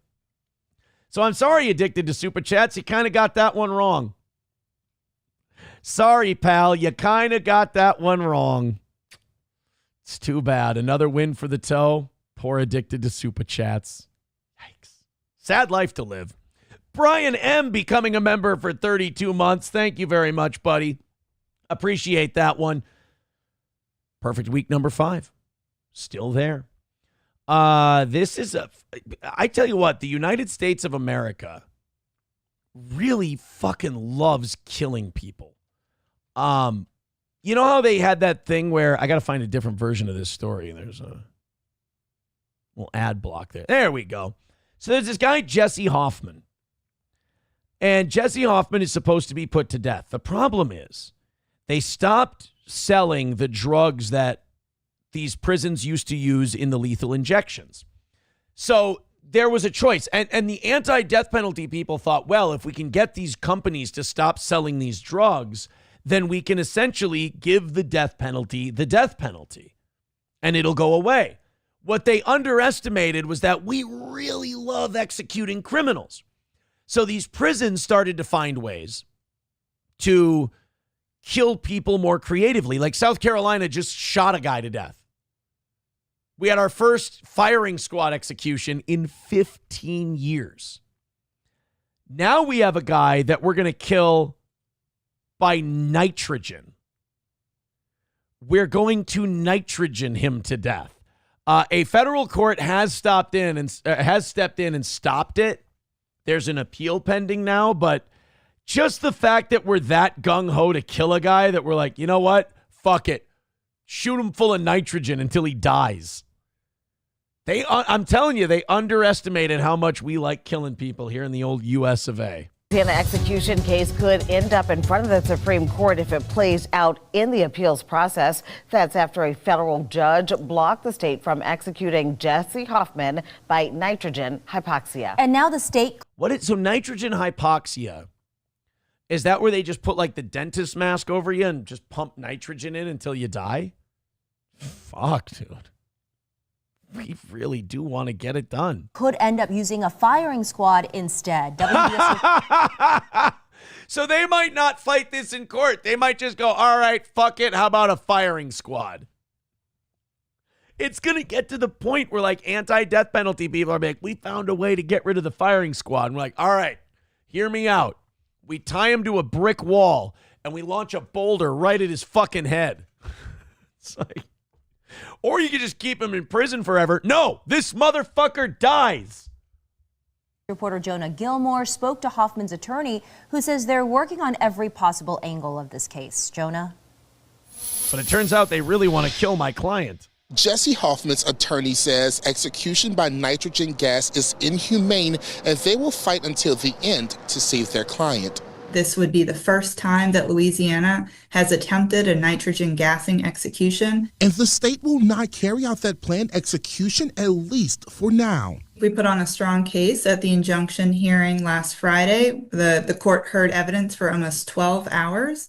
Tuesday, federal judge Shelley Dick blocked the state from executing Jesse Hoffman using nitrogen gas. Hoffman, who was convicted of rape. You see that?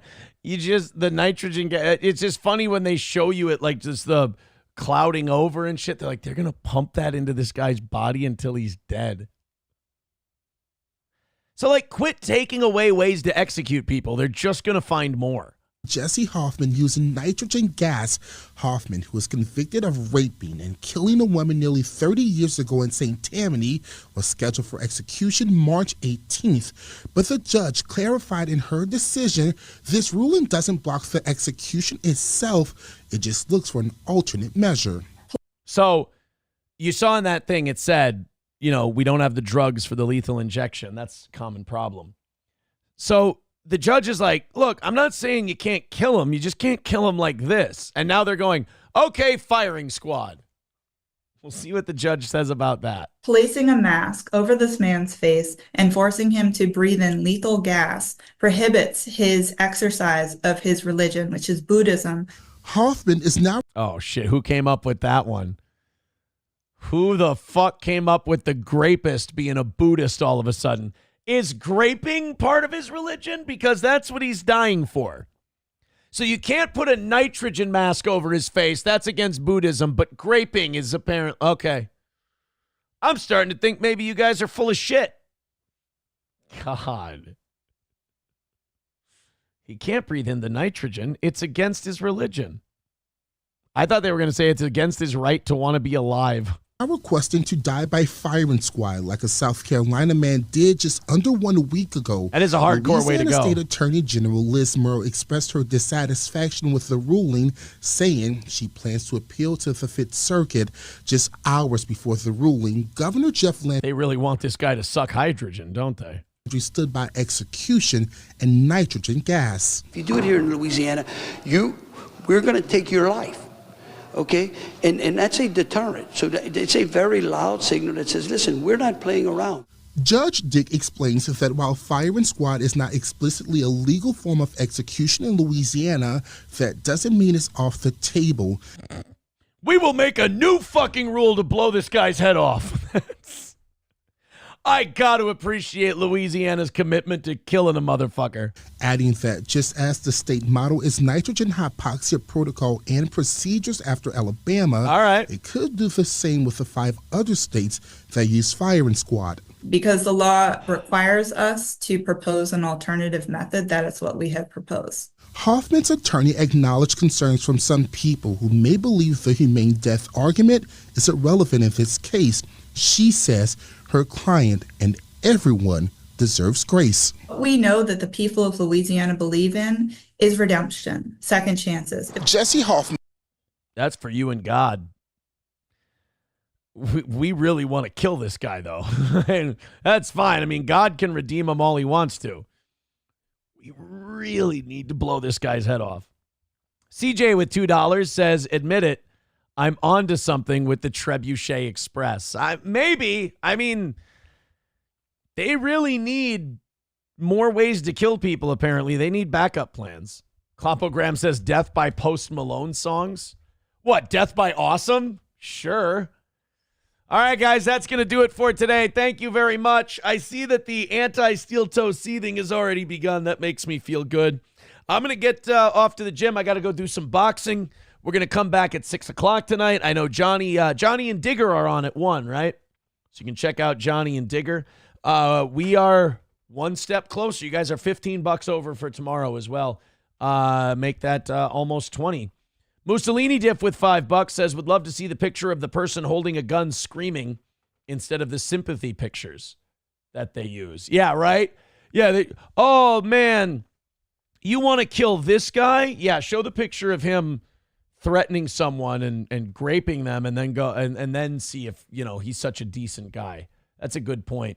All right, guys, we're out of here. Thank you. I hope you enjoyed the show. Hey, you want to throw something in for tomorrow morning at some point today? You get an itch. Go ahead. You know where to do it. Thank you guys very much. Hit like on your way out. Hit subscribe. We'll talk to you soon.